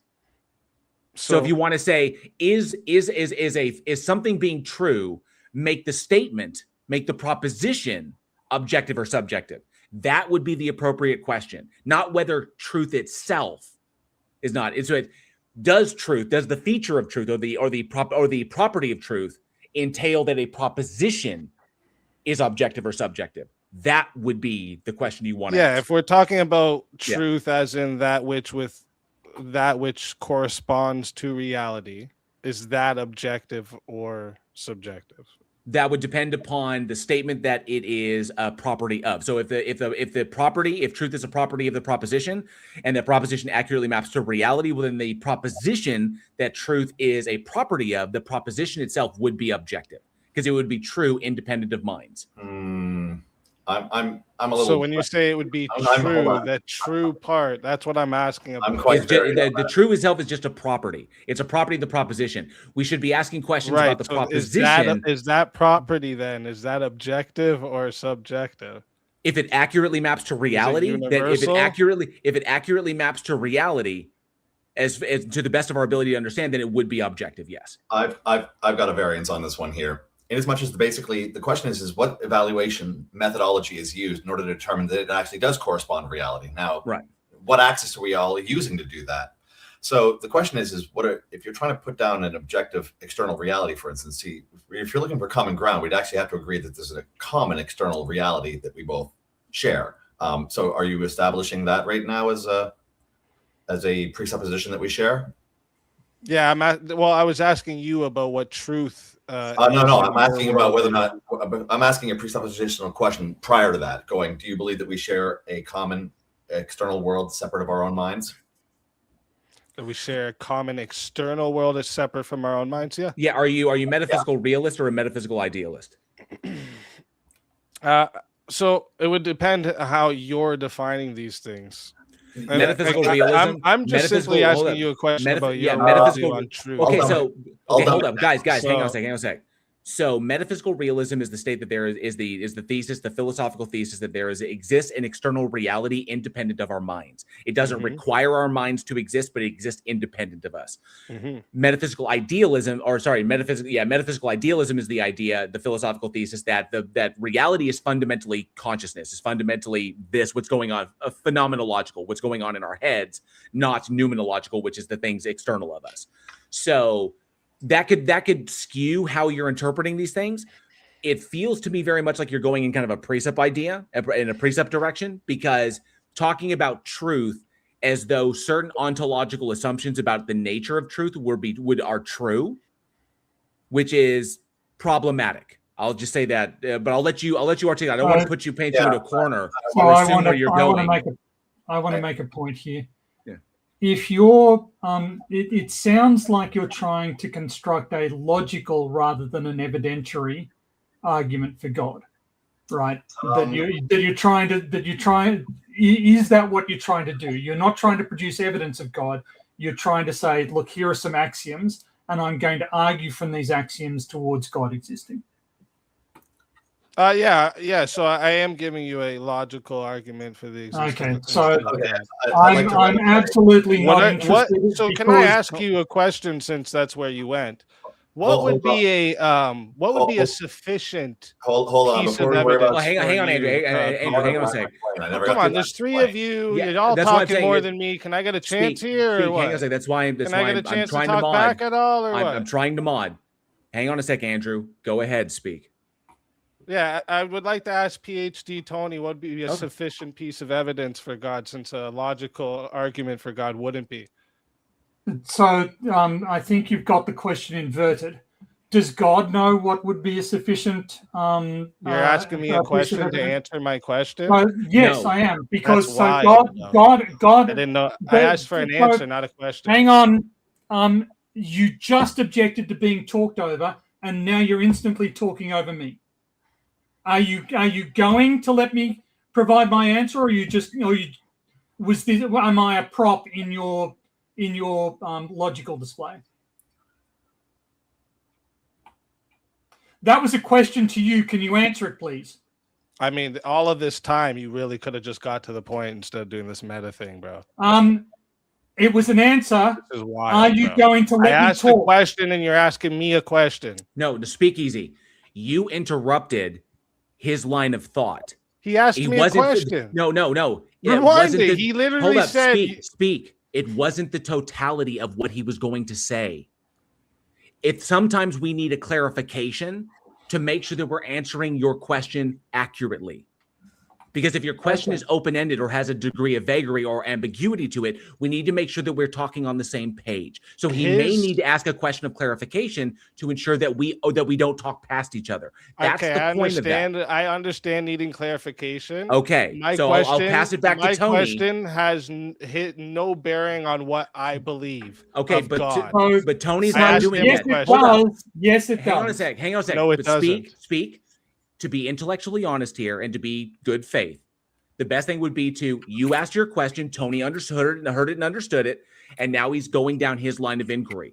So the best thing would be to just respond with that to the best of your ability. And if you need us to explain something, we'll be more than happy to do that. So, Tony, you have his question.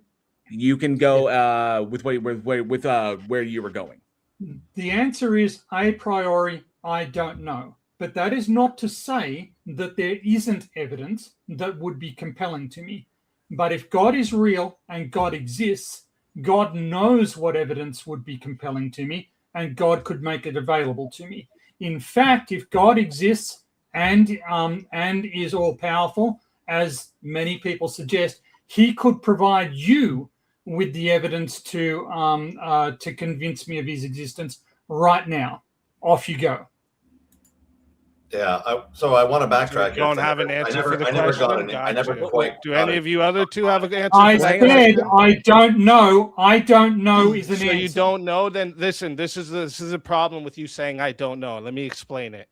When you say I don't know what would be good enough evidence, you sitting here saying, "Oh, you don't have an evidentiary argument. It's just logical." How dare you? You should bring me evidence that even I don't know. Say how dare you? Did I? Hold up. No yelling. You're talking while I talk. You cry about the things you do. Speak. Hang on a sec. Just to keep it out of the meta. Problem with atheists. But but speak. Do you think? But speak. There's a clarification I need to make here. Do you think? I know he's your buddy and you want to be on his side, but don't. No, I'm not going to be on his side. I just don't want us to. I don't want us to descend into yelling. So, trying to keep it civil as possible here. The key point is here. Do you think that a logically valid argument is equivalent to being a logically sound argument? Sorry, say that again. Do you think that a logically valid argument is equivalent? No, do you think logical validity is equivalent to logical soundness? No, I know the difference between valid and sound. I just don't understand what this has to do with. Because Tony was bringing up, you were formulating, you were setting up the groundwork to formulate a logically valid syllogism. But there's no way that you can demonstrate the soundness of that syllogism because it's predicated upon certain ontological assumptions about these things being true, but you can't demonstrate being. Like if you're making an ontological assumption, it's a metaphysical assumption, that's not a thing that can be demonstrated to be the case. So in order for your assumption about the ontological nature of truth to be true, that requires a mind to exist. But the ontological assumption that you're making is not necessarily the case. It could be that the ontology of truth is entirely different. How can you even know if it was going to be valid or sound when we didn't even get through it? Because there's no sound argument. Because there is no sound argument in precept. That's intellectually dishonest. No, because there is no. Okay, hold up. The whole of my argument. Okay, hold up. Point to the one thing that I said that was incorrect about what you were going to say. That it wouldn't have been sound. Okay. I have been doing this. I'm just going to say this. I've been doing this almost 2 decades. Amazing. I have never heard anyone, and no philosopher out there has ever presented a sound argument in precept. Is that logic sound that you just used there, JL? Of course not. Never heard a sound argument. But that's why no. That obviously it wouldn't be. It's not logically entailed. No. Why use this logic when you're talking about? You've got to allow me to respond. No, it's not logically entailed, but it is probabilistically certain. So, if I may ask you, if you're running off of precept, at what point in my description was I wrong other than you think it's sound? But I'm talking about, are you making a metaphysical assumption about the ontology of truth? Are you doing that? I was actually trying to get your worldview about truth. So this is wild that you guys do this thing where instead of like actually listening out to the other side, you want to like assume you know what's coming from the other side and just Were you attack arguing that right precept? away. So like it's wild, right? No, but were you going to argue wild precept? thing. We didn't even get through your Speak. Were you worldview going yet. to argue precept? When you say argue precept, I was gonna give you a tag argument. Yeah, right. Yes. Right, it's tag. It's the transcendental argument for God. What's the difference between precept. valid and sound? Okay, valid just means that the conclusion follows from the premises. Right. Sound would be that the conclusion follows from the premises and it can be demonstrated to actually be the case. No, it's the premises So, are actually yeah, true. so- No. Okay, yeah, well, okay, no, hold up. The sound premises means- are It's the the premises premises are actually true. Hold up, guys, hang on. The premises are in fact true, which means they have been demonstrated to be the case. Right. So if we can't which even case get you through need- the in which premises, how do you know Right. if they're So true or please not? tell. So hang on. So please tell me. How. No. So speak.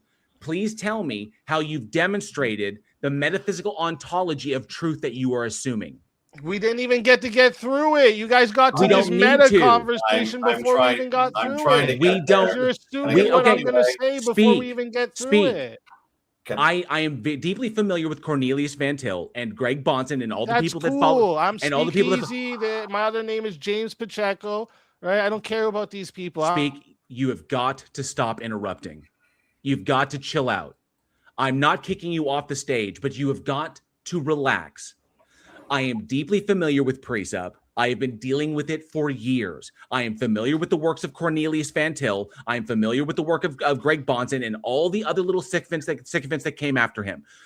Presuppositional apologetics is pretty much considered philosophically bankrupt in the idea of in basically the field of philosophy. Even religious proponents like of the Reformed Presbyterians that Van Til was a part of in the Reformed movement, even those individuals even though like the group of them disagree with what Van Til was trying to do because it was intellectually dishonest. Now that was exposed in the Greg Clark in the Clark Van Til debate was the intellectual dishonesty, the iron-fisted fascistic idea that Van Til wanted to approach the congregation with to keep them from leaving. I'm deeply familiar with precept. Okay, I've done breakdowns on it before. The problem with precept is this. Whether you're talking about knowledge or truth or justice or beauty or any of these things, there is an assumption being made as to the metaphysical nature of these things, their ontology. Whether or not they are abstracta or they are concrete, whether they are prescriptive or whether they are necessitated, okay?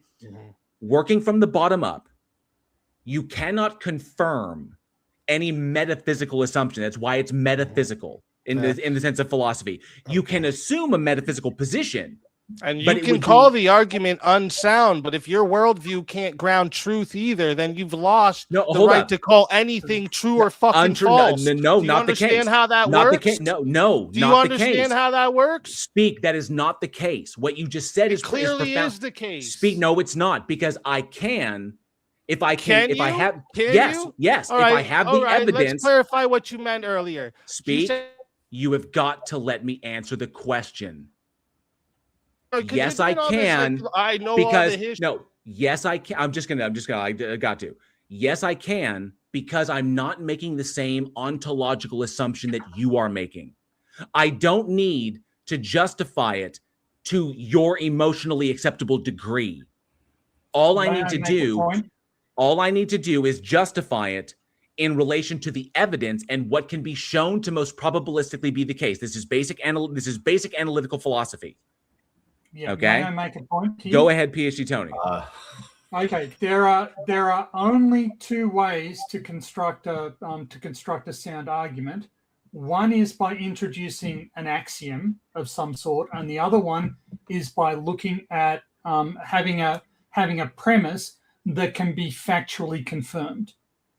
Now, which is to say, compared against the observational evidence and validated. Now, if your argument has zero premises of the second form, then all of them are simply axioms, and I can reject your axioms. That's how it breaks down to me. Now, I was hoping to kind of address this so much earlier in a point. We kept going down like 15 roads, 5 levels deep on here. Speakeasy. Truth. Yeah. So, property of a proposition. How do we determine if something matches reality? So like no. Go back. You said it's a property of a what? Proposition. Propositions. It's what I said previously. X is the case. If I make a statement about, that's why I asked if you believe that we share there's an external reality separate of our minds. You made right. So propositions can be true or false regardless of what people think, right? They could be. Well, somebody's holding a proposition, right? Where's the proposition held? Oh my God. Where is it? Where is the proposition? It's all questions to questions. You guys, you said regardless of a mind. It's not in a mind. Where is the proposition? Problem. Where is the proposition? No. Speak. Okay, just hang on a sec. Mind. Speak. You made a statement. Okay. I asked you a question and you said yes. Okay, but he's asking you. He's pointing out the fact that propositions don't exist in reality. They are abstracta. You recognize that, right? A mind. They only exist in a mind. Yeah, propositions are abstracta. Mm-hmm. Okay. Is there a proposition? Wait, where's the proposition? Am I pointing at it yet? So these are all abstracta that exist in the mind. So don't ask for one outside of a mind. Free floating. And they're not prescriptive. So in wait, nature. So you're saying propositions don't exist? They exist. They so are the abstract. Truth is a property of something else so a truth that doesn't exist is a property of something else that doesn't exist. What is it? Okay. So speak. Hang on a second. Speak. No, speak. I want to make sure you know the difference. You do know the difference between concrete and abstracta, right? Oh my gosh, dude! Stop! Andrew, hang on a sec. Hang on a sec. No, I don't. Hang on a sec, Andrew. Speak. I need to know. Do you know the difference? Just relax with all this. Do you know the distinction between concrete and abstracta? No, explain it to me, dude, and then answer my shit. Concrete things are things that stand in causal relation to other things. Abstracta do not. Okay, thank you for that. So abstracta are not real. By the way, abstracta are not real. Okay. Abstracta are not real. Right. So propositions. What's real? They don't exist in reality as causal things that are in causal relation to other things. Abstracta are like mental concepts, mental constructs. So abstracts don't exist, is what you're saying. Abstracts do not exist in any kind of a material sense. No, I didn't say it in a material sense. I just asked. But they're okay. But are here's they the problem. Real though? That's what it means to exist. Yes. What it means to exist is to exist in a material sense. You're conflating the context in which exist can be used when we are holding to a very, very specific philosophical context here. Yeah, you're saying they don't exist physically, right? But okay, so that when we say exist, that's what we mean by that. Okay. So when you're talking about these things, we have to make sure when you ask, does truth exist? Then we have to say, well, what context are you speaking of? Are you speaking in the context of concrete things? Yeah. Or are you speaking in the context of abstracta? Yeah, so abstract things like numbers, logic, truth exist, but only as concepts in minds. It only as descriptive concepts. Yes, they are concepts that we utilize to describe humans. Everyone's any mind can hold them. Well, okay, so it's not just humans. It's not just humans because other animals can use logic and can count. So like before humans existed, like 2 + 2 could equal 7. No, that's okay. That's okay. Hold up. That is the problem with that statement right there is because humans have developed a system of quantifying the reality that we observe. The 2 + 2 = 4 is an axiomatically definitionally true statement. It's analytically true. It's what we call analytically true. Do you know the difference between analytical truth and synthetic? Speak. Do you know, instead of being dismissive, I need to ask you, do you know the difference between dude, analytical you're talking truth about and me being this do you know the difference between analytical truth and synthetic truth? doesn't help you, bro. Do you know the All right, difference like you between can mute me analytical all you want. Do you know the difference between analytical truth and synthetic truth? This is an important distinction. Are you just gonna keep asking me questions every time I ask you a question? I'm simply, you didn't ask me a question. I'm breaking something down for you. But if you don't know the difference between analytical truth and synthetic truth, we're You just going to keep have an issue muting me, here. bro. Do you know the difference between them? It's a yes or no question. If you didn't keep muting me and talking over me, you'd see I did ask you a question. I don't know why. I'm asking you. I know you're asking me this. Do you know the difference between analytical truth and synthetic truth?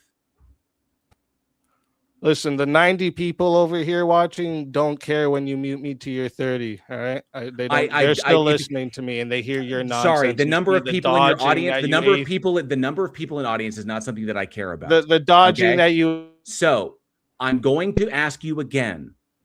Do you understand the difference between an analytic truth and a synthetic truth? It keeps yes or no, me, dude. This is crazy. Tell us, dude. Just tell us. So the answer is no. You don't. That could have been so much simpler. Just assume it. Go ahead. Tell me. It would have been so much easier if you just said that you didn't know, and I would explain. No, this is just a dodge. This is more dodging. It's not a dodge. This goes to the statements being made. Mathematics is predicated upon logically consistent axioms. It is analytically true, not synthetically true. Right. Do you know what I mean by that statement? Oh my God. Dude. Do you understand what I mean by that statement? This is just infuriating. The statement. Let's use an example. The statement that all bachelors are unmarried is not a synthetic truth, right? It's true by definition. Okay. A synthetic truth is one where you actually have to go out and look at the real world and get information. So you're saying an analytic truth is one that's logically possible? No, analytic truth is simply true by definition. Just true by definition? Right. It's okay. So, like for example. Wow. Okay, so just to be clear, so you're not saying, because my question was, before humans existed, were contradictions possible? So you're not saying. What do you mean contradictions? Before there was a mind. Why? So no, I need to take a factual question. Go ahead. Your question was, before humans existed, did 2 + 2 = 4? Yes, because other animals were able to add, right? 2 + 2 by definition is equal to 4. And whenever any animal got two kids or another 2 kids, that makes 4 kids. It always will. You don't need a human mind in order for 2 + 2 to = 4. Okay, to answer the question, to address his dismissive laughing there, because that's all he's got.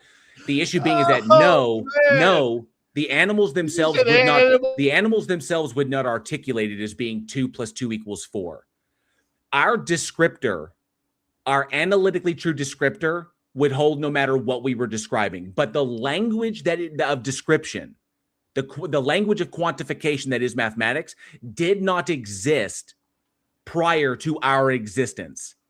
It doesn't matter what state we're describing. If we are describing a state in the past, we can group things together by numerical valuation, and we can do math because we're describing physical reality, because that's all that math does. It is analytically descriptive of of reality. So these things would be true if there was a mind to articulate math like humans do.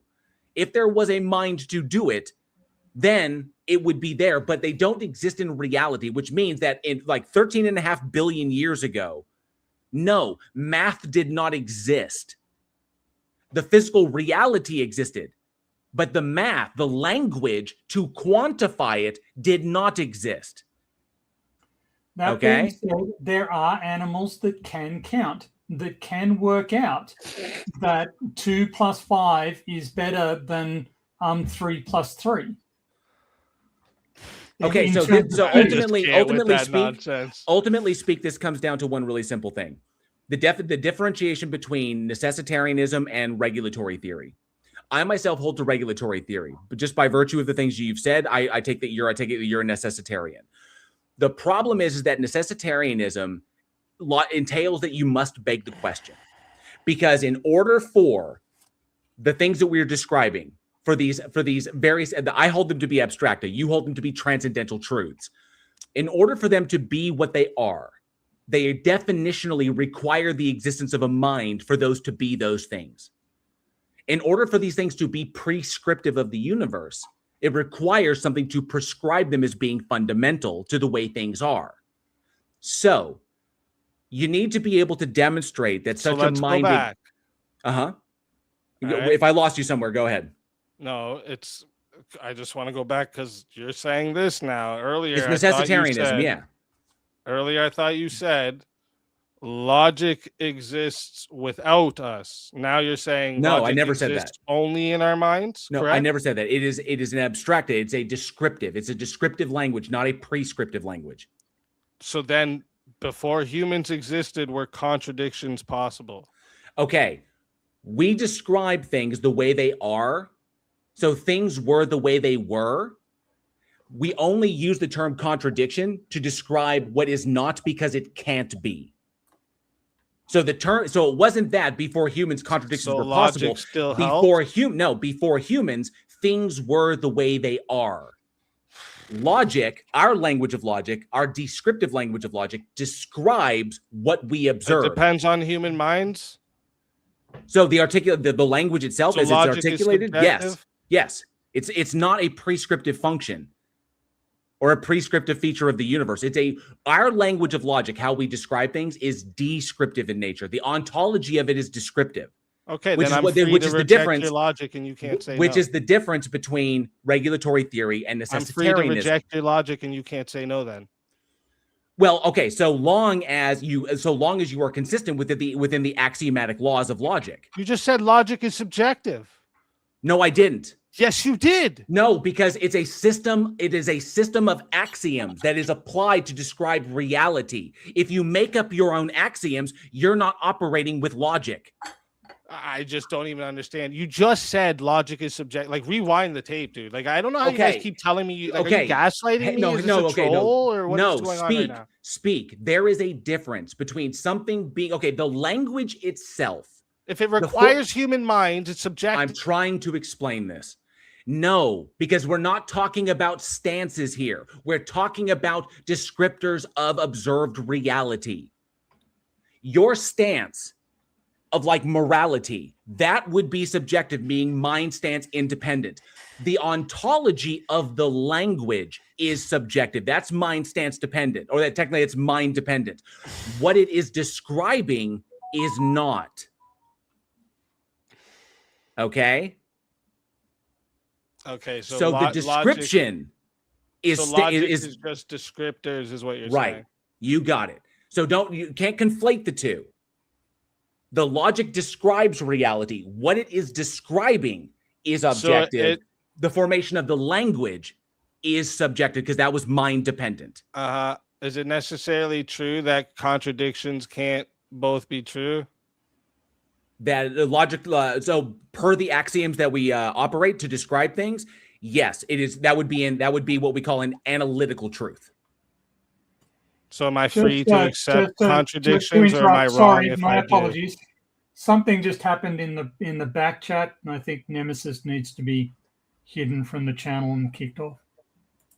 Yeah, I know what Nemesis is trying to do, but that kind of went south last time he was here. But nonetheless, I got it handled. Yeah, good to go. Thank you for pointing that out, Tony. So the difference being here is between necessitarianism and regulatory theory. I hold that these things are descriptive in nature. You hold that they are prescriptive in nature. You are the necessitarian. I hold. I understand this part. Okay, but I'm trying to get to the end. I'm trying to get to the end here. The problem is, I'm not like. Why do you talk to me like? Man, am I The doing that? problem is that because I want to make sure that I articulate myself correctly. Necessitarianism begs the question at its core because it assumes an ontological state, or it assumes an ontology as to the things that you're talking about. And for that ontology to in fact be the case requires the existence of a mind.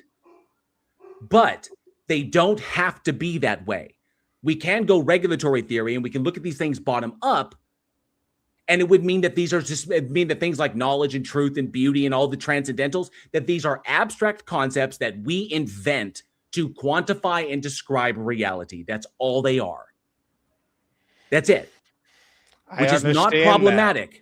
It may not be emotionally satisfactory to you, but it's not logically problematic. But I'm asking you, am I free to accept contradictions, or am I wrong if I do? Okay. From an operating within reality standpoint, I mean, you can accept whatever you can say that you accept whatever you want. If you want to accept the like a contradiction that results in your demise, that's on you. Okay, but and as far as like articulating with other human beings, answer thing to not actually answer. I've got a question. No. Here's the problem. Here's the problem. You're asking me if it's wrong in a sense that it is like mind stands independently wrong, but you're talking about the application of an axiomatic system. If you want to apply a version of logic that you've invented in your head that is completely contradictory to reality, you are welcome to do that. If it results in your demise, it seems fair that Andrew gets to say something. He's been quiet for a long time. Oh my gosh! I haven't gotten a whole conversation. Stop bitching about the meta speak. Okay, the reality comes down to it. Your position is begging the question. You're assuming the existence of the God in order to justify the ontological assumption you're making about the terms that you're invoking. We don't need to do it. And it may not be emotionally satisfactory to you, but that's fine. If you can't demonstrate that your God exists as a concrete thing, independent of human minds, without begging the question, there's no rational justification to accept your proposition as being true. Go ahead, Andrew. We've gone. I got to hit the little atheist room here real quick. I'll be right back. We kind of ran 15 levels deep through all of this before even getting off the truth idea. Yeah. Now, I did have a question, because was your question hypothetical just a moment ago to JL about rejecting non-contradiction? Are you going to do that? Do you accept that to be the case? Not a problem for you? Sorry, are you asking me? Yeah. Okay. You asked him, would it be wrong? So I'm asking, do you subscribe to it? Do I subscribe to what? Contradictions being perfectly fine and dandy. No. Oh, cool. You see, because when you get down to the thought of us even having a conversation, we're talking about common ground. You see, I'm not even going to entertain that as up for conversation. See, if you're going to say that A is not A, why am I having a conversation? Why am I having a conversation with you? Why would I have a conversation with you? So we have to have common ground, right? So logic isn't just descriptive; it's necessary. Well, for us to have a conversation, for me to have a conversation and care about what you say, it's necessary, right? For this conversation, for me to care, it's necessary for any conversation. You nitwit. Caring.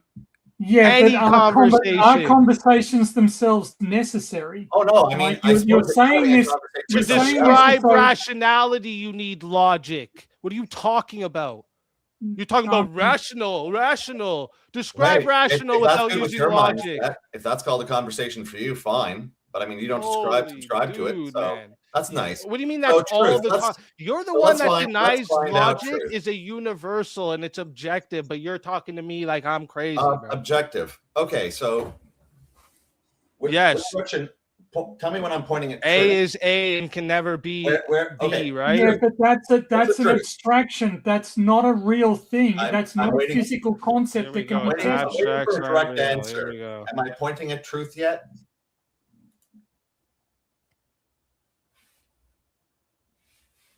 Which way is truth? Low tier, bro. Okay, well, so let's then, go down. you're the one. You're the one who apparently claims that you have better things to do with your time. So you can always fuck off. And I realize that's not constructive to conversations. Where did I say that? But Andrew makes a very good point. If we don't have the capacity, and apparently you don't have the capacity to be quiet and listen. You don't have the capacity to wait, because the concepts that you're throwing around actually need clarification in order for communication to occur. We need to be certain that we're talking about the same things when we use words. This needs to be clarified, and you seem to be unwilling to be patient enough to make sure that people are on the same page at you. All you want, all you want to do is just laugh at people and deride them for making claims that you think are ridiculous, rather than actually trying to have a constructive conversation in which we all understand what the key terms are before progressing to the next term. Thanks for that Google review, bro. So I've been trying to land a plane. I never got like an inch off of ground here. So we talked about truth and existing, and the idea of truth being a proposition, a conclusion drawn from the proposition. And now if we're looking at correspondence theory, for instance, I'm talking about that external world, which is why I referenced that in the first place. How do we determine that correspondence is the case? How do we do that? In the correspondence world? I'm not sure I understand your question. I make a statement. There is a mug. Proposition. How do we determine the truth of the proposition? Well, I already went with your guys' definition of truth. I have no problem with that. Don't tell me what you're agreeing with. I want to hear it straight right now. Yeah. What do we do?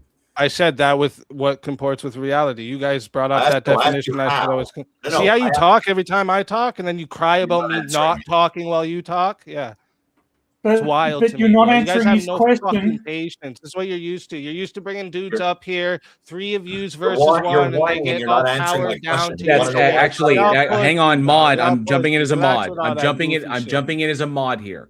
Mm-hmm. Number one, speak. No, you haven't been. You've literally been debating me since I got here. So stop with this. I'm jumping in here as a mod.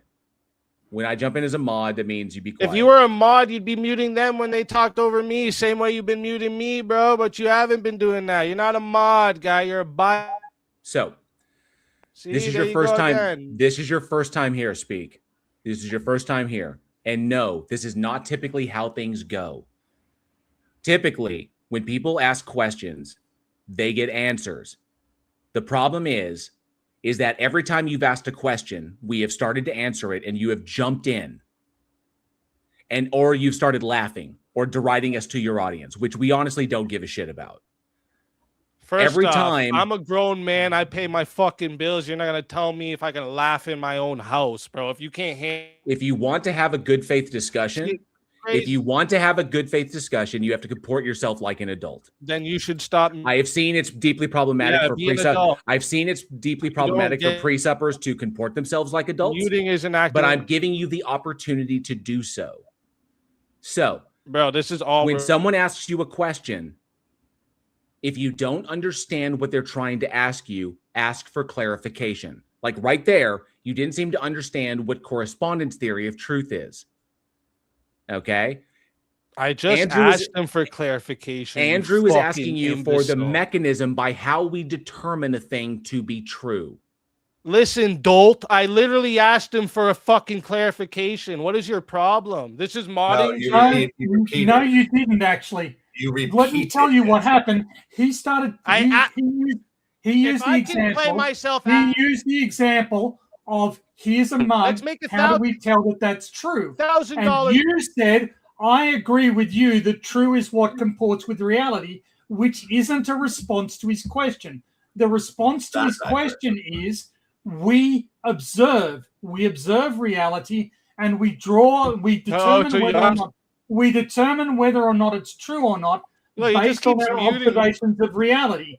That's what he was asking for, and that's the answer you didn't give. I'll mute you on because you're too stupid, apparently, to correctly distinguish between comporting with reality and determining whether or not something comports with reality.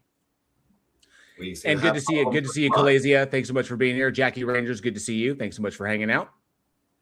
Yeah. So how we determine the truth of the proposition is through observation. How? Do I get the answer and not get muted? Go, stop whining, go. What do you mean stop whining, dude? How come you like still whining? Do you feel you don't like want to answer, do you? Like, the point is the meta is irrelevant speak. Just answer the question. How do we determine a thing to be true?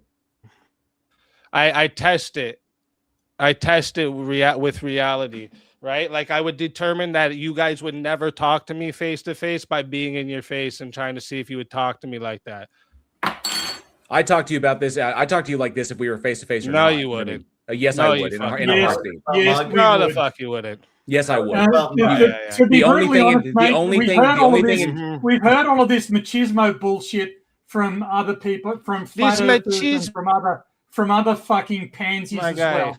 And it's entirely it's when they're being handed their intellectual art that they go, you wouldn't talk to me like this in real life. Yes, I fucking would. And if you assaulted me on the basis of what I said, that would A, show the intellectual bankruptcy of your position. B, it would result in criminal charges. And C, it would result in you having the living shit kicked out of you. So the only thing intimidating about you, Speak, is that yeasty smell coming out of your underwear. So yes, I would talk to you like this in reality. I have no fear of you. There's nothing intimidating about you. So back to the conversation at hand, without you diverting off into like nonsense, like meta analysis. You said test. You said that you would test a thing. You would test a journal. Like, how do you go about doing that? Can I answer or no? Yeah. Like, you're just gonna keep fucking muting. How do you go about doing that? You just keep muting me every time I answer. You're a bitch. We can hear you right now. I'm asking you, how do you go about testing it? We determine truth by testing whether it corresponds to reality using the reliable methods like logic, evidence. Is it coherent? These are the ways you do it. What validates evidence? What constitutes evidence? Oh my God! It would depend on what you are talking about, wouldn't it? Mug. What part of this floating through the screen was unclear? Why do you think I'm holding this? Look at, I'm not drinking from it. I asked you the existence of mug. Holy fuck. See, we're going to get down to justification because that's where you're going to burn. You're going to burn on justification the same way you want to pull this. I'm going to burn you to the ground. Tell me you've never fucking seen a woman in your life without saying it out loud. Holy I love how you left the substance behind. The childish bullshit. The childish bullshit is not going to get you anywhere. And I've dealt with enough people like I've dealt with Made by Jim Bob. I've dealt with Andrew Wilson. I've dealt with Jay Dyer. I have dealt with all these jagoffs who think that you're who think that your clip farming bullshit is impressive. I'm just going to pull you down so that I can get a word in edgewise. So your bullshit, like juvenile nonsense, is not going to fly here. You're going to back up your claim, or you're going to run away, which is what you're doing every time you do this. So I'm going to ask you flat out, really simple. Can you demonstrate? We can see you. Can you demonstrate that your God exists as a concrete thing, independent of human minds, without begging the question? Yes or no? So can the 100. It's a simple yes or no question. Doesn't require any meta-analysis. Is that something that you are able to do? You sat here and prattled. Is that something that you're not going to keep muting me? Is that something that you are able to do? Bitch. Yes or no? You're a bitch. Is that something you're able to do? Are you able to demonstrate? Are you able to stop? Are you able to demonstrate that your God exists as a concrete thing, independent of human reason? Are you able to stop muting me? Independent of humans. Are you able to stop muting? Independent of human minds, without begging the question. Can you stop muting me? Can you stop? I'm waiting for a yes or Do you no. know how to stop muting? I'm waiting for a yes or no. So am I. Are you going to stop muting me? I'm waiting for a yes or no, Speak. So am I. Are you muted, bitch? Fucking talk. You muted, bitch. See, look, he doesn't actually. He has the Looks like mic. he's You gonna have the mic, cry. and you're not using it. Okay. Who's full of shit? I mean, Yeah, so I came do up here. like- No. I do This like is the actually where you're idea. wrong. I came up here completely good faith and intellectually bullshit. honest. What you Fuck guys off did with right that away. bullshit, See, you you did this. whiny You did exactly sack what of you're shit. doing now, right? This old man that can't fucking get his dick up anymore. okay. This is the juvenile bullshit is pointless. I just put him in the backstage really quick, just so the juvenile nonsense is pointless. He can't demonstrate that his God exists as a thing independent of human minds. That's what's problematic. Lay that aside. He claimed to be talking in good faith. When he asked a question about, when the first question he asked me, like, what would count as evidence for God? Well, if God is all powerful, he can provide that evidence. Yeah, something along that line. He could appear in front of me. He could talk to me. He could reach down into my mind and make me think that he exists. He could let me know in some verifiable, some observably verifiable fashion. Any way that takes, any form that takes, would be acceptable to me. He could have provided evidence that the Earth is 6,000 years old and that nothing existed before then. He could have made the Bible inerrant. He could have made his messengers on Earth inerrant. He could have done any of those things, and any of those would have been acceptable. But God knows what to do, and God could have reached down and made him capable, speakeasy incapable, of an argument that would convince me of the existence of God. Instead of letting me make my explanation, he interrupted me immediately and wouldn't let me get it out. That's not coming on in good faith. That's you lying. You lied. You misrepresented, you distorted from the very beginning of this conversation, and you have refused to actually treat the conversation seriously. When Andrew asked you a perfectly valid and relatively simple question, you didn't answer correctly, and when that was brought to your attention, you started whining. You haven't answered the questions properly. You haven't even bothered to listen to what people are saying. Like that's the reason you couldn't answer Andrew's question. You couldn't answer Andrew's question properly because you weren't paying attention. That's how intellectually dishonest you are. And thank you, Jay Patrick, for the $5 super chat. Speaking with someone like Speakeasy seems like a very hard way to make money. Well, it's not the easiest way to do it, but at least it's somewhat entertaining. So Speak, I know that I went to the heart of your script because I'm familiar with precept, and there is no sound presuppositional argument. That's why it's precept. Precept is you have to presuppose these things to be true because you can't demonstrate them to be the case is the problem. Yes, you can formulate a logically valid argument off of the premises. You can. I'm not discounting that. All of the arguments for God, whether it's the teleological or the cosmological or the ontological or the moral argument or whatever, all of those are logically valid. The conclusion does follow from the premises. The problem is that all the premises are predicated upon assumptions that cannot be demonstrated to be the case, which is why tag doesn't hold up. But neither does tag. Tag doesn't. The moral argument doesn't. The ontological argument doesn't. The teleological argument doesn't. Argument from fine tuning that I'm sure you're familiar with. None of it holds water, because while they may be valid, you can't show the premises to be case. They are not sound. Don't do a Jay Dyer and confuse the two. So my question is, are you able to demonstrate that the mind that you think exists does in fact exist as a concrete thing standing in causal relation to other stuff, independent of human minds, meaning non-abstracta, without begging the question?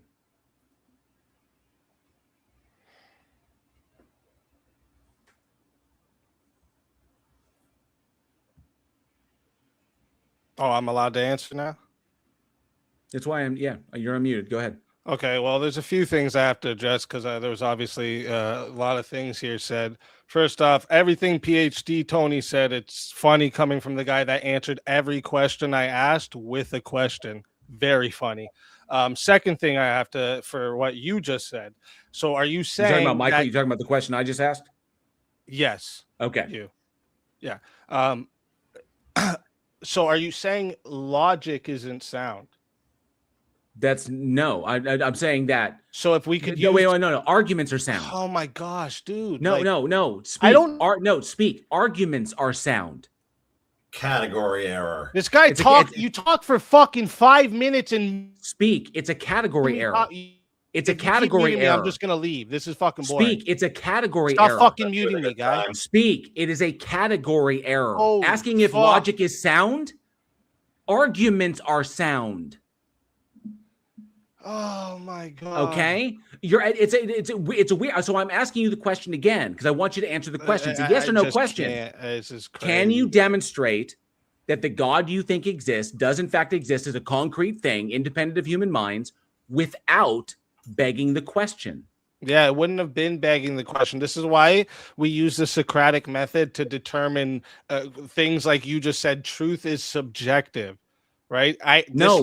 This is why I started asking you questions based on this, right? When you say things like logic, logic is a descriptor of something. I wanted to question this because you say that with confidence, and I can break down how that's the stupidest fucking shit ever said. No, but you you can't. don't want to get through there because you're just doing this. Well, I know your argument thing, so I'm just going to say you're wrong, I'm right, and I'm going to mute you. That's what you've done this whole fucking time I've been up here, dude.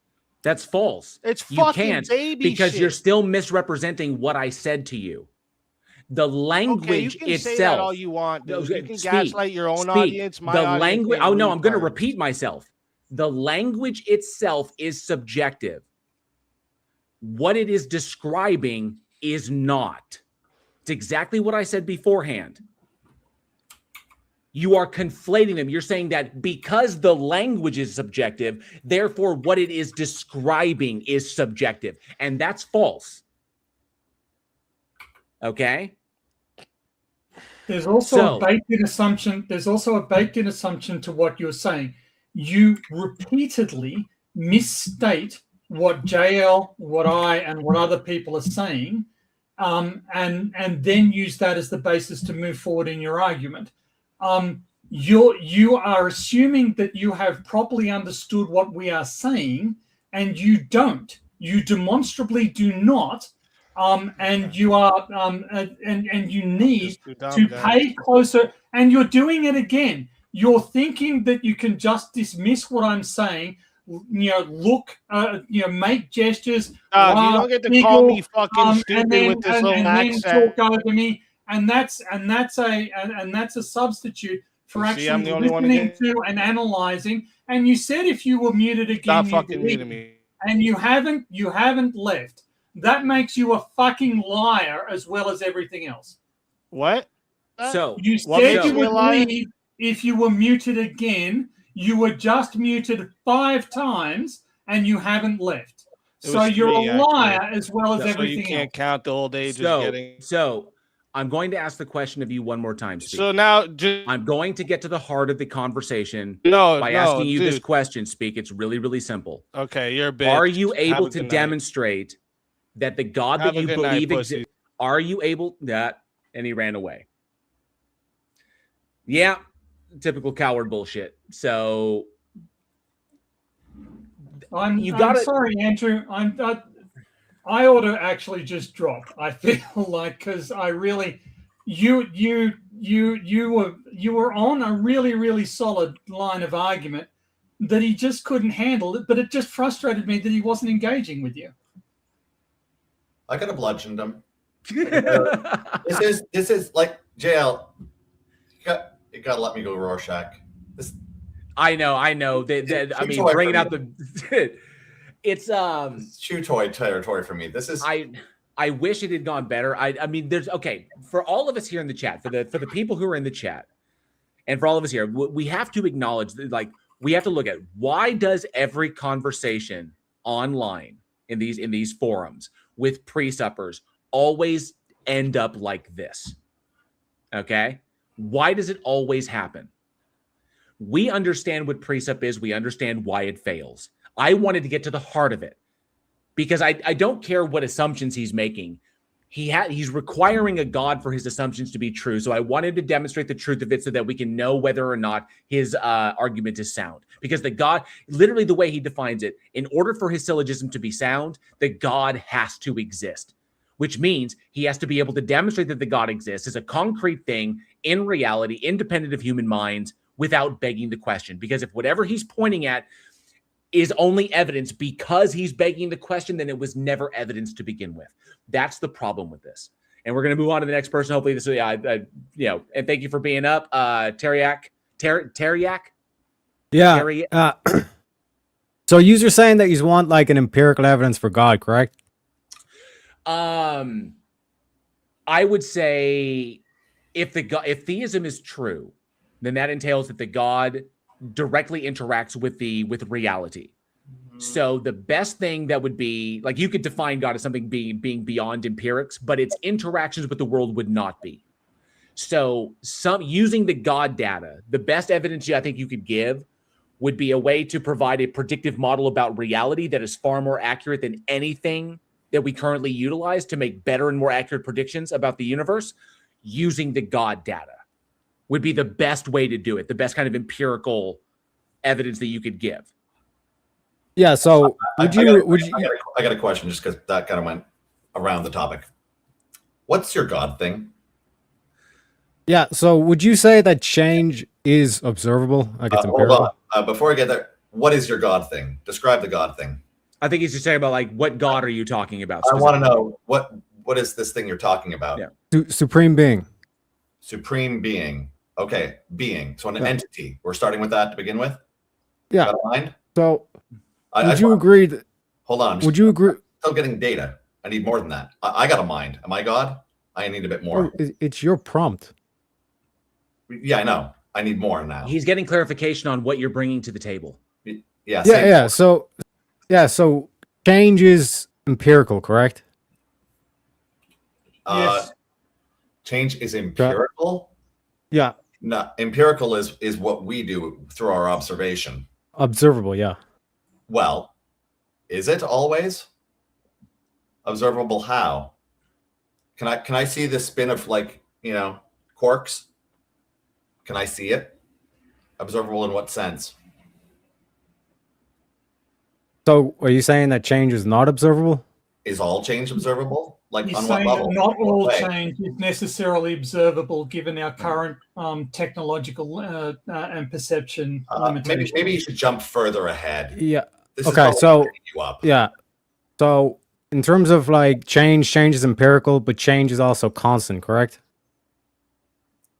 There always seems to be a state following a prior state. That seems to be everything that we observe, and observation is. But it won't. But it won't always be. Meaning, so our understanding of reality is that we will get to a point where there will be no perceptible change, right?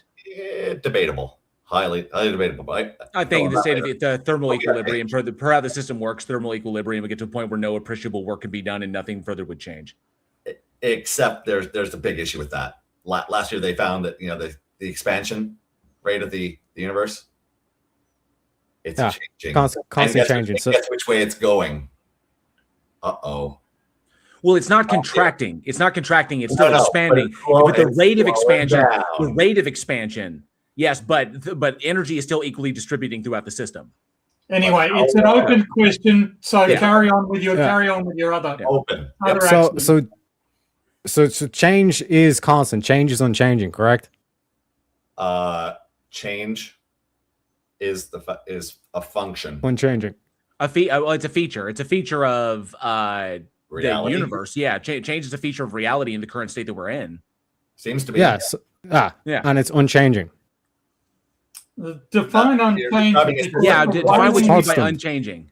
No, change never stops. The way in which things changes through time. So, but it never stops. Doesn't seem to yet. it Yeah, hasn't exactly. yet, but So I mean, now that we I have mean, that means you whatever need to- you causes need to define- change you need to define is your itself an unchanging principle, correct? Well, no, I don't accept that. Okay, so change never changes.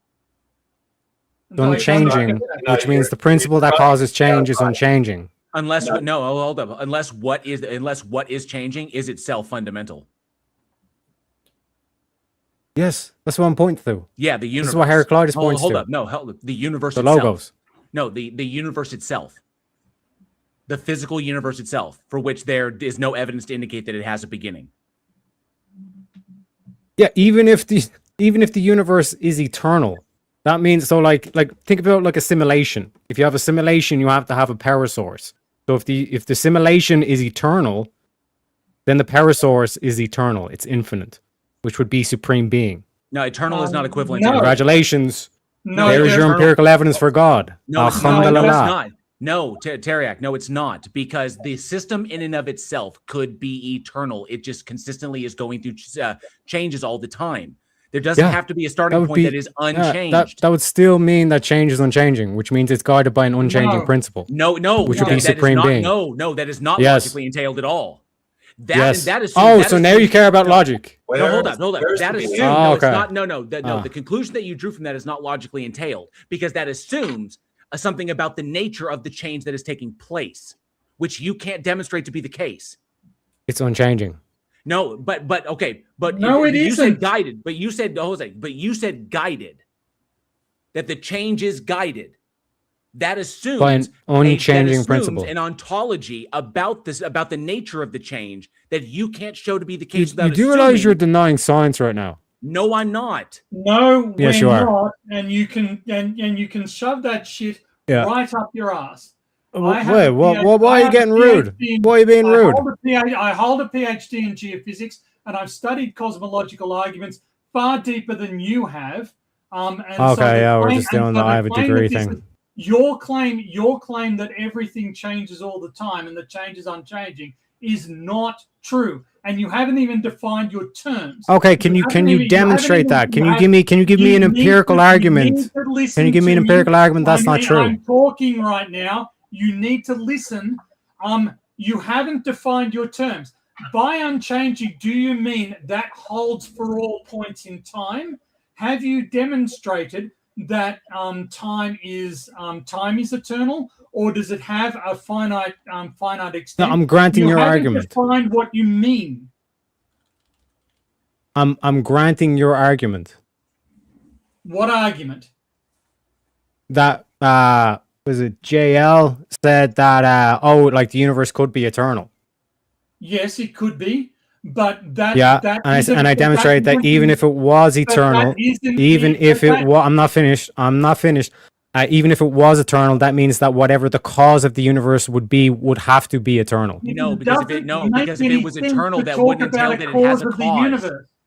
There wouldn't be a cause. It has just always existed and will always exist. Yeah. It is brutally contingent. So in terms of like the law of physics, everything that comes from into existence must have a reason or a cause. We No, they disagree with that. No, that's They not don't a need law no. of No, that's physics. PSR. and okay, it's we're not denying one of- science that now. is no. That is PSR. That's the principle of sufficient reason. And no, the Okay. vast majority of philosophy does not hold that is a thing. He's trying to. Yeah, claim that's that just this an is ad a law of- populum fallacy. It's not an ad populum fallacy. It is. You It- said no, the majority the philosophy, and vast then I majority quote a of philosophy philosopher, doesn't- the vast Heraclitus. majority Like of this is philosophy- his. This is why you have to go back to like ancient friggin' philosophy, because those individuals did not have an understanding of reality the way it actually is. They had to assume things about the nature of things. You're going back to a time when like the humors were medicine. No, dude. We understand far more. It's like going to Aquinas when trying to talk about cosmology. You don't go to 12th century Yeah. to a 12th century monk So to try and I'm understand giving what you- we confirmed right now I'm- with the I'm James giving Webb. you- So yeah. I'm telling you straight up, no, there doesn't have to be such a thing. So, Okay. in order for the universe to be caused, you have to say that there's something before the universe, which, from our current understanding, is not a meaningful concept. right? It's you're struggling then.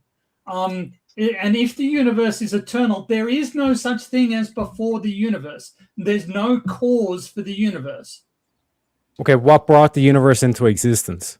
What part of There's- always there's- do you have a problem Nothing. understanding? always existed. Universe, Yeah. no fucking So, beginning. If it's Yeah. always With the word existed, always. Okay. nothing brought it into existence. What you're talking about, Okay, I what assume does- I assume that you're talking about the Okay. Big Bang, but the Big Bang itself is the origin point of observability for our universe.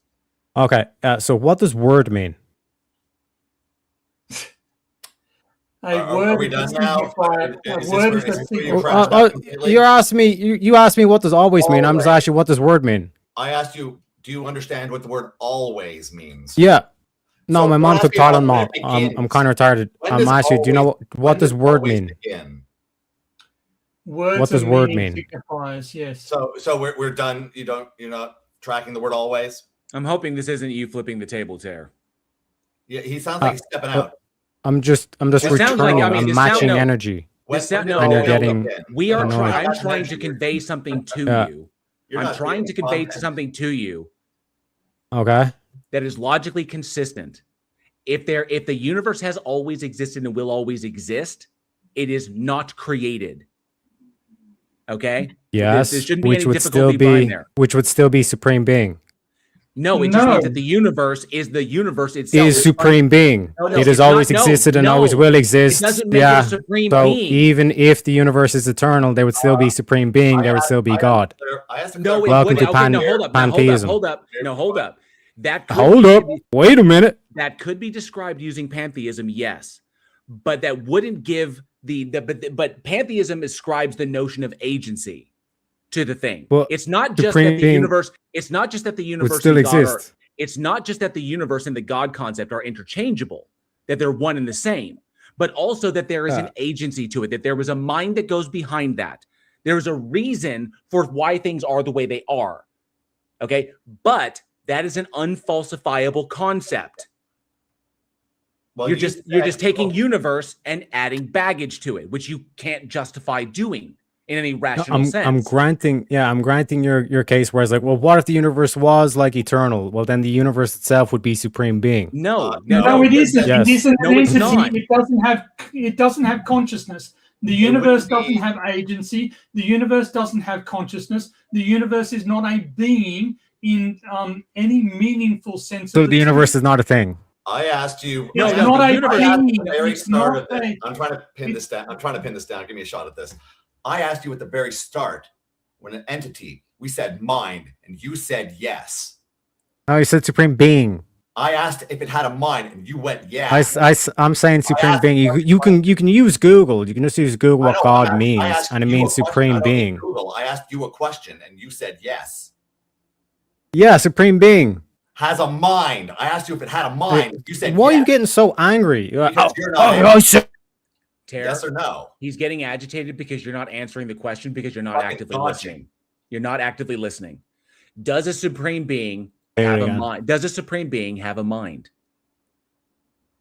Yeah, so I'm not the one that's like screaming into the camera. Oh yeah, I said it was a. We don't care about the meta.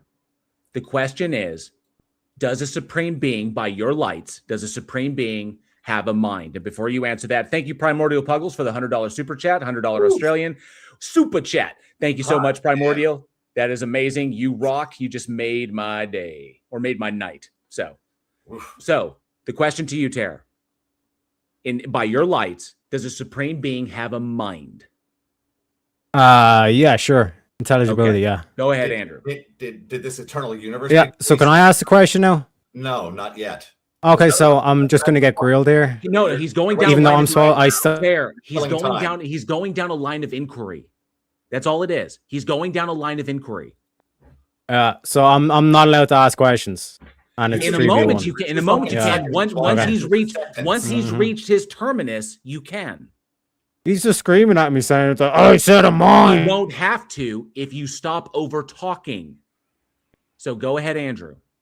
You could have just said yes, but that's not the goal. So, his one has a mind. In Eternal Universe picture, JL, did you suggest it had a mind anywhere? Not once ever. Not the same thing as your fucking thing. So we're not the same. Are you okay? Are you okay? You're the one who's Okay, saying it's not the same fucking thing. So Tara, It's not the same Tara, fucking thing. If you were listening, I never once He said it's implied a supreme being. your notion of supreme being. I never once, by my logic, by the way I rationalize these things, I never once concluded that the universe has a mind. So you jumping to supreme being is adding something to my worldview that is not there in order to further your own narrative. That's the problem. So no, the universe itself can be eternal in that respect. It just changes states. There is no agency. There is no mind. There is no consciousness. It is literally a natural feature that is fundamental and simply goes through changes at a fundamental level. And this is a consistent process that goes on and on forever. Yeah. So but that doesn't make back it a to- supreme being. It just makes it fundamental. That's it. Yeah. So what is being? In the I have to go with philosophical the sense? Or mind. go ahead, Andrew. Sorry. Entity. Did you mean an entity? And Yeah, I asked the question. Can I get Yeah, an answer? philosophically, What's the word philosophically, mean? the What do you universe, mean by being? philosophically, the universe is an entity, but it does not mean that it is a being an agent. or an mind, agent in that a respect, thing. or a mind. Yeah. So, but all things are entities. Like literally, this phone, my iPhone is an entity. This empty Diet Coke can is an entity. These are all entities. True story. Anyway, Okay. I just typed into Google, and Google says being refers to existence. So being has the sense. One sec. Do you agree or disagree with that, JL? Being Depends upon the so context. no. I want to. I'm just saying, like, would you agree that being refers to existence? So that depends in the sense. I'm not asking you. Wait, what's that your name? Depends on the sense Fair. in which you are using the word. For Right. instance, It's to come context into dependent. So being- Tony, I'm not talking to you. I'm talking to JL. So JL, would so you agree that being refers come to into existence? You are interested in the truth of this, are you not? So it doesn't matter if I'm the person giving you the truth. It's valid. So in the sense of to come into being, that being means existence. But in the sense of an entity, a being means conscious existence. So consciousness is baked into a being. Yeah, so I'm asking JL. So would you agree that being refers to existence? It depends upon the context. Okay, so you don't deny that it means existence, and then It like can, supreme depending upon existence would mean eternal no. existence. No. So even if you No, say no, the because- universe is no, eternal, no. then I'm that trying to would be answer you. supreme being. I'm trying to answer you. Stop trying to force my answer to go in the direction you want it to go. I'm not. I'm you just are trying because to. I don't yeah, equate. I'm just trying to get my point across I do not without make the interruptions. equivalent. I do Yeah. not make the equivocation you are making with supreme. Or Okay, so what does supreme mean? Let's Okay. ask Google that. Okay, supreme can simply mean the greatest of conceivability. But I use it. If you want to talk about supreme, the only thing supreme for me would be that which is fundamental. But Okay, but that doesn't mean that doesn't you're mean it's missing the point supreme. here, JL. That doesn't mean it's JL? supreme in like a magnitude of power. JL, Okay. get into Google. Is there Supreme logic? refers is there to a the highest logical rank, definition- power, authority, or quality. Okay. Is there a logic? Yeah, so the highest power. Since we're googling stuff, Google the phrase. Is there a logical? Yeah, because you won't answer the question, so I might as well just refer to Google and read it. Is there a logical proof for the existence of God? Let me share my screen. I'll do it.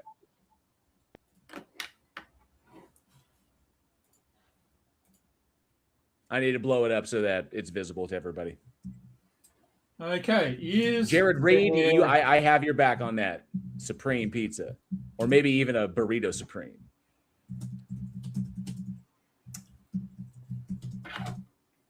No, what we're really doing is equivocating on being. That's why I asked about entity at the start. Wait, do you dye your hair, Andrew?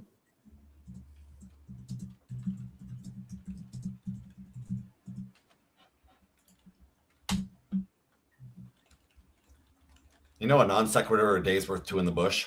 I'm because we're waiting. We're waiting for Tony to pull up the thing. I was sure. asking you a question. Do you dye your hair? Maybe you can be quiet.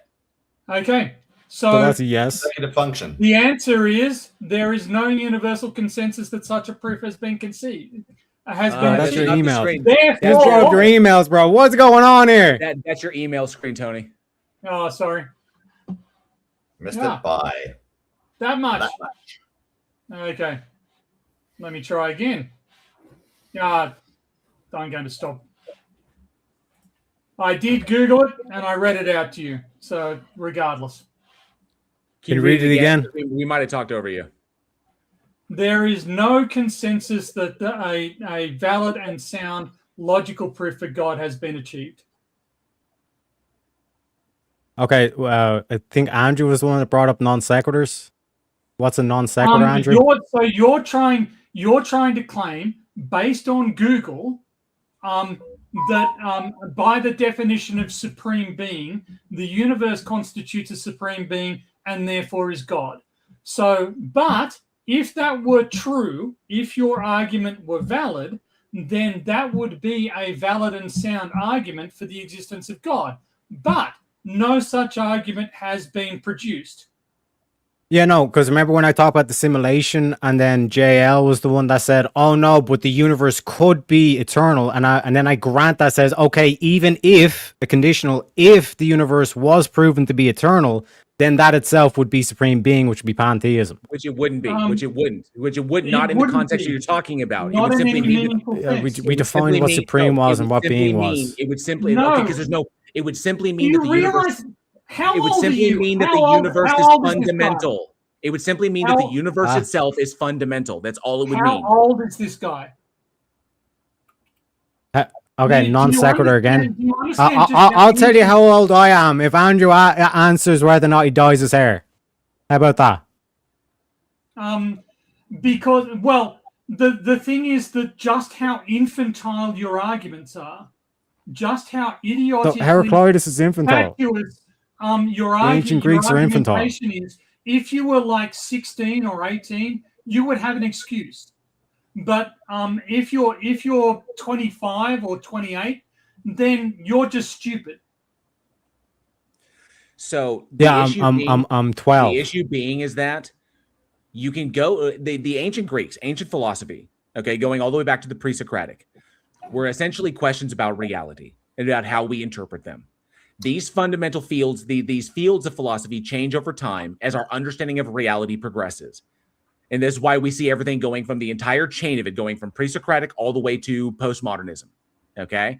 So, oh my God. The problem is that you are predicating some philosophical fundamentals and then saying that because Heraclitus articulated some fundamental concepts, that these apply directly as we understand reality now. Saying that Heraclitus had an understanding of reality to the degree that we do to such a sufficient degree that what he was postulating is correct, regardless of how much more we know now.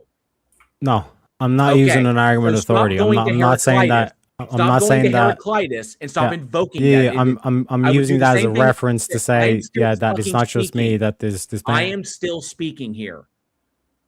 So I would do the same thing if you were invoking Aquinas.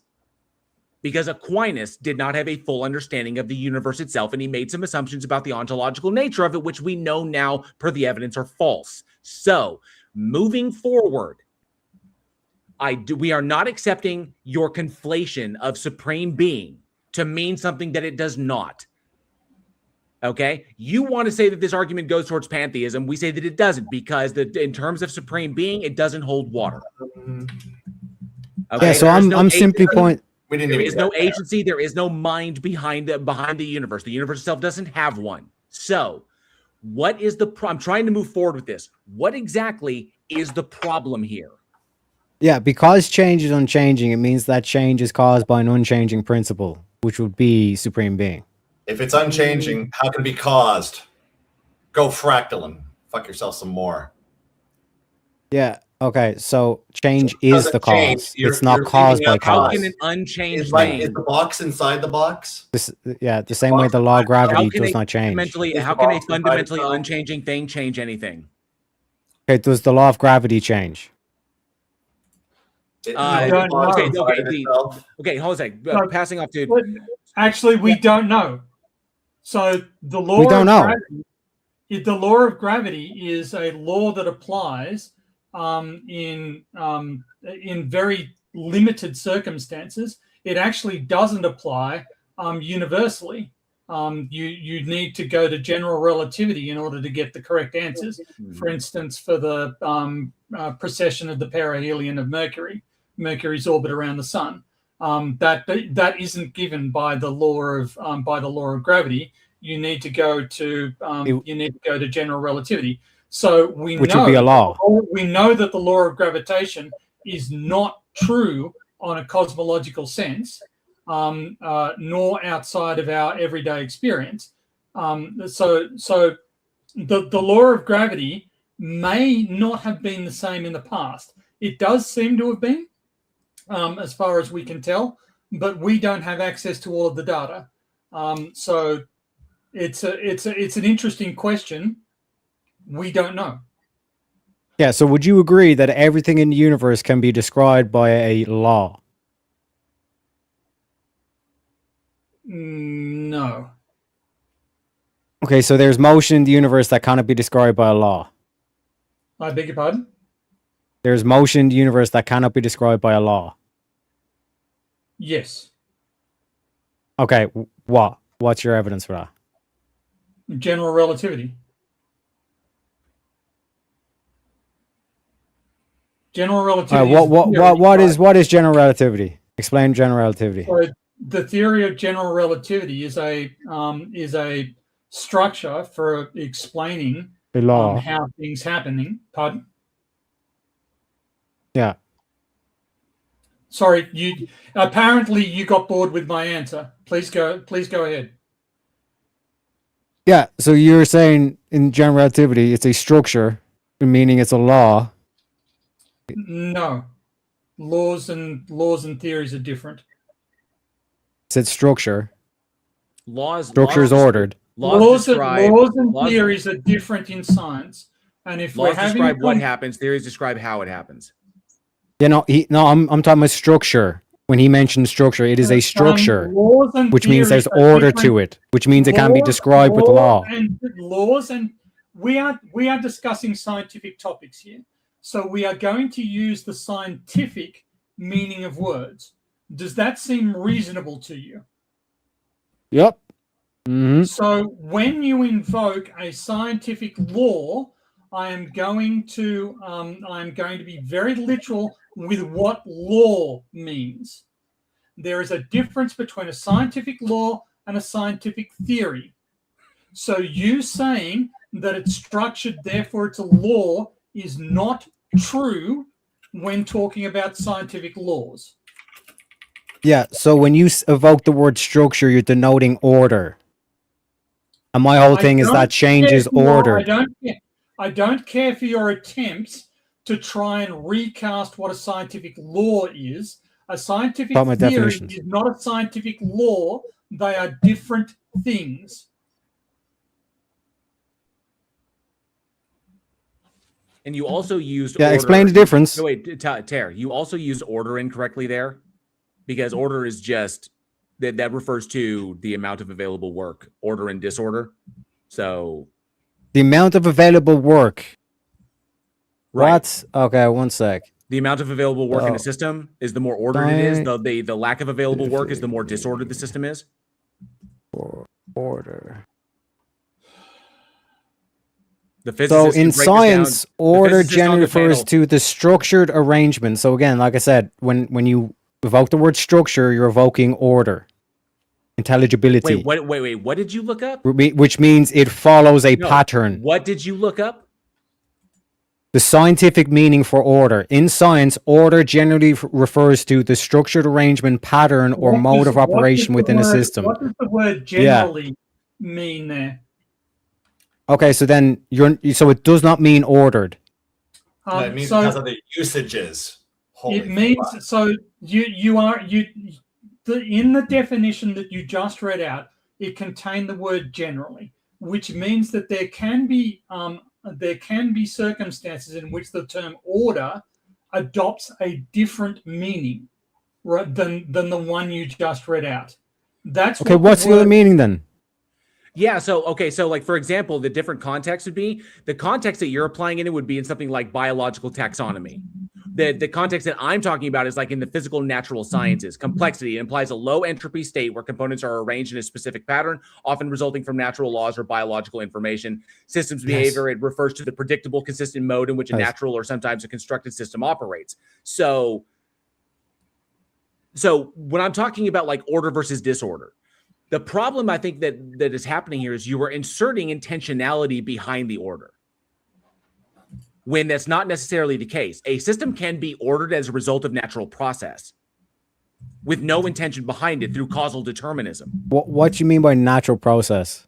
Meaning that the way things are is as a result of the prior states that led to them. It wasn't intended to be that way, but that's the way things shook out as a result of what was possible from the prior state.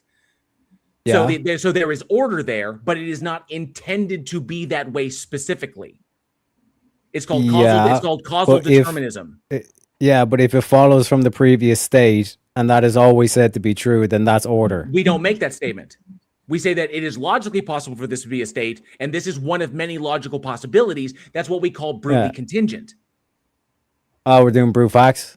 Well, brutally contingent means it could be a number of other logically possible ways, but this is the way that it is. Yeah. So, which is not problematic by any stretch of the imagination. Can you explain the difference between dogma and axiom for me? Splitting hairs there. So axioms would be fundamental propositions or fundamental propositions that are held to be true, whereas dogma, I believe, has a connotation. I'm going to actually look at this. Yeah, they're the same thing. Laid down. No, they're not. No, they're not. There is a distinction. Yes, they are. Okay. No, they're not. Okay. The AI overview covers this well. The dogma is a principle, belief, or set of doctrines laid down by an authority, as opposed to believed to be true. Description. So those axioms and stuff, those are down to first principles, as opposed to laid down. These are descriptive. Going to the Stanford Encyclopedia of Philosophy to make sure that I'm articulating this correctly. While both concepts are accepted without proof, axioms serve as foundational reasoning tools, while dogmas preserve institutional authority. Yeah, so they're both taken to be true. So the same way that you take the piss out of religious people saying, "Oh, you have your dogmas," like so do scientists. No, they have axioms. Yes, but axioms cannot be proven to be true. They're just granted as true. Okay, they serve as foundational reasoning tools, yes.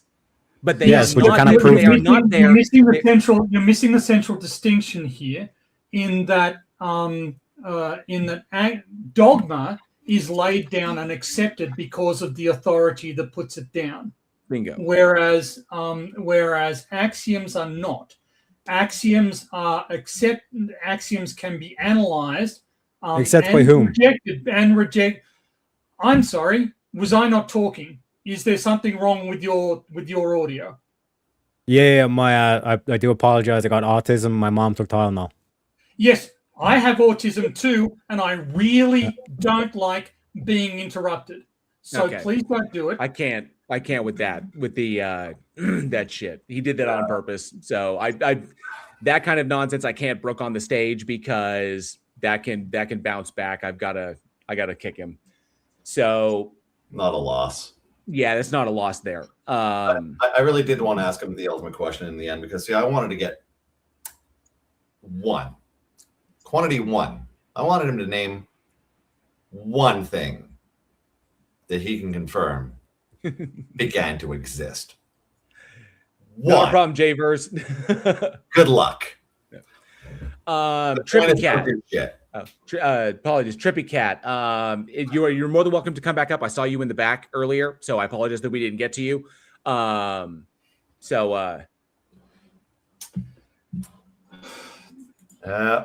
I feel like I'm vandalizing a lot of these interactions. I'm going to go, and you guys can hopefully have some more reasonable conversations. Not a problem. I mean, I'll leave it to the chat to follow down on it, to give us their judgments on that. I think that the panel's been pretty solid in dealing with this, dealing with what we've been presented. We've had some solid conversations, and We've had some that have devolved, but I mean, sometimes they do, sometimes they don't. So long as the people who are here know that they can come back. But I think it works. It works. I don't think you're sabotaging anything or you're upending anything. Anyway, I'm going to take off. But always a pleasure. Still love you, Tony. Don't worry about it. Okay. Always, Bye. Tony. You're always welcome. I love the nerding out. Please don't feel bad. Yes, appreciate it, Tony. J-Pat said what's with the Tylenol. That's that RFK Jr. shit, and the government release, the government releasing information. They threw Tylenol on the bus and they accused Tylenol of. They basically said that autism is a result of women taking Tylenol while they were pregnant. It is completely debunked. I would say it's defamatory to a degree that the owners of Tylenol should have sued the federal government for that statement. I don't know why it didn't happen, but there's no evidence for it. And the fact that he had to go there just shows that he was not intellectually interested, or he's not interested in having a conversation. He just wanted to be edgy. So, but facilitating claims like that, I can't have him up here if he's going to keep doing shit like that. So. I appreciate that, Trippy. I do. I appreciate that. Yeah, Javers, I agree with you. I'm so fucking sick of that. I'm a dick because I'm autistic with the rest of us. Yeah, that's just, it's disparaging to an entire minority group and completely just disgusting. So I'm not here for that bullshit, for that edgy nonsense. I'd rather have a conversation. So please have your handler collect you, sir. All because RFK Jr. has no evidence to blame vaccines anymore. Agreed. Right. They had to deal with that. Oh, JL, a more serious question from the spam goes here. What do you and Andrew think about the concept of cardiocentrism? Don't know that. Cardiocentrism. I'm not. Cardio is heart. So heart centrism? Ancient belief that the heart, rather than the brain, is the central seat of consciousness. Totally false. Okay, first we have heart transplants, and you can transplant with a pig. So seriously. Second, I'm going to use the argument from Dick Cheney. Now, most people didn't know this, is that for a long time there, Dick Cheney didn't have a pulse because they replaced his heart with a mechanical heart that didn't actually even pulse. It was a continuous stream. So Darth Cheney was indeed more machine than man. So cardiocentrism, I give you Dick Cheney. Nope. Okay. Hard no. Good luck. That tracks. So let me see, make sure that. So spam goes here. As far as cardiocentrism, I think that given that, let's see, but it was common in biblical times, all that heart in your heart. Yeah, the heart in your heart, stuff like that. So cardiocentrism is the ancient belief that the heart, rather than the brain, is the center of intelligence, emotion, sensation, and vital energy. As the dominant theory in early medicine held by Aristotle, the Egyptians, the Mesopotamians, it positioned the heart as the seat of the soul and the body's functional spiritual core. Hence the idea they have it written on their heart and stuff like that. So, but I'd say that given what we know now, that obviously the heart is simply a muscle that is the central function of the cardiovascular system, the value of transporting blood around your body, and that the brain was responsible for all the other stuff. And so because you can take someone's heart out, replace it with something mechanical, or replace it with another person's heart, and their brain doesn't change. So like their intelligence, their emotion, how they view the world, like that stuff doesn't change because you're not affecting their minds. It'd be like the same as like if you cut someone's arm off and replace it with a prosthetic, they're like who they are. It doesn't really change. The fundamentals don't change. It's just them now missing an arm. So the same would be the heart. It's them with a different heart. So I would say the empirical evidence doesn't support it. This is down to Bronze Age monkeys basically looking at a hot chick down there, realizing, hey, why is this thing going thump, thump, thump over here and correlating? Yeah. Cool story, bro. Thanks for thinking with your dick, but no. Yeah, like emotional responses trigger emotional responses can trigger cardiovascular responses as a result of heightened emotions have a physiological response. And given that an increase in blood pressure and an increase in heart rate are one of the most common features of emotional responses, that would be a good indicator for why an ancient person would think that how we interact with the world, facilitates or is adrenaline, stuff like this. They didn't understand things like that. So they would say that because the brain doesn't go, like, oh my God, I'm excited. You feel that here because that's the one that they feel the most and is the one that is most prominent. They could ascribe those reasons or describe these things to the heart. So that makes sense. No, but all of it's happening in the brain. Yeah. The tail is not wagging the dog. You got this backwards. the heart is following the brain. Which tracks with ancient people who, didn't know how these things work, didn't know what didn't know what a central nervous system was. They could cut someone open and look at it, but they had no idea how it functioned. So these are people who use communal butt sponges. Lower your expectations accordingly. This is true. This is true.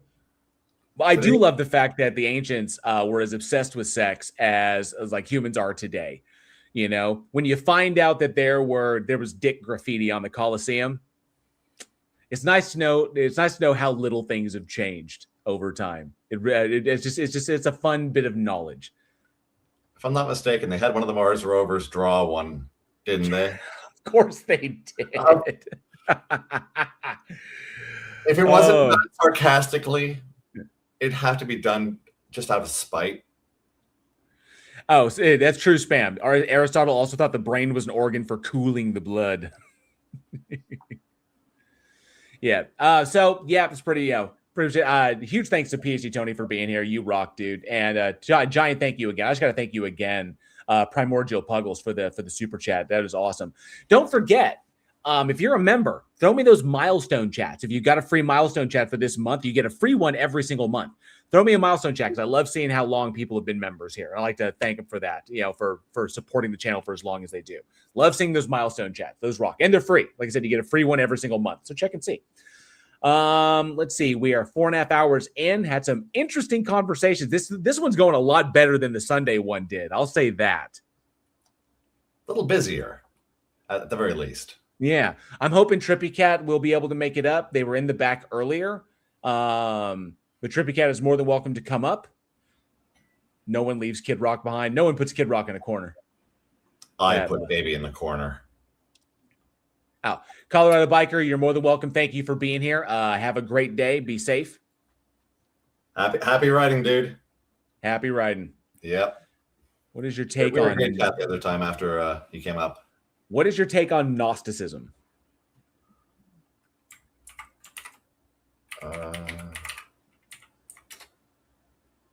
I've heard multiple usages of it.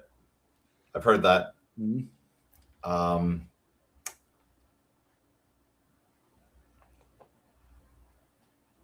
Okay. Emphasize direct personal knowledge of the divine over rigid dogma. So whatever the voices tell me instead of whatever the voices told somebody else, and I have to take their word for it. Yeah, like what is it? Inner knowledge. Yeah, it's a first-person delusion. It's definitely phenomenology over numenology. But definitely the phenomena over the noumena. Exactly. Yeah, that's pretty much what it is. It's like whatever I feel to be the case, therefore. So I'd say that it kind of falls apart there because it's like completely untestable, and it typically winds up being only positions or propositions that validate the individual internally, which has no bearing on what truth is. It could sometimes lead you to truth as part of your epistemology, but it's not going to be consistent. So, because if you come to a truth that doesn't like personally validate you, you'd be more inclined to reject it because of the lack of validation, which is why it doesn't work. It's fascinating to read about the history of it, going all the way back to the 2nd century, but it's pretty much bunk, And all he needs is that next guy who says, but my feelings are different than yours. And then we can just block you both into really rooms with really soft walls and, one size fits all plus 5,000% sleeves. Cool. Remember, because if it only comes to you through revelation, it's only good for you, and nothing you say can mean anything to anybody else. So thank you for declaring your own irrelevance. All right. So I don't know if Trippy Cat will be able to make it up, but we're in the middle of some numbnuts on video, I think. Yeah, we can. 30 seconds in before. David Wood. David Wood. I love that guy. I know that guy. As angry as they've been in recent years. Oh no, the anger is overcoming me. So angry. Oh, no. Why are they so angry? Oh, They're angry because they hate God. This dude's full of shit. And they didn't usually care a whole lot about what other people believed. No, we did. Well, okay, right. When there wasn't, only when individuals who believed irrational nonsense attempted to try and control how other people lived their lives. This is a secular nation. So when evangelicals suddenly jump up and try to alter what is being taught under the federal banner, like in schools, like Kitzmiller, Dover, stuff like that, that's when we step up. When you try to dictate how other people live who don't believe what you believe, that's when it becomes problematic. And it's been happening more and more now because obviously we have Christian nationalism on its last gasp. So that's right. To formally put it, we don't care what you believe. We care what you'll do because of what you believe. Right. The general atheist attitude when I was growing up was, Hasty. look, if believing in Jesus and the Bible and heaven somehow helps you, I'm not your boss. You have fun in church. I'd say, sure, that's the utility of it. Just don't fucking try to interfere with my life. It's pretty simple. And don't run around claiming that these things are true about reality and take advantage of vulnerable, ignorant, or emotionally destitute people, like vulnerable or ignorant people. Just like, going all the way back to Kelsis, that's that. Don't go after don't go after the weak. You want to bring these things about claims about reality that you think are true. Bring in someone who knows what they're talking about. And go ahead and say a prayer for me if that makes you happy. What do I care? There were, of course, some aggressive atheists, the kind that made people wonder, how are these guys so perpetually enraged at someone they don't believe exists? That's just patently false. That's a straw man. So no, they're not pissed at the claimant. Okay, they're pissed at their behavior. Like what? They're not pissed at that. They're not pissed at that what they believe. They're not pissed at the God entity. They're pissed at the douchebags and their behavior because they believe it. Just like Andrew pointed out a moment ago. We don't care what you believe. We care how you behave. Okay? That's what they were pissed off about. Fuck. How is this Oh, wait. It's David Wood. That's how it's lost on him. But there were barely enough of them to be annoying. There were more than you think. More than you think. They just weren't telling people that they were non-believers. Going back just to the 19th century, the stigma of being a non-believer was enormous. Okay? And in some places could get you killed. So no, just like the LGBTQ community, you like to go, it's like, oh, there were barely any gay people back then. It's like, no, they were all just in hiding. Or they literally had been indoctrinated or raised in families that they just would never accept it. And they would just like sit in the closet and they would just carry on with their lives until they died in a state of unhappiness because they didn't want to get killed or ostracized from the group. When you start accepting these people, you find out that there are more of them. So this is just bullshit. Atheists back then got along with Christians. They had friendly conversations with Christians. Was it, did they now? Did they? I guess, yeah. Thanks, Thor. It's like, they didn't lose their minds whenever anyone disagreed with them about anything. Just their heads. Just their heads. Basic disagreement, no. Try to do something in court to legally mandate your beliefs over other people. Yeah, you definitely see us lose our minds there. They didn't spend every waking moment posting, Sky Daddy, Sky Daddy, Sky Daddy, Sky Daddy, Sky Daddy. Pulls 6 tweets, pulls 6 tweets off of Twitter, conflates it with what all atheists do. Conflates us wondering why people weren't posting on the internet back then. Yeah, why weren't they posting? How time works? Numbnuts. In fact, if you're an atheist today, and you were somehow able to jump into a time machine fueled by 1.21 jerkawatts of narcissistic personality disorder? Can we get literally, David, I'm just going to ask you this. I don't know if you're ever going to see this. Is it possible for you to make a point without like descending into like juvenile bullshit? Okay. Without like, poisoning the well to a degree that it'll kill anything that comes near it. Like, can you just convey something? I know that this video is not for atheists. It's not for non-believers. This video is intended for people like David to disparage the other side in order to reinforce the beliefs of his followers, of the people who are following his channel. You guys are already believers, and that's why all of apologetics content is never about responding to the rebuttals of non-believers. It's always about reinforcing the beliefs of believers and ensuring them that they never have to ask questions or even engage with other people through disparaging them. Don't engage with him. He's just an emotional a-hole. Never about the substance of what we say. all of this is just emotional appeal, and it's fucking pathetic. Okay, that someone who claims to be what you are could be so snowflakey emotional. It's honestly sad. I don't know if he'll ever see this, but hopefully he will. All right, so just throwing it out there. And you traveled back in time to 1985, and you told an atheist from 1985 that in the future, atheists are going to spend all their time on social media typing, Sky Daddy, Sky Daddy, Sky Daddy, Sky Daddy, Sky Daddy.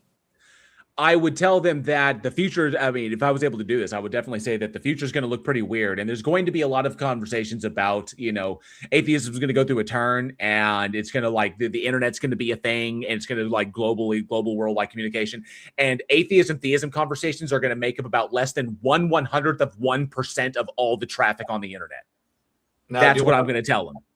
Oh, I would tell them that all those Sky Daddies were written by people on the toilet right before taking a giant dump and then getting on with their day. They're not that preoccupied with you. The internet's going to be relegated to a vast majority of trolling, where people just talk shit at each other because they can't do it in person, or they're too scared to do it in person.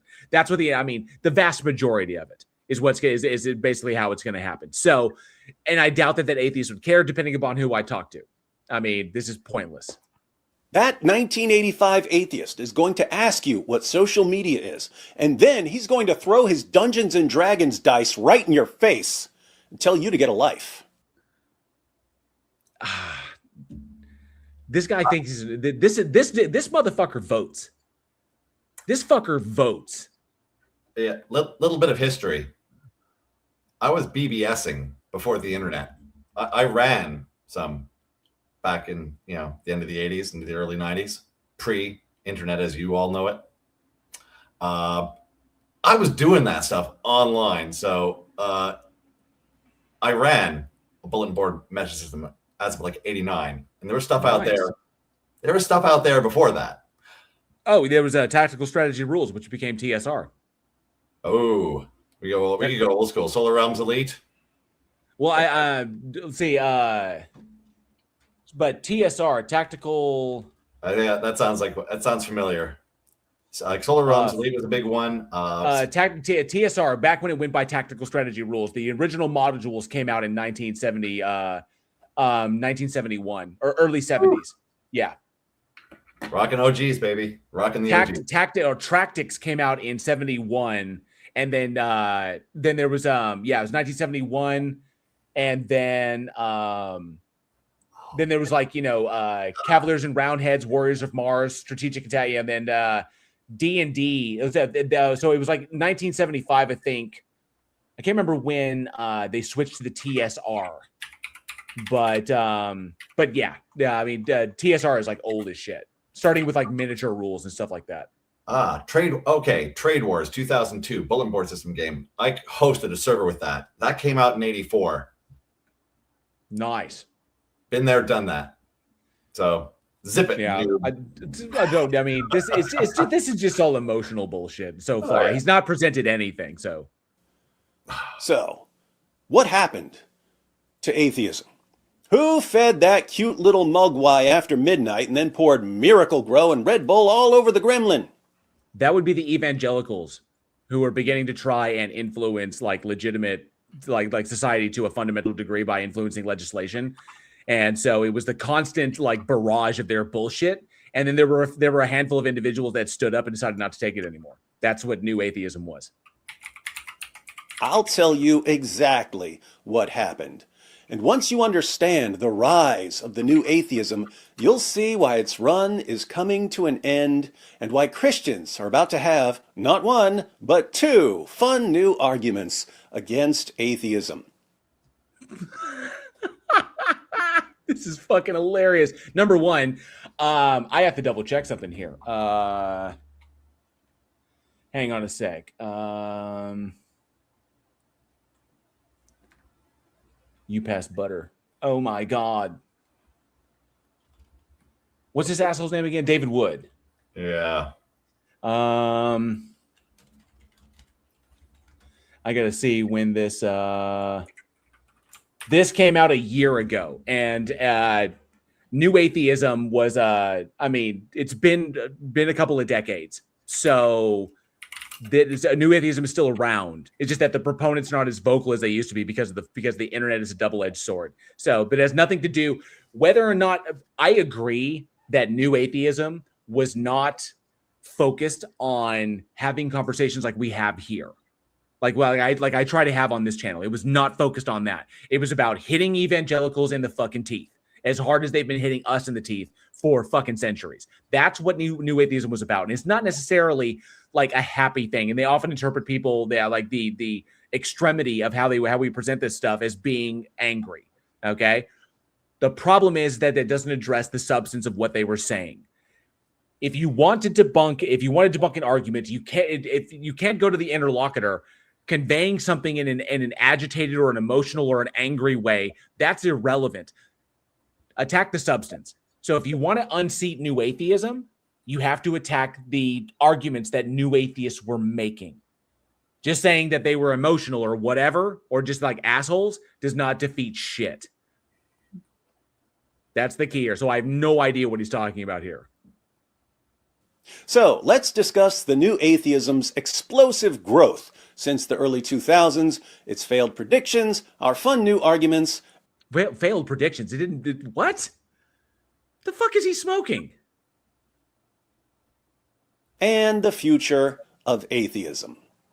Why did the new atheism become so popular after the 9/11 attacks? Because it gave us an outlet for dealing with your evangelical bullshit. 3 reasons. First, Westerners were jolted out of their tolerant slumber by a series of attacks carried out by people screaming Allahu Akbar. The new atheists used these attacks to say, see, this is what religion does. Science flies you to the moon. Religion flies you into buildings. There were similar arguments before 9/11. Similar stuff. Because suicide bombers still exist. Car bombers still exist. 9/11 wasn't the first one. It was just like arguably the most dramatic. But people have been making shit like saying shit like similar to this since religions have begun. If you believe in this religion, you do X, which which the religion making the critique doesn't engage in. So I mean, this is not something new. And no, they didn't hinge it upon that.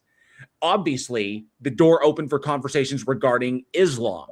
But then that's split into between those who are fundamentalist Islam and those who did not take such an extremist fundamentalist view, which is the same thing you could say about Christianity, about people who are fundamentalist evangelicals and individuals who are progressive Christians. It's the same thing. But they didn't just send people into a panic over Islam. They also said, and don't think that other religions are much better. They're not. Christians are about to elect leaders who are going to impose Christianity on the rest of us.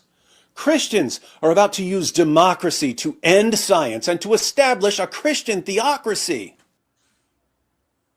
Am I missing something here? I mean, is that false? Looking at the state of the United States here, what am I missing? If they were, I don't recall Dawkins or Dennett or Hitchens or Harris saying these very, very specific things. They may have alluded to them in the past. I may just be forgetting it, but it seems to be the case that we are in right now with the Heritage Foundation and what is going on in our government. Anti-science, which Professor Dave explains like every single day, damn near every day when I get his notifications, and he debates it and he crushes that shit as well. Individuals like RFK Jr., individuals and then that's the anti-science bullshit. And then in favor, and then literally states trying to put the 10 Commandments in schools again, trying to teach creationism again, trying to literally make it so that federal funding can go to private evangelical schools. This is what we're talking about. The Heritage Foundation wanting to turn this nation from a representative democracy into an autocratic theocracy. So that's literally what's happening, Wood. And yeah, they probably warned us about it. Okay, so what? Because they saw the writing on the fucking wall. And the only way to stop it is for millions of people to leave Christianity and become atheists. No. That is never what they said. This is a blatant lie.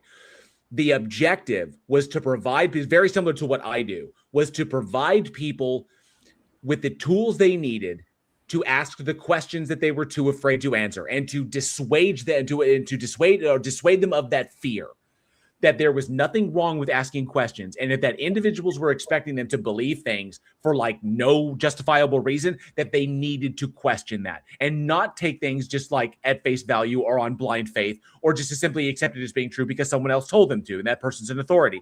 That doesn't follow.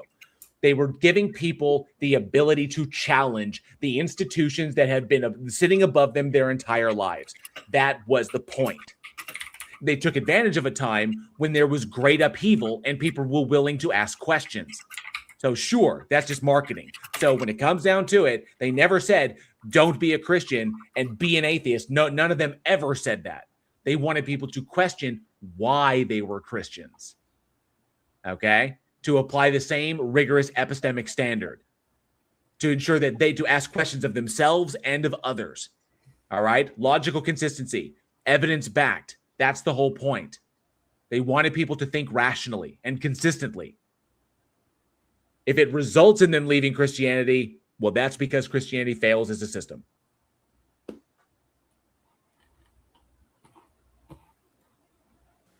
So the new atheists saw that people were alarmed. They used that alarm to send people into a panic about religion in general. Second, there's just a lie. It's just bullshit. Emergence of social media allowed the new atheists to use a certain low-level manipulation tactic on a global scale. Well, I cannot wait to hear this. Like, how did they manipulate anybody with the conversations that they fucking had? What's the manipulation tactic? Something we've seen over and over again in various forms for many centuries. Is he trying to say that we started a crusade? I have no idea. I don't know how he's concluding that they knew that the four horsemen, how they were like manipulative on social media. I have no idea. Like, I don't know where he's going with this. The basic formula is join this group and you're better than everyone else in some significant way. No, that never happened. That never happened. It put the question in people's hands. What was more important? That which is true and can be shown to be the case, or simply validating yourself regardless of what the world is telling you, regardless of what can be shown to be the case. What's more important? It challenged people's epistemic foundations, and it did it aggressively, which I don't have a problem with. So this is all just like propaganda bullshit that he's spouting, because he's never actually, I doubt he's ever actually listened to anything that Harris or Hitchens or Dennett or Dawkins said. I know Dawkins is a piece of shit now because, I mean, it's a fucking waste. But I doubt he's ever listened to any of their shit. It's always about challenging the fundamental assumptions that they're making, challenging their epistemic consistency and their logical consistency, and showing how people can be more consistent. It was never a directed attack to try and get people away by making them feel, say, you'll be better than everybody else. No. People came away realizing that they didn't have the burdens that they had when they believed in this shit. And they realized it was irrational, and it lifted a lot of the burdens in their life because they didn't have to worry about nonsensical shit, like walking on eggshells through life, hoping that you hit all the right marks just in case some unknowable entity was like, do it or I'll fucking spank you. It's ridiculous. So this is a complete misrepresentation of what was going on. We see this constantly from the Dawa gangs. Their message is, if you join Islam, you're strong. If you don't, you're weak. Isn't that a religion? Isn't that a religion doing exactly what you just accused a non-religion of doing, of non-believers doing? So you admit that religions do this, David. Right? You admit that this is a tactic of religions. So all you're doing here is you claim that atheists did it, but you can't show how they did it. And then you point to an extreme example of like a religion doing it. Okay? But not all religion. Oh, right. Yeah. Special plead this motherfucker. Look at us. We're strong. Other people are little weaklings. I bet that dude on screen would whoop your ass. That dude looks like a unit. So the new atheists did the exact same thing, but their message was, if you join us, you're smart. If you don't, you're a stupid religitard. That never was. It was never. This guy didn't listen to anything they fucking said. He has digested nothing but evangelical propaganda in response to their bullshit, or like in response to whatever the guys were putting out. It's all fucking bullshit. So I mean, this is Reddit. This is like Reddit tier like evangelism. This is Reddit tier apologetics. Oof. This is what this is. This is Reddit tier apologetics. This is like reading. I could see this succession of comments. Don't do it, JL. Don't do it. I know. This is their phrasing. Don't validate their phrasing. Hey, this motherfucker can equate shit with like atheists with Islam. I can equate this bitch with with fucking Reddit. Shit, what you got to equate this bitch with is realizing that he tries to treat every problem like it's a nail. Now, you know why, right? To hit everything. Go read up on that history of David Wood. Oh no, I know about his background. I do, or his purported. I know about his purported background. No, it's a matter of court record. That's not really purported so much. I don't know if anybody's actually pulled the actual record on that because it happened when he was a minor, and that would be sealed. There's been admissions on that. As it is, things have been kind of confirmed.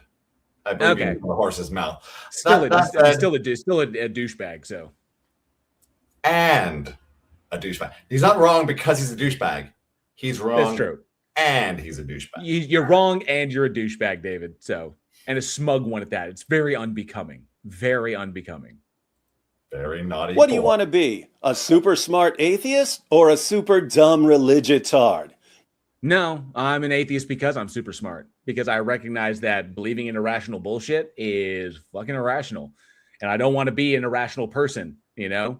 And my life has improved significantly because of it. Cheerio. You want to be smart? Great. Then join us, and you can make fun of religious people and feel smart. Which is pretty, I will say this is what we're doing right now. But it's not so that we can feel smart, so we can point out how wrong you are. That's the point. You can even come to the next Reason Rally, where we sit around and pat ourselves on the back for being so into science. I'm not seeing a problem here, David. Like, all of this, so far, this is, how far are we into this? We are 5 minutes into this motherfucker, and all you have done is whinge about the meta. That is all you've done. You haven't actually, upended anything. This is all fucking, I guess this is all preamble. I guess, you got to have a lot of preamble when you have no argument. I'm betting it's all preamble. It's all preamble? It's like buckle up. This is the all preamble channel. It's 27 minutes of fucking preamble. He's not actually going to knock down anything. This is pathetic, but the movement had the advantage of social media. They got to use this approach on billions of people, and millions of people fell for it. Yeah. No, they understood. They understood. He's not online. We had the advantage. No, we now have an equal platform, and he doesn't get to outnumber us. We now have an equal platform.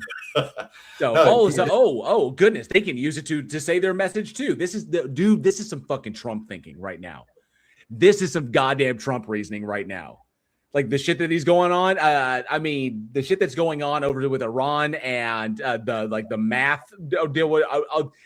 This is like, no wonder he supports Trump. This dude is a fucking moron. Okay, like that right there. We want to be smart, so we'll join your group. What do we have to do now? Think, show your work is what you have to do. Show your work. Not just accept what we're saying, because that was never the case.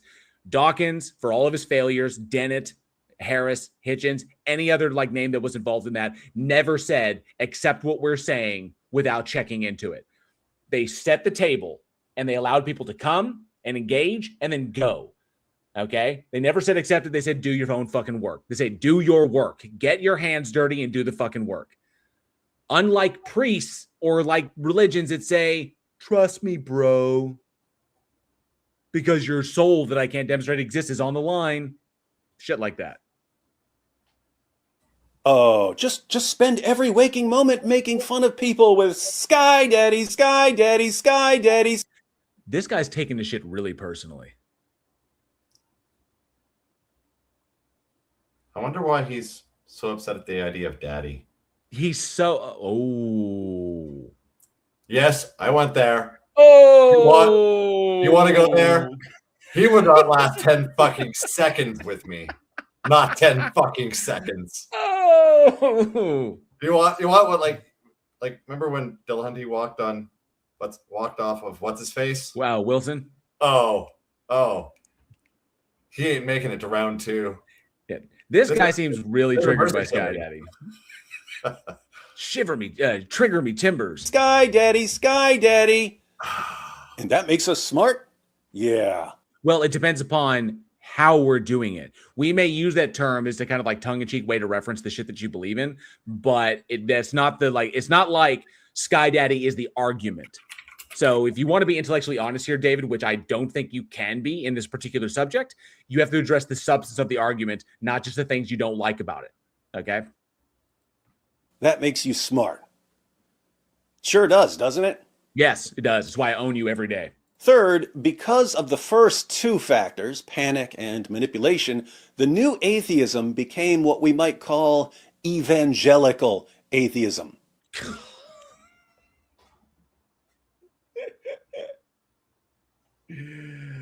I desperately need to drag you down to my level to make you look as bad as I am. Which I don't realize confirms just how bad I actually am. You're guilty of doing all the shit that I do, and it's a negative, so that confirms that what I'm doing is a negative. I possess 0 introspection. What the f- It's like my self-awareness is set to 0. Please adjustment for me. Singer Soul said straight for the jugular, Andrew. Boom. Yes, he did. Thank you for the 199, Singer Soul. You rock.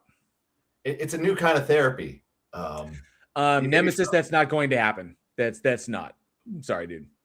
The N-word stuff, I mean, you got to get over that. So go ahead, Andrew. Sorry. I don't know. Like I said, I offer new kind of therapy. The Richard Dreyfuss kind. But what about Bob? Yes. Is this a new kind of therapy? It is. Death therapy, Bob. It's a guaranteed cure. You know what this is? What is that? Black powder, Bob. One tablespoon is enough to remove a tree stump. How much is this? 20 pounds worth. Or it was like 40 pounds worth. And he's just strapped. Then the house. Where are the bags? They're in the house. Oops. Oh, good stuff. That was one of my, and from what I hear on the set of that movie, What About Bob? That Bill Murray is kind of like very similar to Bob in real life, and Richard Dreyfuss, personality-wise, is very similar to Leo. So having the two of them on set together when they were not shooting and everything led to a lot of, I don't want to say extreme conflict because they're both really professional, but led to conflicts on set, which fed into the dynamic that we saw on screen. So they use that energy, that natural energy and conflict to fuel the performances, which is why that movie is so fucking good. I'm sailing. I'm sailing. Oh, I know that PhD Tony loves that movie. Classics. There was a strong emphasis on winning converts. Not all ideologies strive to convert people. It's not converting to anything. It's just giving them new tools. This fucking hell. Can this guy say anything honest? Christianity does. Islam does. Atheism didn't much until the new atheism took over. Then atheists became obsessed with getting the entire world to agree with them. What? No, we just suddenly had an equal platform, and and a lot of them became as vocal as evangelicals were. You were deaf to it, David, because you yourself were a believer. So you just like tune out all the other believers around you. Now, all of a sudden, there was a loud voice as loud as yours saying stuff that is fundamentally different than what you believe and challenging your beliefs. And now all of a sudden it's a fucking global problem. It's not. So mountains, molehills. Which really makes no sense from an atheist perspective. It does if you're having a detrimental effect on the world and trying to impact our lives by dictating how we live them. That's why. It should have been quite obvious. I don't know why this wasn't obvious to you. But, it takes someone who thinks rationally to bring this shit up. Christians proselytize because these are matters of eternal significance in Christianity. Who gives a shit? You haven't demonstrated the truth of it. Who gives a fuck? You can't appeal to your fucking bullshit religion in order to justify your arguments why atheism is wrong because you haven't justified your religion is true. Is this dude fucking serious? No, he's preaching to his crowd, and they're dumb. What the living? This dude is pathetic. No, I'm surprised I haven't covered his shit more often.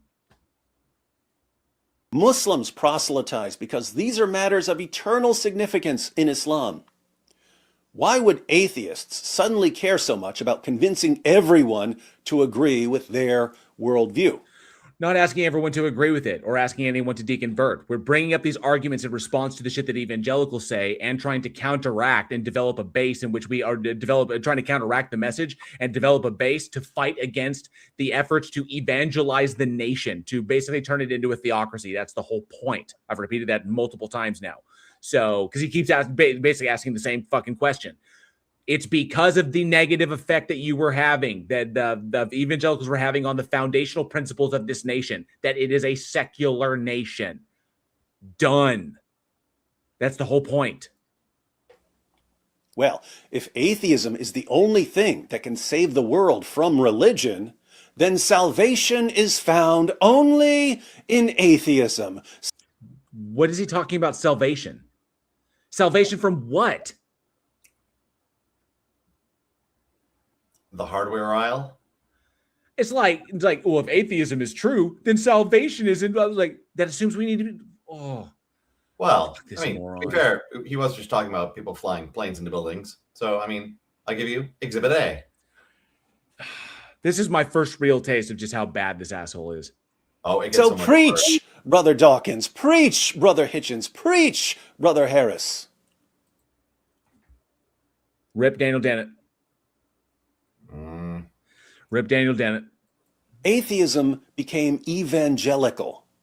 They promised a kind of... Hey, John Fabiano, good to see you. You reminded me of Mandatory Fun Day just then. Awesome. More than just the U.S. Agreed, Spam. More than just the U.S., but yeah, U.S. too. Agreed. It's not just here. Of salvation, the salvation of the world. And by taking advantage of people's growing concerns over religion and using social media to amplify a simple manipulation tactic, millions of people joined the new atheism. Not really, because new atheism wasn't a movement. It was really more of just a kind of like a label put on a platform for a way to approach evangelicals and to have the conversation. So I've never agreed. What is it? What's that asshole's name? Trent Horn did the same shit, where he basically tried to paint new atheism as like this evangelical movement of non-believers, just because all of a sudden we had a platform and our voices were as loud as their evangelical bullshit. So they try to paint us with the same brush, which is just intellectually dishonest, because the fundamentals of what we were asking, well, obviously what we were asking was fundamentally different. And the questions we're asking and the statements that we're making, fundamentally different. So, but they got to paint us with the same brush in order to try and, demonize us or make us look like, oh, they're the same as us. This is just patently absurd. This dude is a fucking liar. He's a straight up liar, But there were three problems which led to the eventual decline of the new atheism. Still not gone. It's 2020, 2026, and it's still here. First, the new atheists had an absurdly simplistic view of the world. Andrew, remind me, Hitchens, Dennett, Harris, and Dawkins, their worldviews were not identical. I don't know the fine print. I cannot. I'm pretty sure they weren't. There were points that they all diverged on as far as like the world goes, given their backgrounds. So there were points they diverged on, but the concept was about a god. So I have no idea like what this is. I mean, trying to equate them all into one. So Religion is bad. On a singular point, am I mistaken in the recollection that Harris was a moral realist? I'd have to look that up. I've read The Moral Landscape so long ago. I will have my answer in a second. Yeah. So get rid of religion. No, religion is capable of. There are arguments of why. I mean, obviously, there's evidence that religion can lead people to do extremely irrational and dangerous things. Religion can be harmful. So one should challenge its notions before one commits to a religious ideology. That's what it's about. It's not this black and white bullshit. It rarely crossed their minds to have a deeper understanding of the various roles a religion plays in a society. This motherfucker didn't watch the debate between Hitchens and Fry and the Catholic Church. He did not. Sorry, I missed his last whatever that was. I'm getting my answer. Of the new atheism. First, the new atheists had an absurdly simplistic view of the world. Religion is bad, so get rid of religion. Obviously wrong there. It rarely crosses view, huh? Yeah. Their minds to have a deeper understanding of the very absurdly simplistic view of the world. Religion is bad, so get rid of religion.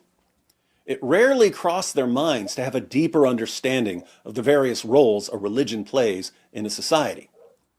And I said he obviously never watched the Hitchens-Fry debate against the Catholic Church. Is the Catholic Church a force for good? And Hitchens and Fry absolutely bent them over. The closest parallel I can think. Oh yeah, go ahead. Sorry. Was that intentional? Yes, they bent them over. Yes. I mean, in that way, we're talking about the Catholics here. I mean, you know, David. Sorry. It was good. Yeah. To this simplistic thinking is in the realm of ecology. Ecology is the science that deals with connections among living organisms and between organisms and their environments. Do you know where this is going? No. I'm gonna guess. This is This is leading towards an argument from utility. I'm waiting for an equivocation. I'm waiting for I'm waiting for a big equivocation. Because he's overlapping like ecology and sociology. You know, sociology is the big thing that breaks us from most other organisms. Our level of socialization. Right. Yeah. That supersedes ecology. It overlays. I want to see how stupid human beings are. A human being will move to a place that has no rabbits and say to himself, you know what this place needs? Some rabbits. Rabbits would be fun to shoot. He's talking about the introduction of invasive species into like Australia. Yeah, I was actually thinking that as he was saying it. Then he'll bring in some rabbits. This sort of thing has happened repeatedly in human history, but right now I'm thinking of Thomas Austin bringing European rabbits to Australia in 1859. What the fuck is the point of... No, this is David Wood being jealous that he doesn't have a monopoly on dumb. What the fuck is he doing? What is the point of this conversation? Like that humans don't reason well sometimes. Sometimes we don't. Sometimes we do. Yes, the same species that introduces the same species that introduces other species to environments that they are not native to, and they wind up upending the ecosystem, is the same minds that came up with the Large Hadron Collider. We're good for reasoning in some areas. Sometimes we reason very stupidly. Welcome to a reality where these things happen, where we don't reason perfectly. No shit.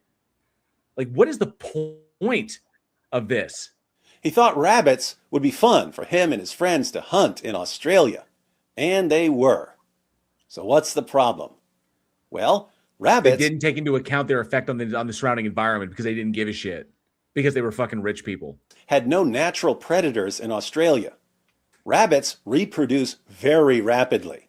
And many areas of Australia have moderate climates that allow rabbits to reproduce year-round.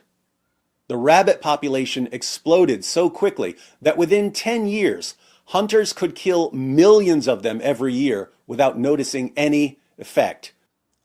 Yeah, Punta points out when they introduced rabbits to Australia, scientists didn't have a good understanding of ecological symbiosis and harmony to that degree. Right. Take it easy, John. Have a good one. Thanks so much for hanging out with us today. On the rabbit population. Rabbits would invade an area and eat up all the vegetation, massive loss of plant species. Then the other animals that normally ate those plants wouldn't have any food. They couldn't compete with the rabbits, so loss of animal species. Rabbits would so thoroughly devastate all the vegetation that the topsoil would be... That's great. Not really. Superficial thinking caused the disaster. Notice, I would say it was superficial thinking, whatever. It's short-sighted. It's short-sighted thinking. Short-sighted thinking caused that because they weren't thinking beyond that. But then again, there really wasn't a scientific conception of that. So like an established one that people were aware of. So, I mean, great. We found out something was true because we didn't know not to do something. So we saw the results and realized that we shouldn't do it in the future. Durr. Rabbits would be good for hunting, so let me bring some rabbits here. Simple thought. How difficult is it to follow up that simple thought with questions like, how rapidly will rabbits reproduce here? What do rabbits eat? What animals are currently eating what the rabbits are going to eat? Can these other animals compete with rabbits? Pretty easy questions that human beings don't bother to ask. That we do now. They didn't then, you moron. It's like, durr, and it wasn't a fucking scientist who did it. Instead, we think, here's something I want, and not, how is what I want going to affect everything else and lead to destruction? Okay, so I think I was right. This is smelling like an appeal to utility. Is where it's going to wind up. And he's going to probably use his own argument that the fact that he doesn't do horrible, terrible things to human beings is because he believes in a god. So that's the positive utility that it serves for him. So therefore, it must be true about reality. That I'm suspecting that that's where this is going to go.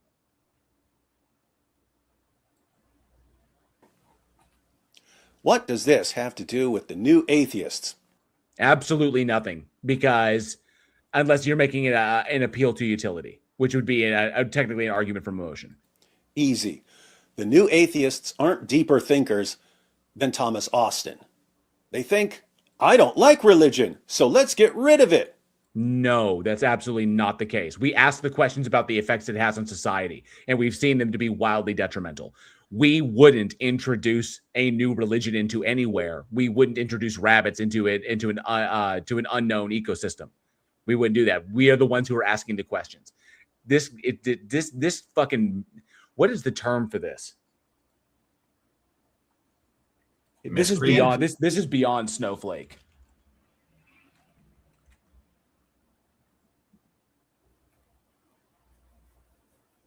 No, I can't remember. I know there's another term for this, but I can't recall it.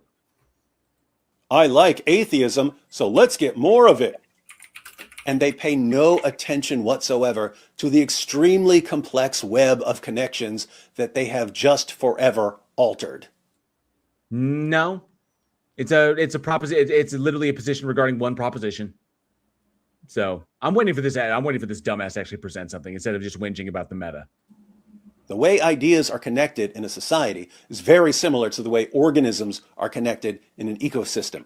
Hilarious that he's bringing up memetics when, if I remember correctly,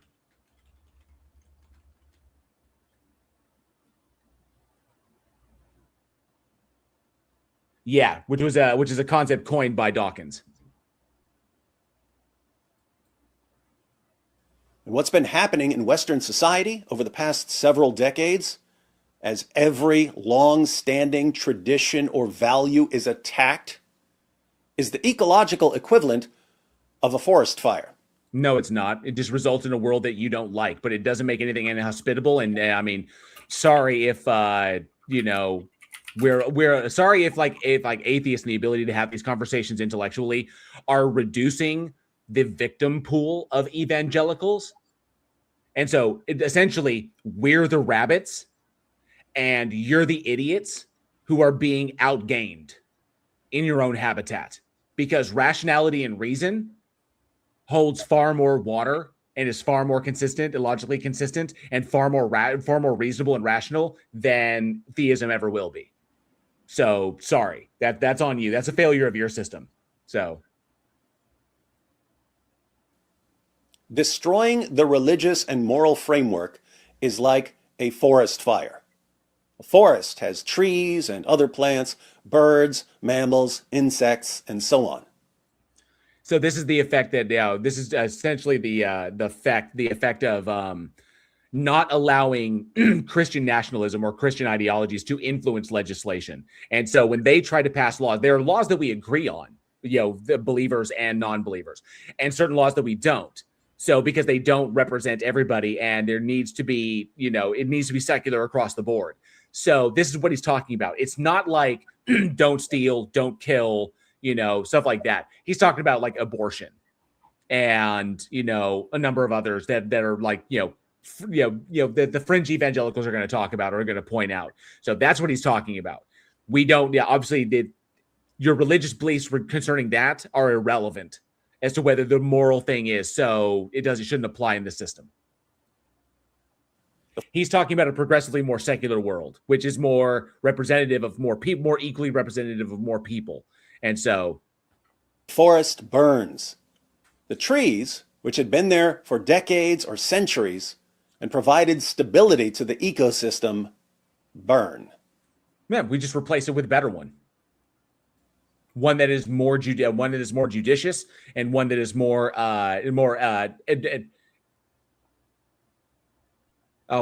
trying to come up with the word equal. There's greater equality in its representation. What replaces the trees that burn? Reason and logic. Whatever weeds spread most rapidly. Nope, because it doesn't follow. What were so it's like literally we're cutting that down and we're just replanting. We're replanting new trees. This analogy is bullshit. So again, we can only become more retarded. Oh, I'm sorry. Sorry. Bad reflex. Oh, the R word.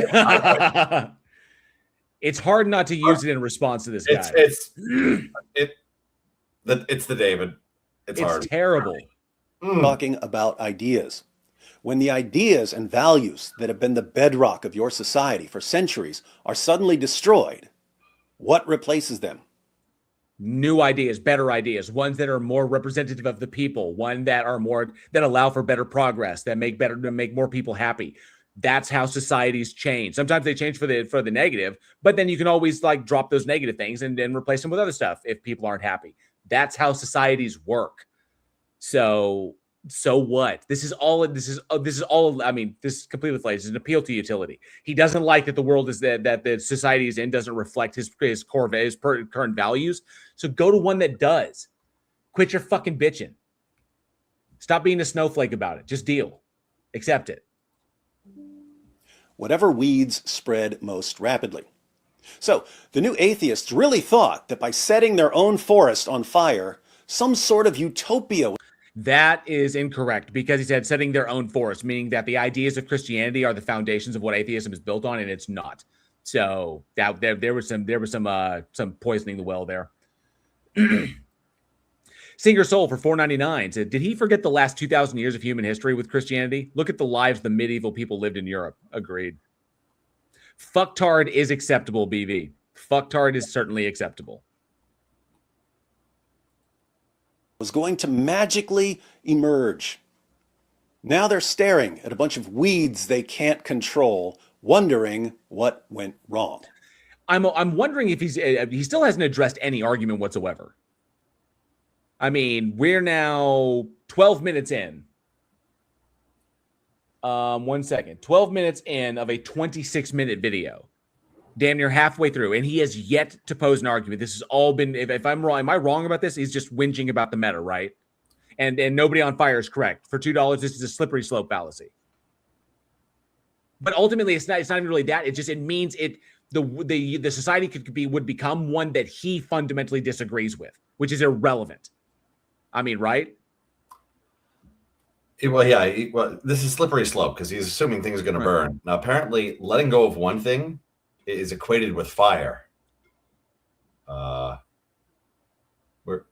Wait, is the fire in the room with us now? I don't see fire. I think Nostradamus here should sit this one out. Stop making predictions. Right. Good to see you. Nobody on fire. Thanks so much for being here, bud. Oh, yes. Punta de Les says, yes, the Dark Ages were so much fun. /sarcasm. Definitely a /S on that one. Pass me the communal butt sponge.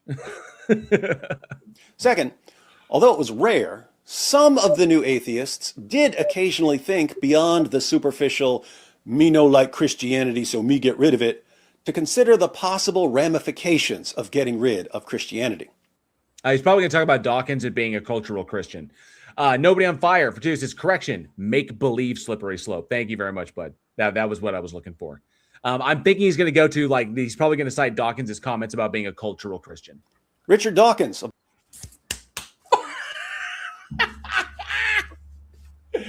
How do I know this shit? Oh, that's right, because I fucking research it all the time.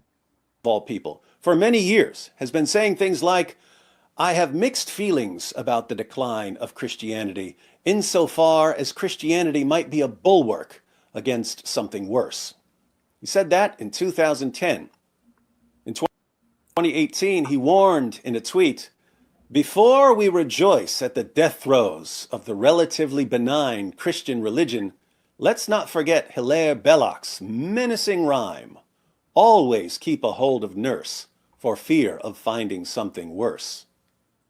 So, okay, so Dawkins is not a Christian, but he's talking about cultural Christianity and that for respecting the societal like interpersonal societal concepts that Christianity kind of reinforces.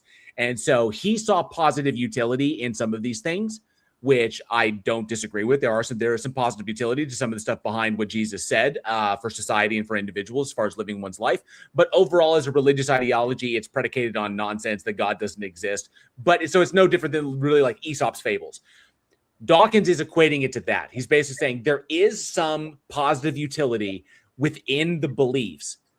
And he's attributing it to Christianity and saying you could be a cultural Christian and kind of live like one, but you wouldn't actually believe that God exists or hold that Jesus, is a real, was a supernatural entity or any of that other nonsense. So all the supernatural bullshit you throw away and just go with the interpersonal stuff that leads to positive results. It's pretty much all it is.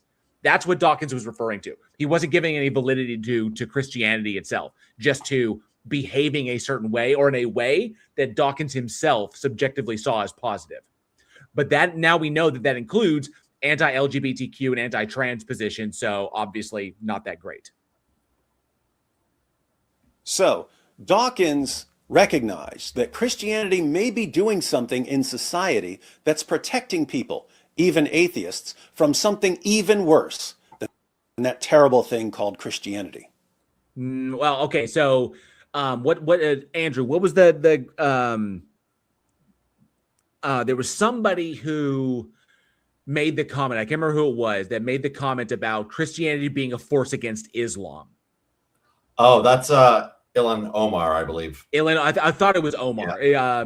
But made that Christianity was a great weapon against Islam. Oh, Islam didn't take over, but sorry, no, I slipped on. I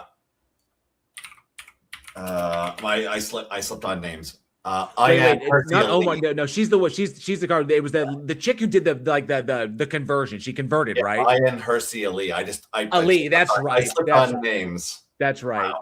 Yeah, it was Hersey Ali. Ali. Yeah, made the comment. I remember her making that comment when people were talking about that and saying that she agreed with a lot of the cultural concepts, but that it was a great weapon against Islam from ensuring that Islam didn't take over. Well, that's subjective, viewing that. I mean, that doesn't say anything true about Christianity in and of itself. All of this is an appeal to utility. People see different utility in the different concepts. That's great. You can see whatever utility you want. That doesn't mean that the underlying premises are true, that Jesus Christ, that Jesus was a supernatural entity, or that the God even exists, or that the Bible is just a book of like predatory, gross, like mythology. Punta de l'Est for 5,000, and I believe that Korean won, says this is like saying we shouldn't throw away fascism because something worse might rise after it. Good point. Fascism could be protecting us from super fascism. So, Super fascism challenger edition. No, go ahead. Sorry. If I understand correctly, the message is Christianity is the devil you know. I think so. Yeah, you could go with this. Better the devil you know, the lesser of two evils. You see, a real believer would have gone with Cthulhu. Never settled for the lesser evil. That's right. The elder god you know. That's Wood's thing. He's waving Islam as a threat and it's working for him. True. Anti-Islamic rhetoric has been a thing since 2001. But that never stopped him from blasting away at Christianity, and now Western nations are in a competition to see how much worse can get. Huh? The most glaring worse is Islam, which Western nations... Repeat that sentence again. What did he put? None of this has anything to do with the topic at hand. Worse can get. The most even worse than that terrible thing called Christianity. Oh. That never stopped him from blasting away at Christianity, and now Western nations are in a competition to see how much worse can get. The most glaring worse is Islam, which Western nations seem completely incapable of stopping after Christians kept stopping it for 14 centuries. He does realize that the world is fun. Huh? How many countries is Islam predominant in? A lot. He does realize that the world was fundamentally different 1400 years ago, right? Like, he gets that, right? So like 1,000 years ago, how large was Islam? How big is it now? How good a job has Christianity done all this time? Maybe you should look at your track record, bro. Math escapes this one. There are approximately 50 to 57 countries in the world with a Muslim majority, with definitions varying slightly based on the source and inclusion of territories. The Organization of Islamic Cooperation includes 57 member states, although not all have Muslim majority populations. So 57 member states in that. And there's 195 countries in the world as of 2026. So that's still quite a lot. And I'm wondering how many like Micronesia grade countries, they want to rack up as petty wins. Nice.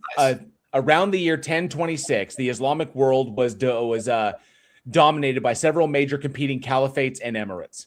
That's it. There were no countries. And so if you want to go 1,000 years, so like if you want to go 1,000 years in this, you want to go a millennia ago, apparently Islam's doing pretty fucking good. Also, given that they're the fastest growing religion on the planet and the fastest dying one is evangelical Christians. You can't beat the math. You can't beat the statistics, my friend. I think Charlie Sheen would call this winning. So, while the new atheists claim that they've been ridding the world of superstition, they've really been paving the way for the spread of Islam. No, we get rid of, we attack them as well. Same. We attack them the same. It's pretty easy to do either one, as well as other religions as well, especially the ones that are really, really egregious and gross. But that's pretty much just Christianity and Islam. The other ones do have their problems, but they don't make it everybody else. They don't make their religions everybody else's problems, except for like Judaism right now, because they are really making their beliefs everybody's problems right now in the Middle fucking East. So, fuck Israel and that. Sorry, not fuck Israel. Israel's full of a lot of wonderful people. Fuck Zionism. So that Zionist bullshit is causing a lot of problems for a lot of people.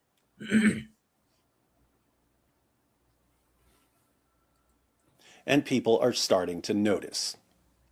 Third, the new atheism made some testable predictions. We're now in a position to test those predictions. I'm kind of curious about this. Like scientifically, or this is going to be it's all sociology. I was saying it's going to be a sociological metric. Okay. And they didn't come true. What did the new atheists predict? Since Christianity is an obstacle to progress and science, getting rid of Christianity will lead to progress and more science. That typically depends upon what you consider to be progress. And we did have great progress in some areas until evangelical Christianity reared its ugly head and started to take over the government. And now we see a decidedly anti-science platform given by our being held by our government, and an anti-progress platform given the revoking of Roe v. Wade and the attacks on Obergefell and a number of others. So what the fuck is he talking about? What he's really doing here is realizing we haven't gotten rid of him yet. So frankly, don't worry about the prediction not having come true, because you're still here. Could you go away, David? Bye, David. You're oh shit! I fucked up. Hold of nurse. Third, the new atheism made some testable better in any way. Christianity with atheism will make people more rational, more scientific, more noble. People becoming atheists will make society better. Yeah, it has. We've seen that play out in government today. It's the evangelical Christians who are the ones who are literally driving us into the fucking dark ages and leading us towards the brink of nuclear war, and those in the Free Thought Caucus who are not doing that. So this is just patently on its face. Patently true on its face. So how is any Western nation better in any way? Crime rates in America are the lowest they've ever been in the past 50 years. Done. Scandinavia much? Scandinavia much. Yeah. Thanks to the new atheism. I wouldn't credit new atheism with that. I would credit improvements in education in certain states. I would credit acceptance of non-believers. I would credit the internet to a degree with allowing conversations to disseminate to greater audiences faster, and a rise in secularism and progressivism. Because we see the inherent benefits of these things for the greater amount of people. Utilitarianism.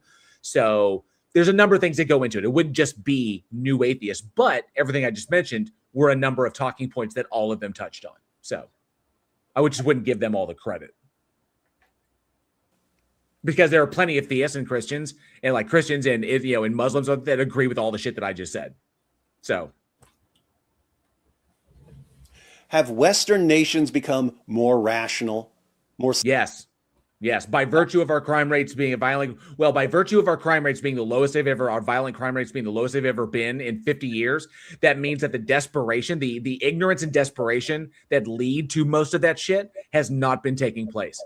So reduction in the it could also be an effect of the police state in that respect.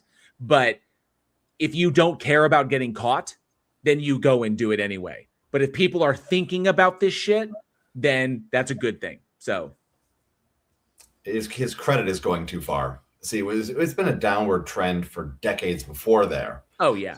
So he wants to try to isolate it down to 2000 plus technically. It was already on a downward trend. So apparently it hasn't made things worse. Bingo. And it hasn't changed the trend. Right. So doom and gloom. Yeah, it's not going to. It's it's been going down. It's still going down. It's been going down beforehand. Then all of a sudden, new atheism popped up, and it continued its trend. So it neither harm nor. I mean, it's just going down. So scientific, more noble. Yes. No. Yes. Welcome to the James Webb. No, Western nations are going completely insane. What? Oh, this is where he cites all of the stuff that he personally hates, isn't it?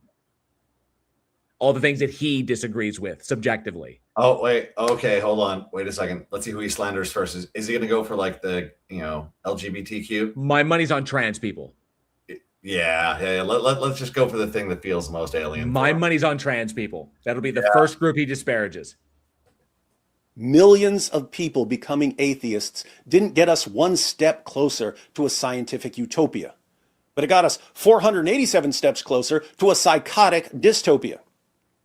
Okay, give me an example. So that's why the new atheism has lost its momentum. How is it a psychotic dystopia? You got to give you can't just claim it. You got to give an example. Give me some citations. Superficial thinking, paving the way for Islam, and failed predictions. Now, you haven't shown how it failed. You just claimed that it did. What was the timeline for that utopia, by the way? See, failed prediction fails to have a timeline attached to it. Oh, I'm sorry. Was that supposed to be yesterday? Fuck, I missed the meeting. I missed the meeting tonight. It was supposed to happen yesterday. This dillhole's just making claims. When was this prediction due? Right.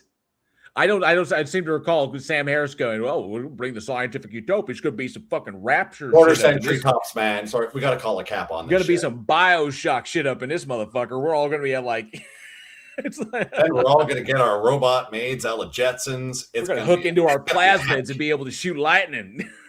I don't know, for those who've played Bioshock. So I mentioned earlier that the epic failures of the new atheism give us the materials for two new arguments against atheism.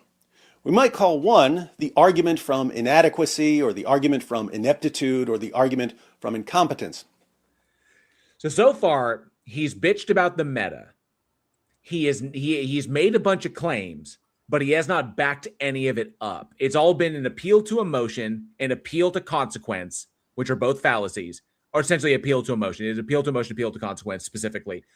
And then he made some claims about what the outcomes were, how the outcomes were in his mind were psychotic, but didn't provide any examples of how.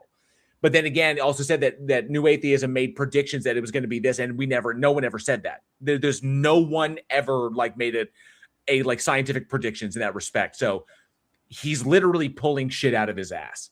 Like, this is all fake. None of this is real. So this tells me that, of course, this was not made for atheists in mind. This was made for his own little audience, because he knows he has to lie to his followers in order to keep them following him, in order to validate their emotions. So after more than 2 decades of massive cultural shifting towards atheism, it really seems that atheism is completely incapable of sustaining a society. No, society is sustained by other things like fucking economy, okay, government, laws, okay. It doesn't matter. Like the laws are completely subjective to facilitate the accomplishment of goals that we all agree upon, like having a happy, healthy society. That's a goal. So the laws need to reflect us being able to do that and disincentivize behaviors that get us away from that goal. Atheism has nothing to do with this. There are secular countries out there where religion is almost like damn near like bottom of the barrel and nobody is religious. They're working just fine. So I don't like, I can't even with this moron. All atheism does is destabilize a society so that the society is too weak to stand against dangerous ideas within that society and dangerous ideas coming to that society from outside. What the fuck? I'd love an example. I'd love an example of this. Here, one of you atheists might respond, "But David, even if atheism turns out to be bad for society, that doesn't mean it's not true." Not so fast. The driving force behind the new atheism was that religion is bad for society. Okay, there may be a utility for it, but that's just a survival utility. If there is a survival utility, that's fine. That doesn't mean that the underlying premises are true. That just means that unifying people under the banner of common thought it provides a survival utility, which is fine. It doesn't have to be religion. It only speaks to the notion of the effective capability or the effectiveness of unifying people under a common belief. That belief can be anything. It could be like the ever-present, ever-loving squanch that doesn't let you look at it because it's so ugly and it'll disappear and the world will fall apart. So people always say, if you think you see a squanch, close your eyes. All right. So the world doesn't go away. The belief could be anything. It doesn't have to be a religion. So it says nothing about the truth that exists of any kind of God agent. You're just talking about the utility of believing in common concepts. That's all it is. Also, It's hard. Apparently, Islam didn't exist in America before the new atheism. Didn't you know? Oh, apparently. You've heard about it ever. Harmful. That's what gave the new atheists their momentum. So what happens if atheism is bad for society? It's not. There is no metric that it is. PhD Tony says, JL, he is making a very sinister argument that Christianity's proclivity to justify violent oppression of rival ideas is what makes Christianity useful. I would agree with this. Good call out, Tony. That Christianity's proclivity for justifying violent oppression of rival ideas is what makes Christianity useful, because he has defined Islam as being bad. That is an excellent point. This is a call for violence, straight up. Or a dog whistle? Is that a dog whistle? Not really dog whistle, it's not really political, but coded language? No? Or it's just the implication? He is staunchly anti-Islam. Is this like a Dennis Reynolds implication? Is what we're talking about here because of the implication. It's kind of direct. That's all I'm saying. What is my dog barking about? What if atheism is harmful? Tell us how. Point it out. Other than pointing to things that you personally don't like LGBTQ people having legal representation, or interracial marriages, whatever. Please point to an example. If atheism is bad for society, it's got to go, right? You got to show how. I don't make the rules. I just like he hasn't shown how Islam is bad. He's basically operating with the assumption that Christianity is good. Christianity is better than Islam without showing how it's better than Islam. And then saying that if Christianity is harmful, then what if atheism is harmful, then it should. No, you're making claims about this shit that's all entirely subjective. You need to show how. He hasn't shown anything. So he's allowing his audience, psychologically, to fill in the blanks. If he says that atheism or secularism is pushing this country to a psychotic dystopia, he's not telling them how it is a psychotic dystopia. He's allowing them to fill in the blanks for what they think constitutes a psychotic dystopia. So he's not technically telling them what to think. He's telling them that what they're thinking is valid, even if some of his listeners may have contradictory positions. This is marketing. Force them. We might call the other argument the argument from glaringly obvious spiritual rebellion. Which is nonsense because this is just emotional experience. That's all it is. There's no spiritual realm. So again, and plus this is begging the question because he's assuming the God exists for any of this bullshit to be true. Atheistic perspective, it doesn't make much sense to care a whole lot about what other people believe unless it's harmful to you or to society. Okay. In other words, this person lives and dies as a Hindu, this person lives and dies as a Muslim, this person lives and dies as a Christian, this person lives and dies as an atheist. From an atheistic perspective, what does it matter? So long as they weren't negatively affecting the world or hurting people or anything like that, we can live harmoniously, or we can live, we can coexist. That's not a problem. I don't see what the issue is. It's when they begin to upset things and start to harm others with their beliefs or using their beliefs to justify harming others. That's when it's problematic. So why would you be obsessed with what other people believe? Because they're harming people. You don't see us going after the Muslims that are progressive. There are progressive Muslims. There are progressive Jews. There are progressive Christians. I'm not bringing up James Tallarico and throwing him down the well. Okay? I don't do that because James and I actually agree on a lot of fundamental things. We also disagree on some fundamental things, but that's pretty much because of his religion. But we still agree on a bunch of shit. It's the ones that are directly harming people, calling for the harm of others. That's who we call out. You mean like the people who were flying planes on that particular day? Or basically telling its warriors, no matter what you do to the enemy or what atrocities you commit, because you're doing it in the name of God, you get to go to heaven. So don't worry about it.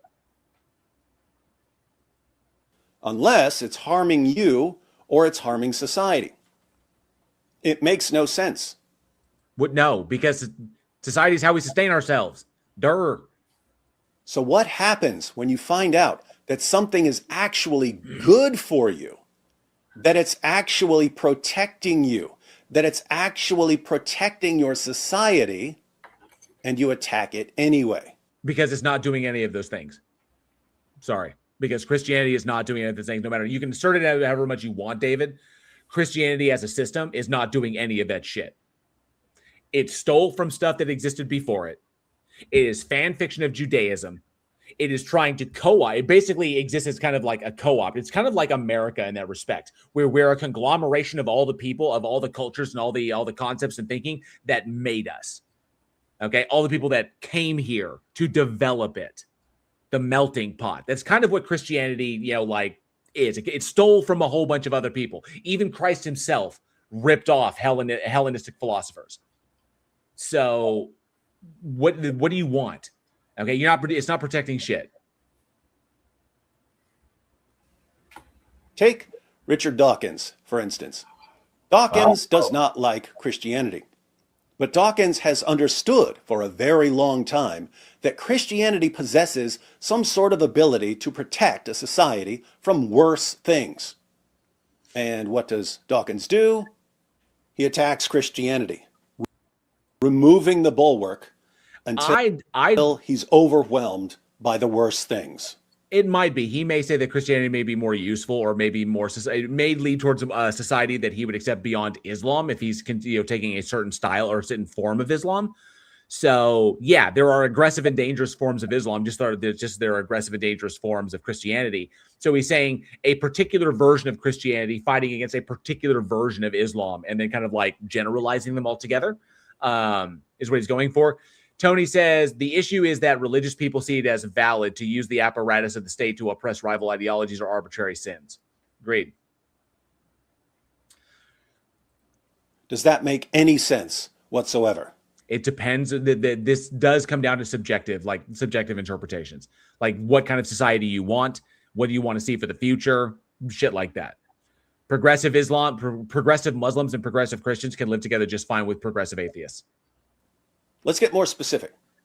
In his discussion with Ayaan Hirsi Ali about her conversion to Christianity, fucking knew it. Called it. Fucking knew it. Ali said that she was so empty and depressed as an atheist, she didn't want to live. That's her problem. That's not because of atheism. That's because that's a psychological issue on her behalf. I mean, that really is. That's an emotional appeal. My life is so empty because I don't believe in a God. Well, then go believe in something else. Actually, she never actually said that. So this is pure straw man. What's her actual quote? Is that her quote? No, there is no quote, because the thing is that she hasn't said a damn thing about Christianity. See, this is like Christian in name only, because they've never stated a single thing about the nature of their belief. They've only talked about the threat of Islam. It's like a cultural Christian. We've got ourselves another cultural Christian who's donning just enough of the air of it without ever talking about the substance. There's no personal revelation there. She said nothing about it at all. That's the thing. See, she's similar to like Sam Harris, looking at the threat of this and thinking that granting the air of Christianity will give her a bigger platform. But she's put nothing on the table that makes her look the slightest bit Christian. Zero. Converts to Christianity. What can you learn? Blah, blah. She is imperfectly Christian today. She may be more perfectly Christian tomorrow. Came to believe that, in her own words, she said she came to believe that Christianity offers a moral and spiritual foundation she found lacking in secular liberalism. Where's the truth factor attached to that? Where's the I've accepted the Holy Spirit in that? Right. That's why people were calling her an imperfect Christian. No, it's called they want lip service enough to think they have a win at the same time as realizing she's attested to nothing. That's vacuous as shit. That's what that is. That secularism couldn't answer life's deepest questions about meaning, evil, sacrifice, and hope. Invention.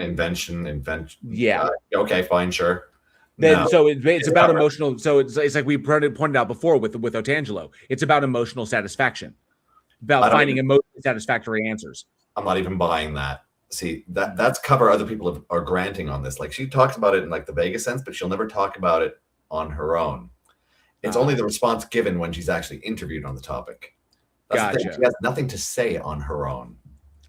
Zero. Well, before we go forward with Mr. Wood here, because this has just been garbage. So just up to this point, we are 17 minutes, 48 seconds. We're almost 18 minutes into the deal of a 26-minute video. So far, he has made a bunch of claims. He's provided no evidence or statistics to back any of his shit up. he's basically whinged about the meta and how much he doesn't like and how much of a threat he perceives Islam to be. But he has not provided any kind of metric by which secular, like having a secular nation, is like a detriment.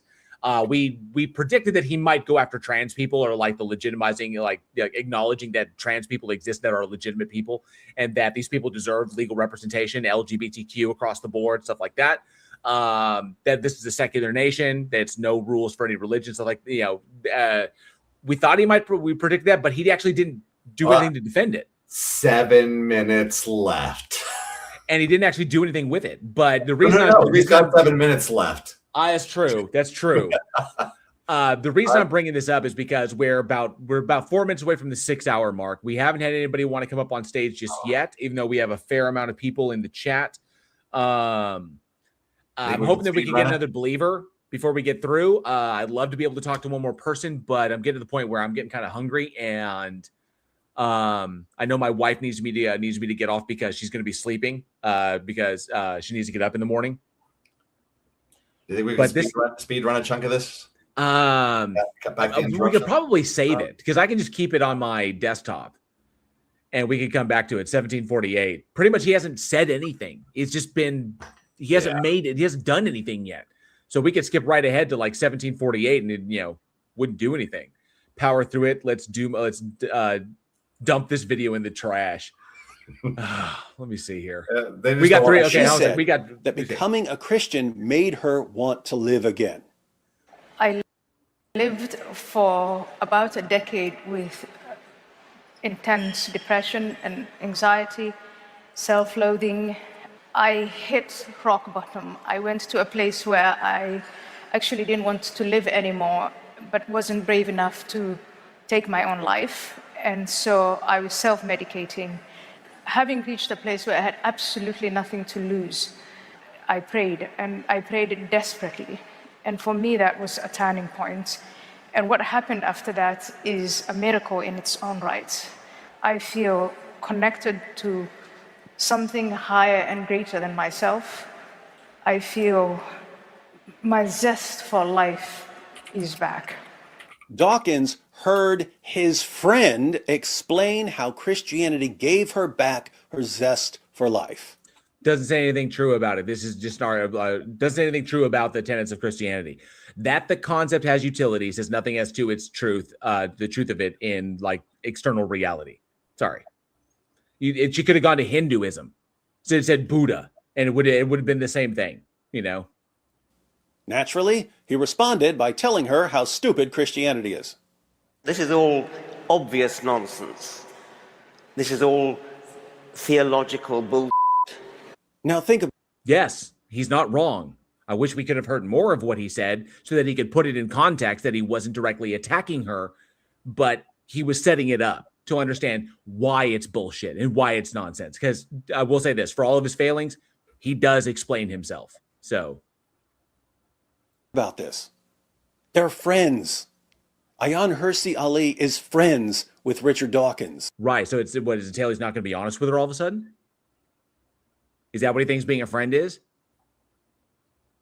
Enabling people when they're doing irrational shit, or calling them out on it and being honest? I mean, last I checked, that's what friends did. Imagine your friend saying, I was depressed and I didn't want to live until I believed in such and such. Now I'm happy. Would your instant reaction be to attack belief in such and such, knowing that it's the only thing keeping your friend from massive depression? I wouldn't do it as aggressively as Dawkins did. Dawkins at the time was probably gambling on the fact that, she knows it's bullshit. Like, it's kind of like the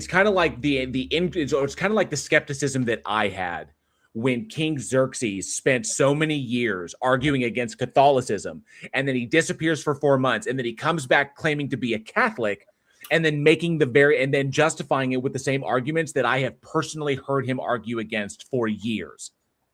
I am skeptical as to what is going on. I've heard him invalidate the very arguments he's using, show how they are logically fallacious. And then when I point that out to him, he says, "You just don't understand." And then he goes away. I'm skeptical, and I'm willing to bet that Dawkins was too. He's an old man. He's a bit of a douche, and we know that now. So he called her out on her bullshit. He's probably gambling on the idea that she knows it's bullshit, and she's doing it for the imagery. That may be where he's going with that. I don't know, but just because he's an asshole doesn't make it false. And yes, I would do it too. I've done it with my own friends as well, and they expect me to because I keep them honest. Let's change the example so that it's something we would all regard as silly. Suppose you find your best friend on the ledge of a building. I'm imagining this is going to be a category error. You say, "What are you doing?" She says, "Well, I was so miserable that I was about to jump. But then I saw this crystal by my feet, and I instantly knew that it's a magic crystal that gives me the power to keep going. As long as I believe in the power of this magic crystal, I'll always be happy." Would it make sense, as an atheist, to say to your friend, "What are you, stupid? There are no magic crystals. Get rid of that dumb rock, you idiot"? When they're standing on the ledge, no. But Ali wasn't standing on the ledge when she had her conversion. She did the conversion thing and then went and talked about it later. So this is not analogous. Wouldn't you afterwards, after they're off the ledge and they've, when they've got about 15 cc's of Thorazine in them, yeah, then we can have the conversation. Instead say to yourself, Just load them up with fucking Thorazine. Just, I think believing in magic crystals is really dumb, but if my friend's belief is somehow keeping her alive right now, I need to keep my mouth shut until I have a way of successfully replacing that crystal with something else that can keep her happy. Yeah, people can be douchebags. People can not be douchebags. This is all about personal preference. It's like how someone behaves. So what? This is nothing to do with Christianity being true or nor like God's not existing. So, if something you think is stupid, a magical crystal or Christianity, is somehow serving as a bulwark against something bad, your friend jumping off a building or your society being subjugated, or this asshole not going around hurting people like he wants to, it makes no sense at all to attack the bulwark until you come up with something else that can be the bulwark. No, we don't need to. That's up to the individual in question, but I can challenge any bad idea I want. So, but you have tons of atheists who realize that even though they don't like Christianity and don't believe in Christianity, Christianity is somehow a bulwark against worse things, and yet they can't stop attacking Christianity. Because we'll attack that as like the other bad thing you're talking about, whatever it is, whatever you subjectively think is bad, we'll attack them both. Both of them. We don't need Christianity to save us from anything else. Just like yes, thank you, Punta. This is what an utter trash argument. This is so fucking dumb. You got to keep the lesser evil until you can get rid of all evil simultaneously. Right. So Jay says, so it's best to allow people to hold to unjustified beliefs until we can find something else that they can justify believing in. This is so fucking stupid. It's as if atheists are saying, yes, if we get rid of Christianity, we're inevitably going to be subjugated by Islam or communism. But you know what? Totally worth it. But it won't happen. It's not guaranteed. It's not logically entailed. What the living shit. And we also switched from religion to politics. Yes, and communism. And brought it up. It's all about the commies. How many times are we gonna address this?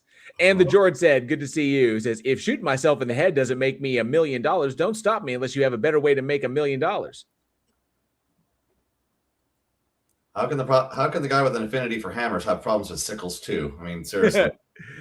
Spam says, "Sure, drinking is helping you cope with stress. I better not stop you drinking." Exactly. This is so fucking terrible.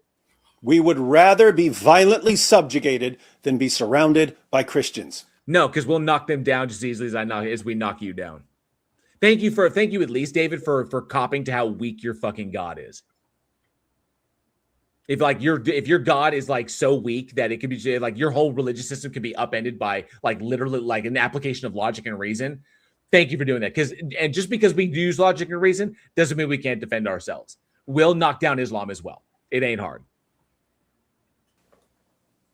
And when you're that desperate to get Jesus as far away from you as possible, even though belief in Jesus should be irrelevant to you unless it's hurting you. Nobody on Fire for $5 says, this is also a very hilarious concession that Christianity is just equivalent to a magic crystal's belief. Agreed. Yes. Yeah. Earlier in the video, I don't know if you were here, nobody, but earlier in the video, he pretty much conceded that like his entire like methodology is like, but he tried to drag atheism down to his level. So like new atheism down to it. And so he pretty much just conceded that it's all trash. Did the exact same thing earlier.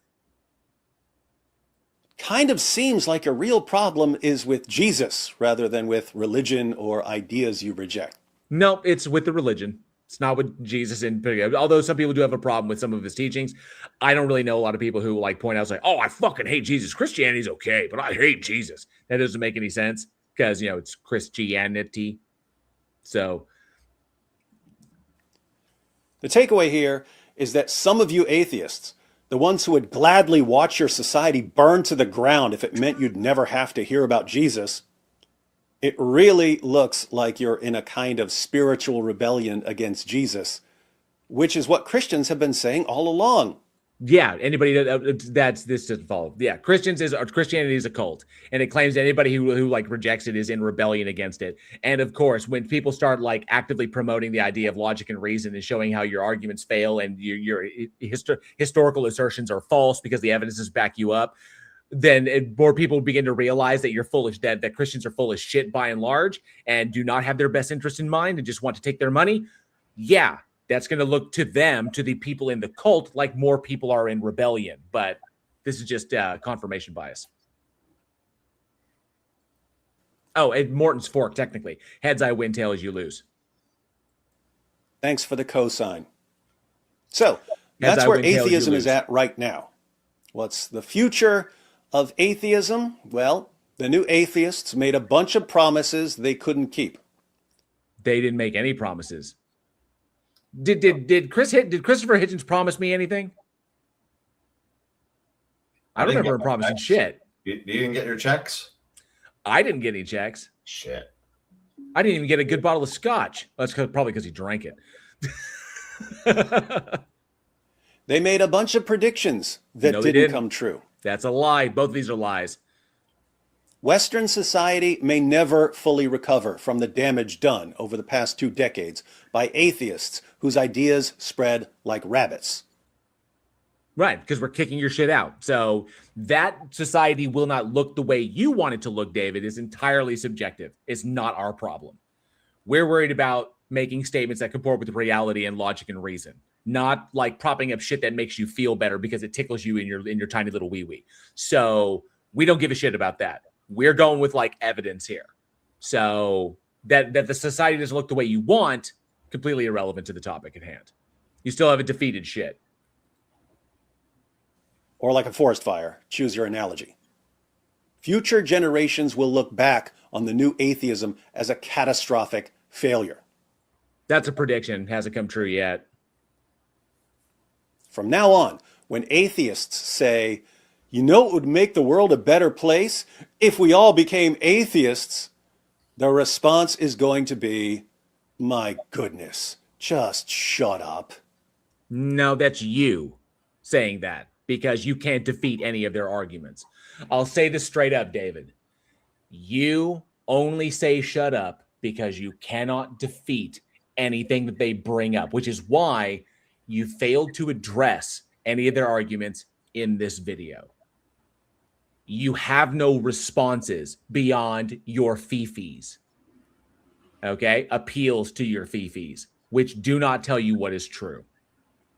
So when you can defend your position, 1 Peter 3:15, and do it without like trying to be insulting or dismissive or intellectually dishonest, feel free to try, but this was not it.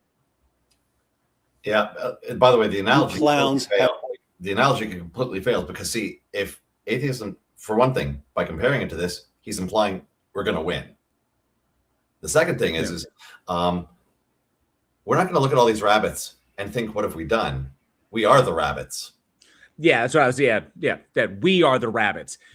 Yours is we think we're doing just fine, apparently. Winning. Right, we are the rabbits, and we will continue to win. So, have no idea how to improve the world. yeah, we do. That just requires a science. So, if you want to be an atheist, then be an atheist, but don't pretend that you have the slightest clue how to make the world a better place. Sure, we do. That just requires knowledge of politics and economics and demographic statistics.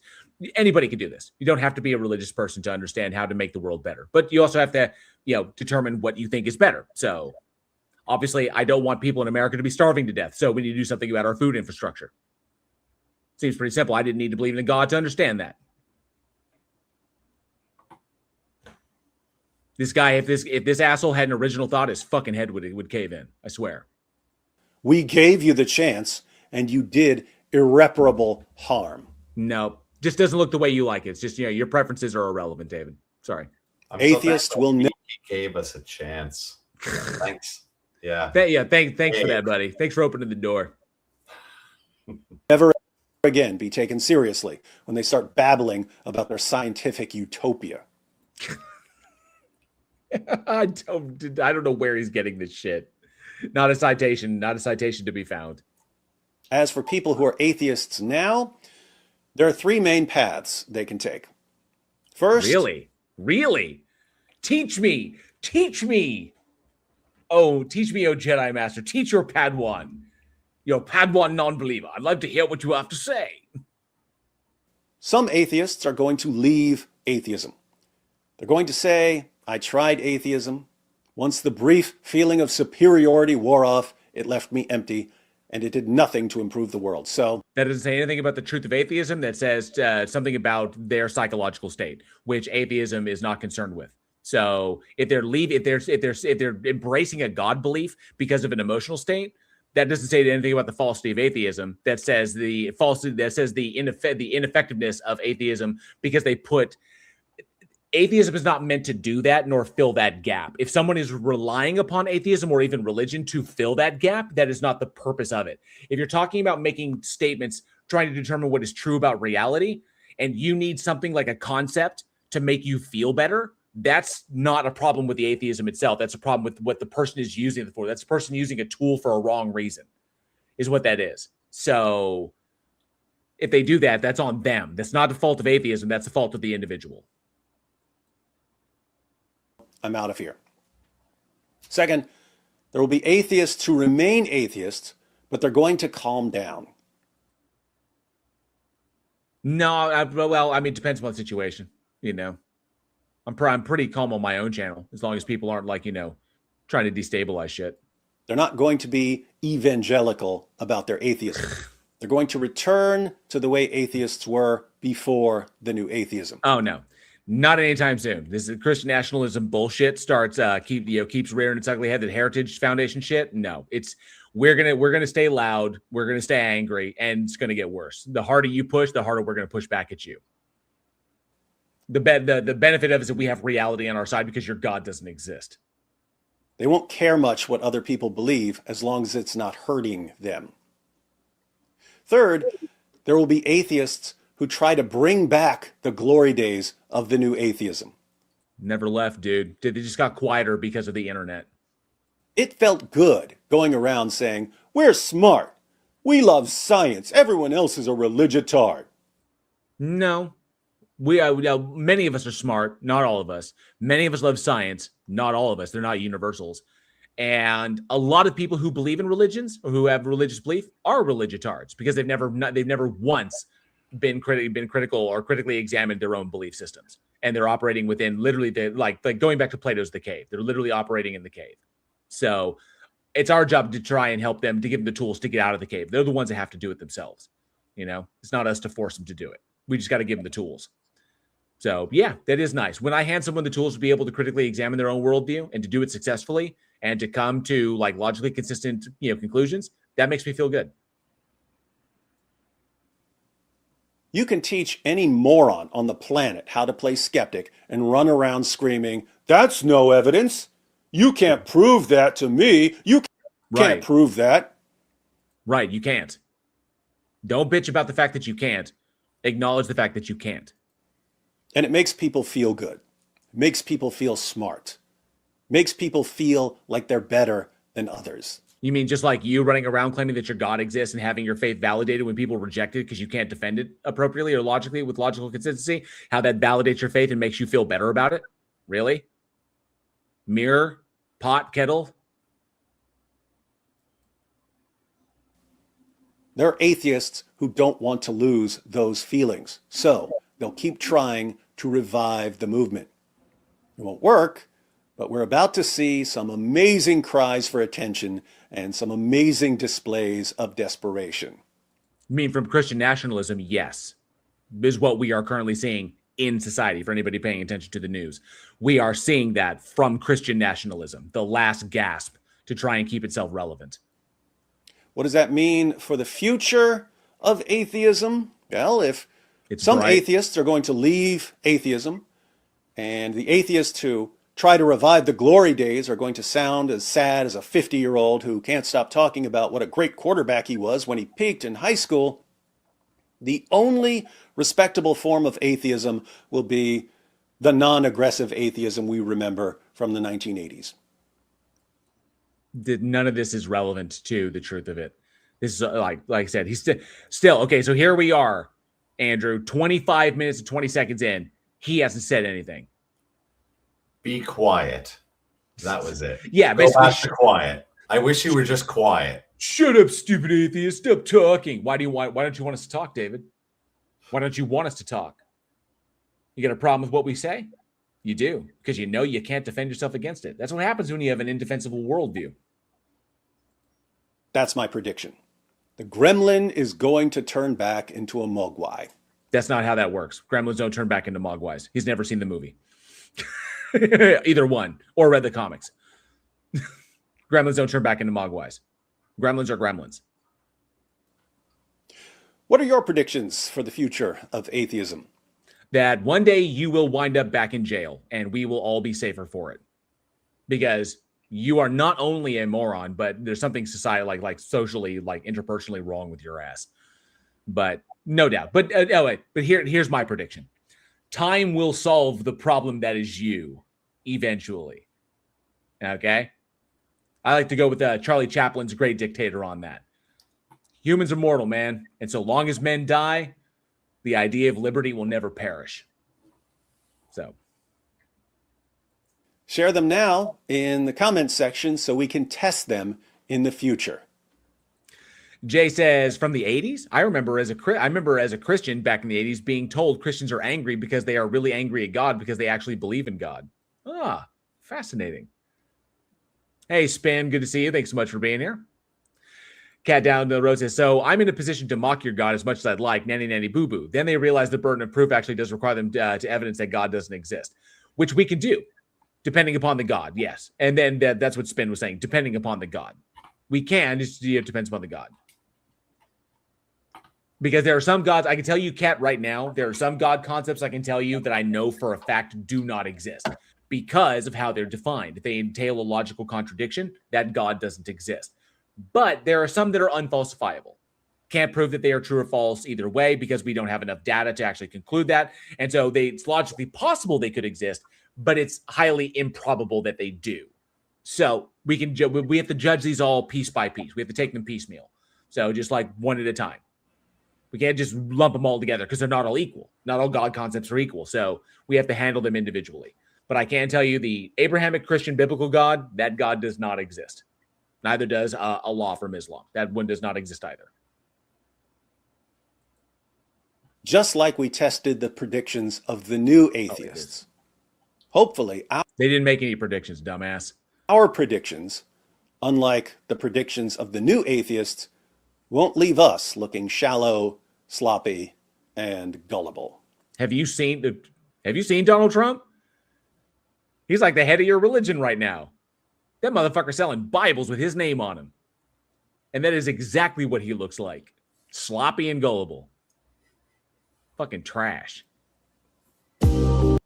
Yeah. All right, that was it. Wow. I pushed through it for you. I pushed through it for you, Andrew. What was that? I pushed through it for you. I think it was just as much to say, I don't have to see him again in a couple of days. Bonus. Yeah, I don't. Going, I'd rather not open that seeping wound again. Exactly. I can remove that and I can put that in la basura. We don't have to look at David Wood anymore. Bin that crap. It is in the bin. Yeah. He's also gone down the pre-sup route as much as anything else. So he does nothing. He's nothing new. He's that person who thinks he can put out the same kind of snark. He's like trying to match tone in the most worst way by not actually doing real tone. Well, that's what I need to do. Hang on a sec. I have to adjust it now. Give me 1 sec. Nope. I have to go to the studio. Because I got to tag him. I got to tag him in the. There we go. I got to tag him in the description. Do what? I may have pushed a few buttons. And I offer no apologies. Okay, so this video review was at what is the apologetics thing? Hang on a sec. Close tab. Reopen that. No. Reopen that. No. Reopen that. Damn it. YouTube. I see two different things. There's a group. Future of Atheism. There it is. I found it. Apologetics Roadshow. Yeah. And 1 sec. Apology at Paula. Dang it. Stupid YouTube. Apologetics Roadshow. Yep. And the link to the video so that people can follow along if they like. Awesome. Save that. Excellent. That's the one we reviewed. Okay. I'm Mr. Basura Head. Yes, I love Key and Peele. Thank you, Jay. I'm a big Key and Peele fan. I'm a duck. Quack, quack, quack. I'm in too deep. Yes, Jay, send me the link. Send me the link. I'd love to check it out. All right. Well, I think we are in good shape. This has been a fantastic stream. I want to make sure I didn't miss anything here. Yep, we got all the super chats, and I want to thank everybody. Nobody on Fire, Singer Soul. I can't remember the big one that we got. The big one that I got. Puggles? Is that from? But every single one of you. All right. I think this is a good spot. We're almost 6.5 hours in. I think we're in a good place that we can call it for the night. Before I do, Andrew, thank you so much for being here. PhD Tony as well. Andrew, you have anything for us? Nope. No, I'm not keeping you here a second longer. We powered through David Wood. That's penance enough. Thank you. Awesome. Cat down the road. Yeah, sure. Just send me, if you're on the Discord, you can link anything you want. You can suggest it. You can make suggestions to me. So feel free to link it in the Discord. The link for that is in the description of the video. You can do that. Or if you want to find my email address, you can email me the channel email. So you can check it out. Hey, and Caligonchik, good to see you. Sorry. Yeah. It's coming towards the end of it. And thank you, Punta, for being here. I appreciate that. But yeah, this is pretty much it. Got new stuff coming up, and I'm glad that you enjoyed the video. I like that people are digging these more. Damn it. I think I'm getting dementia.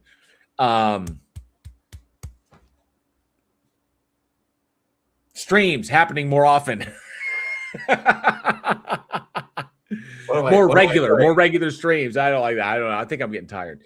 Jay Money is here. Good to see you, bud. Thanks so much for being here, bud. Always says just woke up and going to bed early. Oh, awesome. Very good.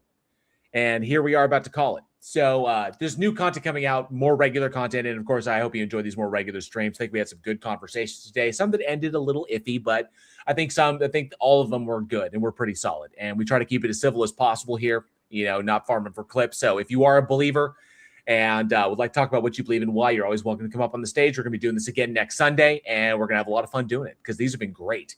Yeah, these have been fantastic. So thank you all again so very, very much. Thank you to every single person who hung out in the live chat and all the super chats. Primordial Puggles, you fucking rule. Thank you so much. I appreciate that. And I hope you have a great night. To all of you, thank you for being here. I couldn't do this channel without you. You know, it wouldn't be, without you, it wouldn't be a success. So like, dislike, comment, subscribe, do all the cool stuff, help to push me in the algorithm. I am currently, I think, 95 away. No, 90. I'm 90 subscribers away from 15K. So we are literally closing in. 90 subscribers away from 15K. So I appreciate it. It says, stop rambling and go to sleep, old man. Thank you, Punta. I do appreciate that. You guys rock. I will get out of here and I'll leave you all to it. Enjoy the rest of your week. You have a great one. And as always, be safe, be excellent to each other. And together, we can bridge the divide.